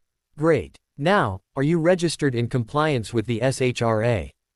Harry quirked his head like a puppy trying to figure out how bubble wrap works. The Princess of Power. That's she-ra, but I was talking about the SHRA. The Superhero Registration Act. What is that? Tony rubbed the bridge of his nose and began to explain the situation to Harry. He was definitely going to get the kid a psych evaluation before the day was done. When Tony was done explaining the broad strokes and showing the text of the law, he was pleased to see that the kid was smiling. He really hated having to use force on kids who hadn't done anything wrong except for having powers. Hopefully, this simple distraction would prove to be pleasant after all. So, spoke Harry, practically vibrating. I sign that form, and I get to become a superhero. Well, once you go through training and getting certified. But, after 6 months to a year, you'll be able to apply to join a regulated superhero team. Harry frowned. I'm not a fan of red tape. Tony could sympathize, as he certainly wouldn't have wanted to deal with all of that when he was in his mid-20s. Still, he had laws to enforce. Sorry kid, we all have to follow the rules. Harry quirked his head again, much like a puppy staring at an unattended steak. Well, then let's make sure we all follow the rules. But first, the room filled with a disembodied voice shouting, whoop whoop whoop whoop whoop, nyuk nyuk nyuk, followed by Harry floating at high speeds backwards through the walls of the building and escaping with ease. Tony stared in disbelief at the hairy-shaped hole in the wall, looking like the kid was forming his arms into the shape of a Y. As his armor flew onto his body, he looked through the walls, and saw the 3 remaining holes had the kid forming different letters. M, then C, and finally A. Shaking his head, he took off to apprehend the kid-turned-fugitive. Unknown to Tony, a man had just come into existence. The man was of Jamaican descent, had some short hair with dreads sticking up, had rectangular glasses, wore a green suit with off-yellow shirt, held a clipboard, and had the official credentials of an agent of S.H.I.E.L.D. He also had the ability to duplicate and teleport himself endlessly, in the pursuit of his one true passion: bureaucracy. Stephen Strange rubbed his head, as he felt another surge of insanely powerful magic coming from the newcomer. Wolverine walked into the sitting room. Having just come down from Stephen's room, he had heard a weird sound. So, Stephen asked, is my cloak still making out with curtains? Yep, and your sheets have joined in. Not my blankets or comforter. The comforter seems content to just watch. The blankets are in your bathroom talking with your towels and bath mat. I think they're trying to form a union. Stephen pulled out a fresh bottle of rum. Roger Forrest, chief financial officer of Stark Enterprises, looked up as a man in a green suit, holding a clipboard, walked into his office. Can I help you? The man pulled out a S.H.I.E.L.D. badge. Hermes Conrad, agent of S.H.I.E.L.D. I'm here to deliver some papers to inform you of some changes to your company. Roger looked at the foot-tall stack of papers that appeared from thin air and then dropped on his desk with a thud. And what changes are those? Hermes smiled blandly. Put simply, we realized that Tony Stark is a registered superhero. Given that his registration was accepted, we examined his power set. While the Iron Man armor is impressive, his real powers are his intellect and wealth. Under the terms of the SHRA, all of Tony Stark's intellectual property, wealth, and money-generating ventures are being transferred to the possession of S.H.I.E.L.D. The changes are effective in 1 week. Before Roger could respond, the S.H.I.E.L.D. agent had already turned around and left the room. Roger reached for his phone. Tony was pressing his limits chasing after this Harry Potter kid. The kid was insanely fast, zooming around in seemingly random patterns. Luckily, the kid appeared to only be interested in running away and not fighting. It was still frustrating, as the kid maintained a constant distance of 1 foot from Tony. A phone call came in from Roger Forrest, which Tony sent to voicemail. His CFO could wait. Tony wondered if there was any method to the random patterns that the Potter kid was making. Wilson Fisk aka Kingpin looked up as a man in a green suit, holding a clipboard, walked into his office bypassing all security. You have 10 seconds to tell me why I shouldn't make your life a living hell. The man pulled out a S.H.I.E.L.D. badge. Hermes Conrad, agent of S.H.I.E.L.D. I'm here to deliver some papers to inform you of some changes to both your company and your personal situation. Kingpin ignored the thud of papers, as he stared at the S.H.I.E.L.D. agent. What changes? Hermes smiled blandly. Put simply, extreme wealth is now deemed a superpower. Under the terms of the SHRA, all your personal wealth and money-generating ventures are being transferred to the possession of S.H.I.E.L.D. You also need to register as a superhero where you will have to follow S.H.I.E.L.D. orders in how you use your superpower. Put in other words, we'll decide how you spend your money. The changes are effective in 1 week. If you fail to register, you will be sent to prison 42. The S.H.I.E.L.D. agent had turned around and left the room.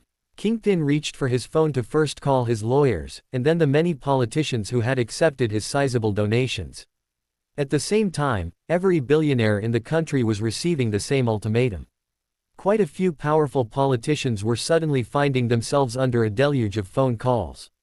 Tony zoomed after the Potter kid, now feeling certain there was a definite pattern to the erratic flight path they were taking. "Come on, Harry, you don't have to make this difficult. I know that registration is not ideal, but we need the people on our side. We can't just do whatever we want. Without consequences. People need to feel safe."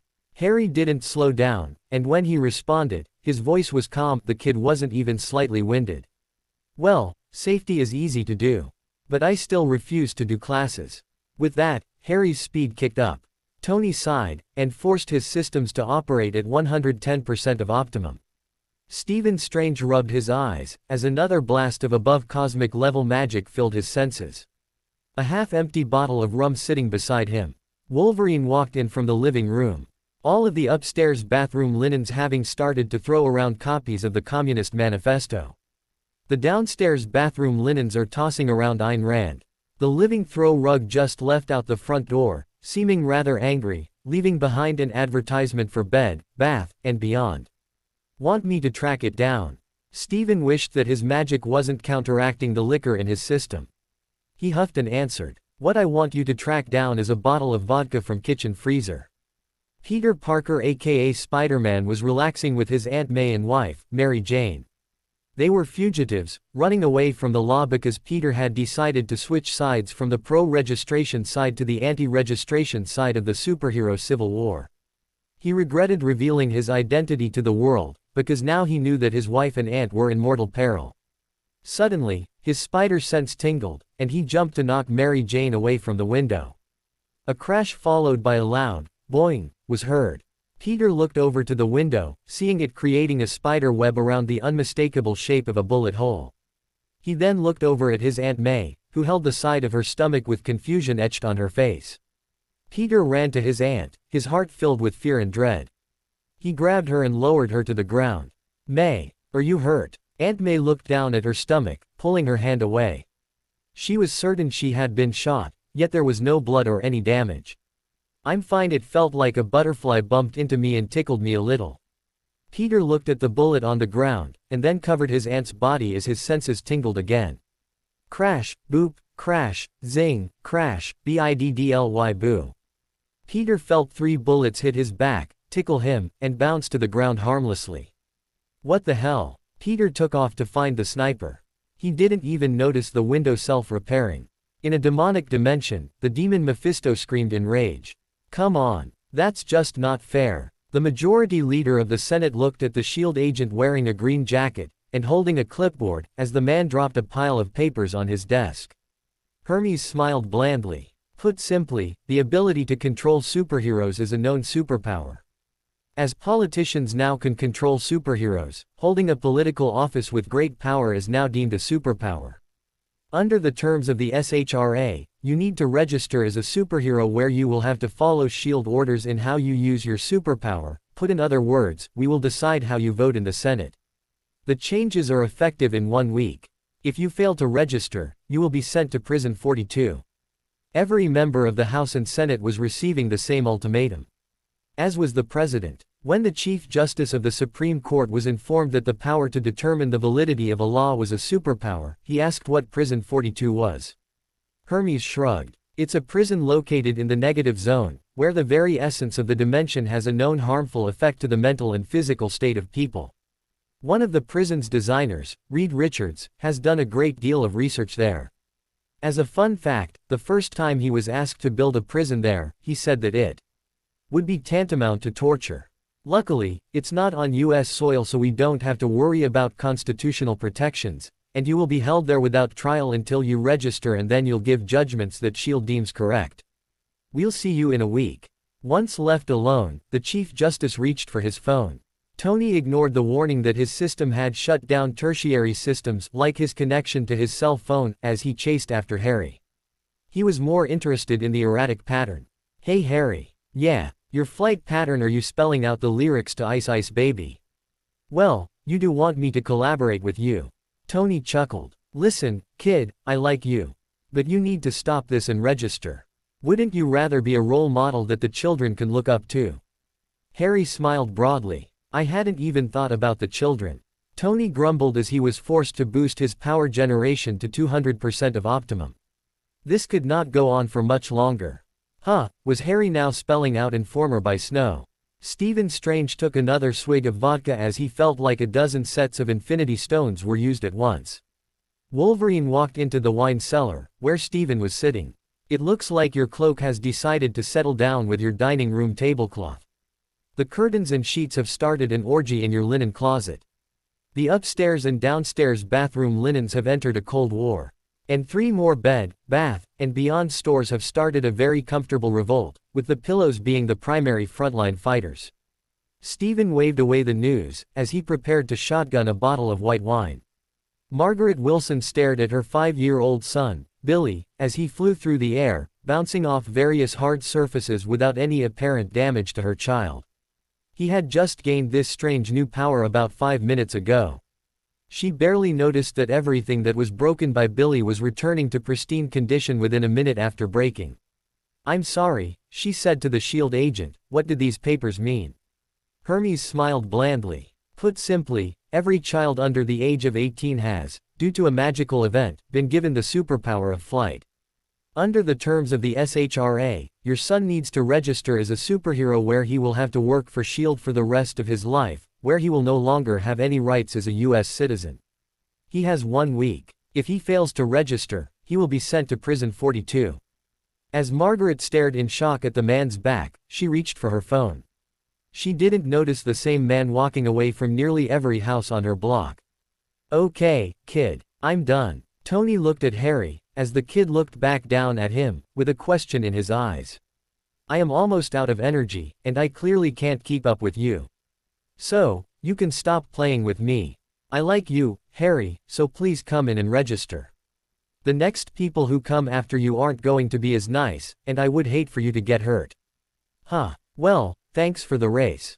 I haven't flown like that since that one universe where I raced some guy on a silver surfboard. I guess I'll move on." With the sound of an 80s laugh track, Harry Potter disappeared from the universe. Tony came to a stop to recharge, and that is when he saw he had missed over 10,000 phone calls. As Harry went on to a different universe, where he entered a hot dog eating contest with a guy named Galactus, he never knew the impact he had in Godric aka Iron Man 2 the Quickening aka Tony's universe.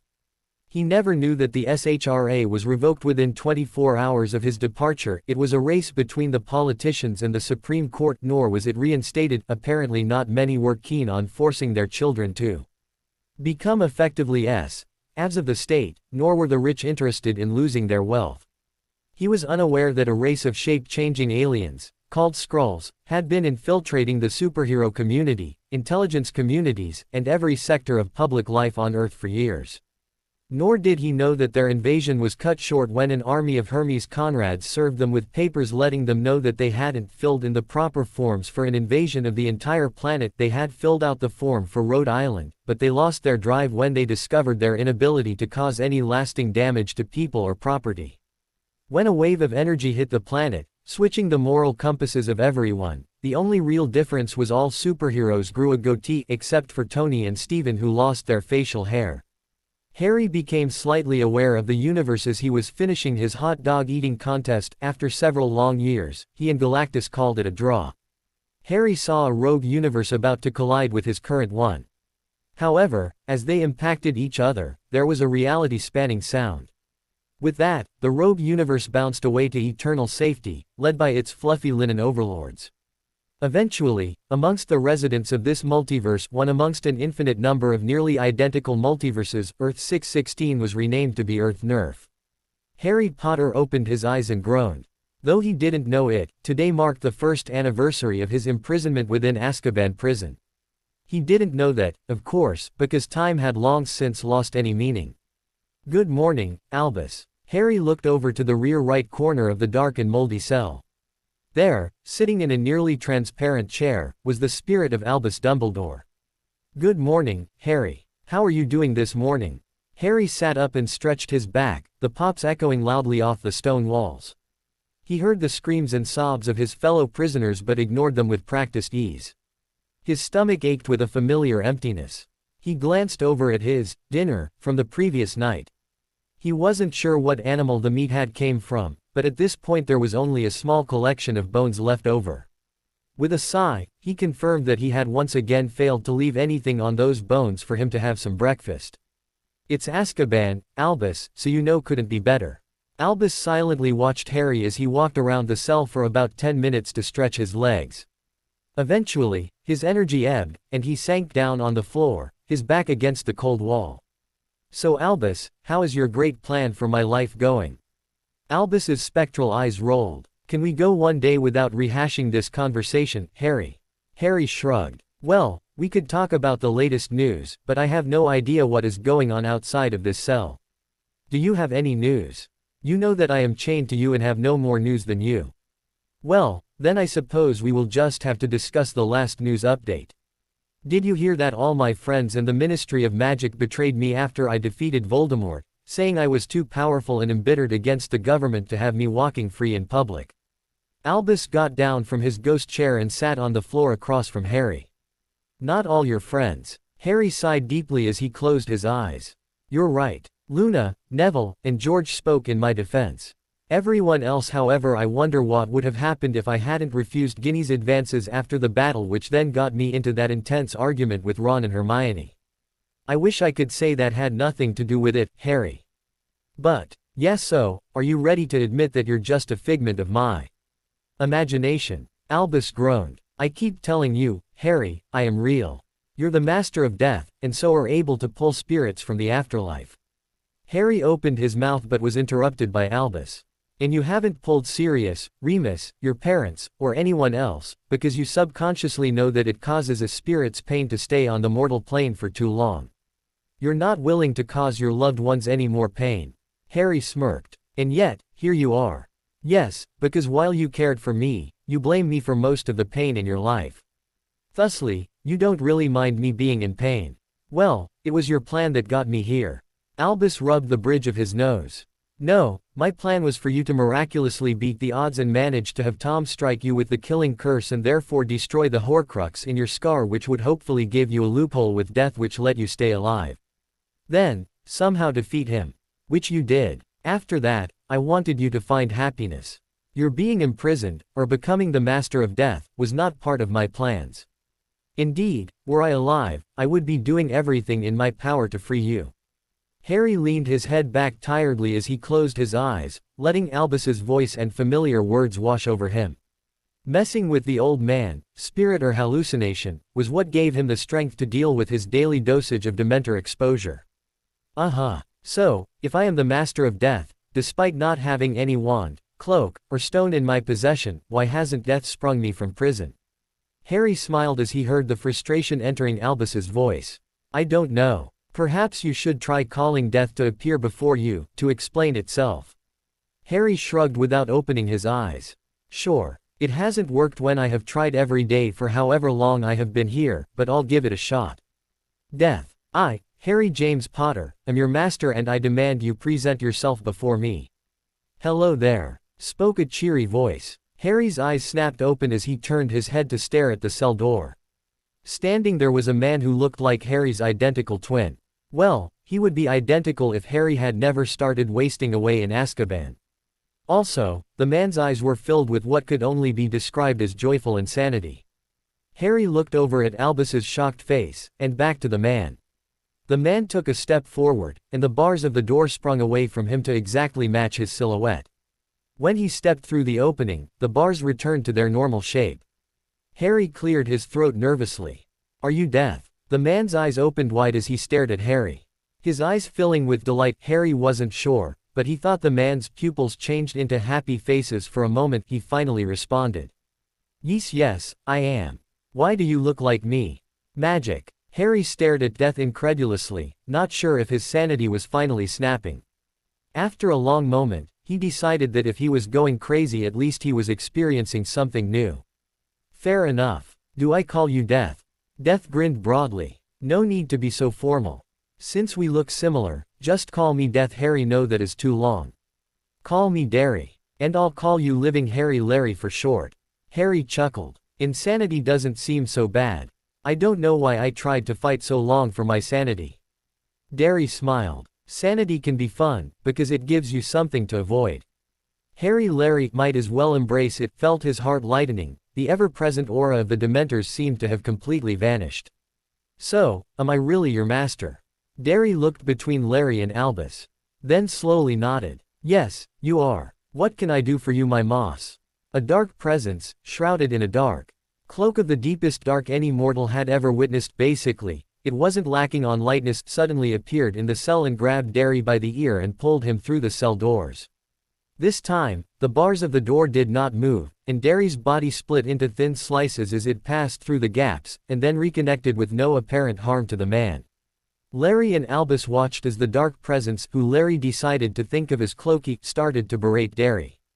Well, it looked like Derry was being berated, but a blanket of silence smothered the pair. Clokey was waving its skeletal hands aggressively at Derry. Albus. Yes. Do you think Derry is really death? The two watched as Derry created a bucket of fried chicken and offered it to Clokey. Larry assumed it was a peace offering. Clokey smacked it away towards the door. The bucket shrunk down to fit through the bars and then regrew to finally set down right in front of the pair of observers. Larry stared at the food, his mouth watering at the smell. He tentatively grabbed a drumstick and took a bite. Hemo.net in ecstasy. Albus stared at the food with sad longing. His eyes widened in shock as the bucket split and a spectral twin now sat in front of him. He reached out his hand and was delighted to discover he could touch the food. Grabbing a wing, he lifted it up. Before taking a bite, he looked over at Derry and saw him wink playfully. Shrugging, he finally took a bite and echoed Larry's "N" of delight. After he finished his bite, Albus responded to Larry's question. I don't know if he is really death, but I don't think it matters. Clokey started to swing a scythe at Derry, who kept bending backwards to avoid the swing. As the swings worked their way lower, Derry's clothes transformed into a pair of shorts and a Hawaiian shirt. Larry wasn't sure why he felt compelled to do it, but he started chanting, "How low can you go?" Under his breath. Why doesn't it matter? A pitcher of Lemo.8 and a glass, along with a spectral duplicate, appeared in front of the two observers. Both poured a glass and took happy sips. Well, ouch, that looked bad. Derry was bisected at the waist when Clokey decided to slice his scythe straight down at the man's bent-over backwards body. Derry's top floated towards his bottom half and he reconnected himself. He looks fine. So, why doesn't it matter? Clokey appeared to start crying and Derry gave the dark presence a hug. Clokey tensed, but soon accepted the hug and embraced Derry with great vigor. Because I think he just caused the real death to have a nervous breakdown. If Derry isn't death, then he's powerful enough for it to not matter. And, it's best to humor people like that. Makes sense. Derry stopped hugging Clokey and walked back to the cell, walking through the cell door as if it were made of smoke. Hey, master, what's up? Larry looked over at Clokey who was sulking in the corner. What was that argument about? Oh right. This here is death and. I thought you said you were death. Derry's eyes darted back and forth. In this case, they literally left his eye sockets and darted from one end of the room to other before settling back in their sockets. Yes, I am also death. Larry suppressed a grin. Okay. So, what did Clokey say? Derry smiled. Oh, Clokey. Because he is clammy like an oyster and oaky like a tree, I like it. Anyways, Clokey was waiting for you to swear bloody vengeance upon those who betrayed you. He was then going to give you a power upgrade so you could go on a crusade of death and dismemberment, while reveling in your angst-filled backstory. Was that something you wanted to do? Because he's eager to get you started on slaughtering everyone who has ever wronged you. Larry looked over at Clokey, who was kicking a stone against the wall, like Dudley being told he wasn't going to be getting an extra slice of cake for dinner. He then looked back at Derry. I'm not really a slaughter everyone kind of guy. I mean, I didn't even really want to kill Voldemort, I was just forced into it. Derry shrugged. That's your call. Are you sure? Clokey had this whole plan set up for you. First you would go on the increasingly bloody rampage. At the end, you would have an emotional collapse and realize that you had become a monster. Clokey would then let you know that by embracing the powers of death, you were now immortal and the new incarnation of death. You would then travel to new dimensions and maintain the balance of life and death, good and evil, and see your powers continually increase without end. You sure you want to pass? Larry's eyes widened in shock. What? That sounds why would I ever know. I don't want that. Derry's smile as Clokey cursed in an ancient tongue which caused the bars of the cell to rust into dust before he disappeared in a swirl of black smoke. Derry ignored Clokey's tantrum and spoke to Larry. Well, then, what do you want? Larry sighed. I just want to live a happy life away from this prison and the rest of the wizarding world. Derry frowned. That's it. I mean, I can do it, but it's just so boring, spoke Albus. See, all on the bus agrees. Larry's brow furrowed in confusion. Do you mean Albus? Sure. Larry rolled his eyes and looked at Albus. And, what do you mean it's boring? Albus shrugged. Well, it is, Harry. You should reach for the stars. Larry huffed. But I've only have ever just wanted to live a happy life with friends and family. What, should I ask for something impossible like bringing you back to life? Derry piped up happily. I can do that. Both Larry and Albus stared at the powerful doppelganger of Harry, as he bounced up and down excitedly. Larry responded with hesitant hope. Really? Like that ritual Voldemort did in 4th year? Derry stared at Larry and a grin grew widely on his face. Yes, exactly like that. Now, let's see, how does it go again? Larry opened his mouth to respond but was shushed by a raised hand from Derry. Right. First, we need a cauldron. A human-sized cauldron appeared in the cell, while the cell expanded to comfortably fit the addition. Now, bone of the dinner. Yeah, sounds right. Bone of the dinner, unknowingly given. A spectral bone of Albus's chicken wing flew into the cauldron. Next, flesh flish. Got it. Flashing the dementors, willingly given. Derry looked at Albus expectantly. Albus stared at Derry in aghast horror. Surely, you can't expect me to flash the dementors. They don't even have a southeast drive for them to care about something like that. Derry smiled. I understand, you want to be appreciated. Don't worry, every dementor now has a southeast drive.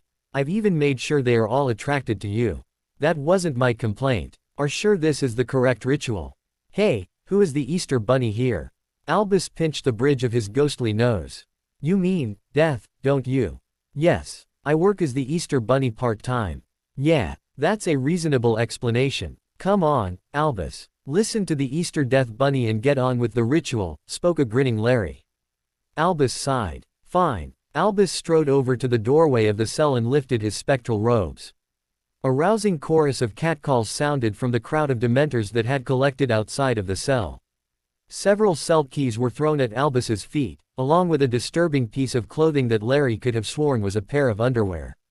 Great, cheered Derry. Now Larry, would you say you and Albus are friends or enemies? Larry paused. Somewhere in between, I guess. Derry nodded and handed a beer to Larry. Larry looked at the ice-cold bottle and went to take a tentative sip before having it ripped out of his hands by Derry. Hey, bud of the frenemy, unwillingly given, spoke Derry as he smashed the bottle into the cauldron. The lemo. Lord shall rise again. With that the cauldron burst in a shower of lemo drops. From the center of the explosion of candies, a hand shot out and grabbed a lemo drop in mid-flight. An alive, and thankfully fully dressed, Albus Dumbledore popped the candy into his mouth and sighed in contentment. Welcome back to the land of the living, Albus, spoke a smiling Larry. Thank you, Harry I mean Larry. I'm happy to be back. I just wish I could bring back my parents and Sirius Remus, Tonks, and Fred. Before Larry could feel a moment of regret, the cell suddenly was occupied by 6 new individuals. With a shout of joy, Larry was suddenly in the middle of a group hug with his formerly dead loved ones.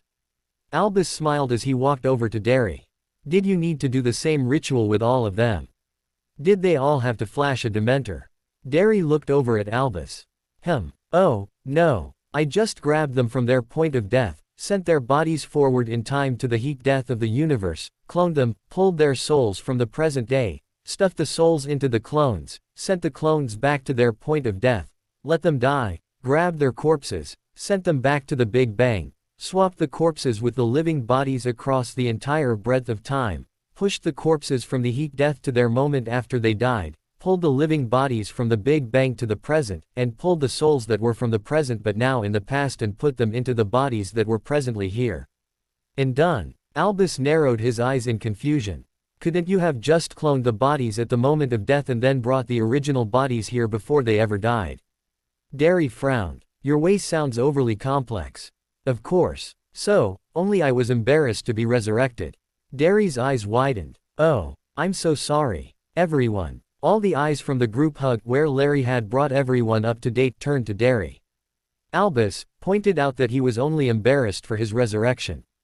I don't want him to feel mistreated, so can everyone please try to prank him at least once a year as Sun gets embarrassed for each of your resurrections. A chorus of agreements and vindictive glares toward Albus greeted Derry's request. There. How's that, Albus? Albus groaned silently. Wonderful. Derry clapped his hands in joy. Well, I am the Arbor Day Tree, it's what I do, and I aim to please. Now, let me pop you all off to a nice magical island where Larry can have his boring happy life. I'll give him some basic god-level wandless powers. And then, I have a few extra chores to do and I'll head on off. What sort of cho? Before Albus could finish his sentence, all the occupants of the cell found themselves on a comfortable tropical island with pre-made buildings matching each person's dream house. Albus, feeling odd, looked down and saw he was now in his 20-year-old body. Looking to his house, a replica of his childhood home, his breath caught as he saw two familiar people in equally young bodies. He knew the price for this would likely involve him being the victim of countless more embarrassing pranks, but it would be worth it.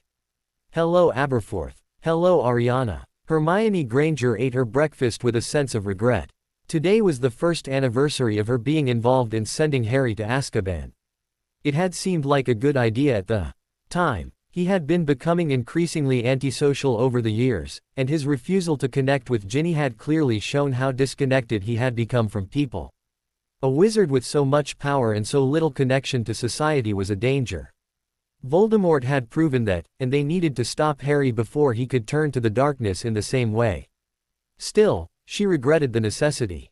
So many of her classmates had changed their minds over the past year. Many of them claimed to have been swept up in the confusion and said in retrospect the idea of Harry going dark was stupid beyond belief, and that he had been willing to sacrifice everything for the society he supposedly hated. And that maybe him not wanting to date a specific girl was not proof of him going dark.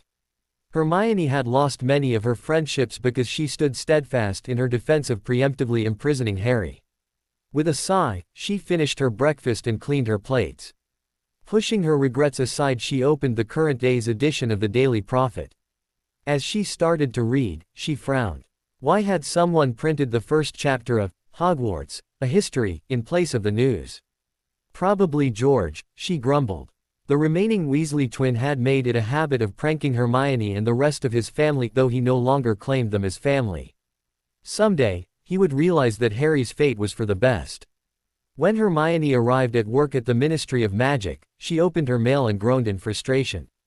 Every piece of mail had been replaced with excerpts from Hogwarts, a History. Every book in her office had also had their contents replaced with Hogwarts, a History. By the end of the day, after unsuccessfully trying to track down George, she finally brought in Kingsley Shacklebolt to help her. He claimed he could read everything just fine, but whenever he tried to read to her, he would just repeatedly say, "Have Ron read to you?" By the end of the week, she had finally concluded that the only way she would ever be able to read again was by having Ron Weasley, and only Ron, read out loud. This included any notes she personally wrote. Without Ron, everything was Hogwarts, a History. Given Ron's reading speed, normal procrastination tendencies, and difficulty with pronouncing long legal words, this did not result in a happy Hermione. Ronald Weasley sat down to breakfast closer to lunch, considering he liked to sleep in most days without a single thought on Harry Potter. He was also blissfully unaware that he would spend the rest of his days primarily reading long boring texts to Hermione. He looked down at his plate loaded with bacon, eggs, sausage, and buttered toast. He grabbed a slice of bacon and brought it up to his mouth. Out of nowhere, a 3-inch tall black dog came into existence on the table. It leapt up and tore the slice of bacon from Ron's fingers and disappeared. Huh? Ron asked the universe in confusion. Shrugging, he grabbed another piece of bacon. A 3-inch tall gray werewolf appeared on the table, leapt up, and grabbed the bacon before disappearing. The next piece of bacon was snatched by a 3-inch tall brown stag. The animals rotated through stealing Ron's bacon, sausage, eggs, toast, and every other favorite food Ron scrounged up. He found some dry corned beef sandwiches his mother had dropped off when she visited the previous day. He hated corned beef sandwiches. The three animals let him eat the hated food. It would take Ron several months before he realized he was only allowed to eat foods he didn't like. When he started to develop a taste for a previously hated food, the animals would appear again to start stealing said food. This did not result in a happy Ron. Ginny Weasley smiled viciously as she remembered that today was the first anniversary of sending Harry to Azkaban. He deserved it for turning her down. As she began Quidditch practice, as she was a professional chaser, she found the quaffle kept slipping through her fingers. She would be right on the verge of making the most extraordinary catches but would just manage to mess it up. Once it became clear that she could no longer effectively play, the owner, who had been a happy supporter of Harry's imprisonment, tried to fire Ginny. Only to discover that the employment contract had somehow been accidentally written as an unbreakable lifetime contract where Ginny could not quit, nor could she be fired. Ginny eventually became known as Fumbles Weasley and was the only reason why the Chudley Cannons had one guaranteed win every season whenever they went up against the Holyhead Harpies. For some reason, Ron always forgot to bet on the Cannons for those specific games. This did not result in a happy Ginny. As the children of the wizarding world grew up, they would all find themselves staying magically attentive in their history class when reading about the fate of Harry Potter. No matter how much the adults tried to modify the history books, they always reverted to an accurate depiction of reality. The children found themselves highly unimpressed by their parents' actions. This did not result in a happy adult population, though did eventually lead to a happy wizarding world as the children became old enough to take over. George Weasley knew that today was the anniversary of his friend's imprisonment. Harry's last words to George had been for him to embrace the joy of life. As such, George had spent the past year living up to what he felt both Fred and Harry would want. He pranked Harry's betrayers and pursued a joyful life. Today, he was taking that to the next level. He had made the perfect breakfast for his girlfriend, Angelina Johnson. She had been in the hospital while Harry was being betrayed and had been unable to defend her former Quidditch teammate. Knowing that she had supported Harry had let George pursue his feelings for the woman. As Angelina came down to see the table covered in nothing but pastries and flowers, she looked at George with a confused smile. "What's all this? A bit sugary for breakfast, isn't it?" George felt his throat go dry, suddenly doubting his approach. Still, he was committed. He pulled out a small box from his pocket and got down on one knee. Angelina's eyes widened in shock and anticipation. "I could fill this house with nothing but sugar, and it still wouldn't be nearly as sweet as you. Angelina Jennifer Johnson, the past year with you has been the happiest of my life. I never expected, after Fred and Harry, I would find myself so quickly finding joy in this world. You are everything I want in this world. I want to spend the rest of my life trying to make you feel as happy as you make me feel every day." So, George opened the box and revealed a ring, making Angelina gasp. "Will you?" George suddenly found himself kneeling on the beach of a tropical island. "Marry me." "I don't know, Georgie, this seems a bit sudden. I'm not sure I'm ready for such a big commitment." George looked up into the smiling face of his now living brother. Fred. After having Harry transport Angelina to the island, along with Neville and Luna, a quick explanation, and George properly proposing to Angelina and receiving a yes, this resulted in a very happy George. To be continued. I hope you enjoyed this story. Also remember to subscribe and like this video. See you in the next video.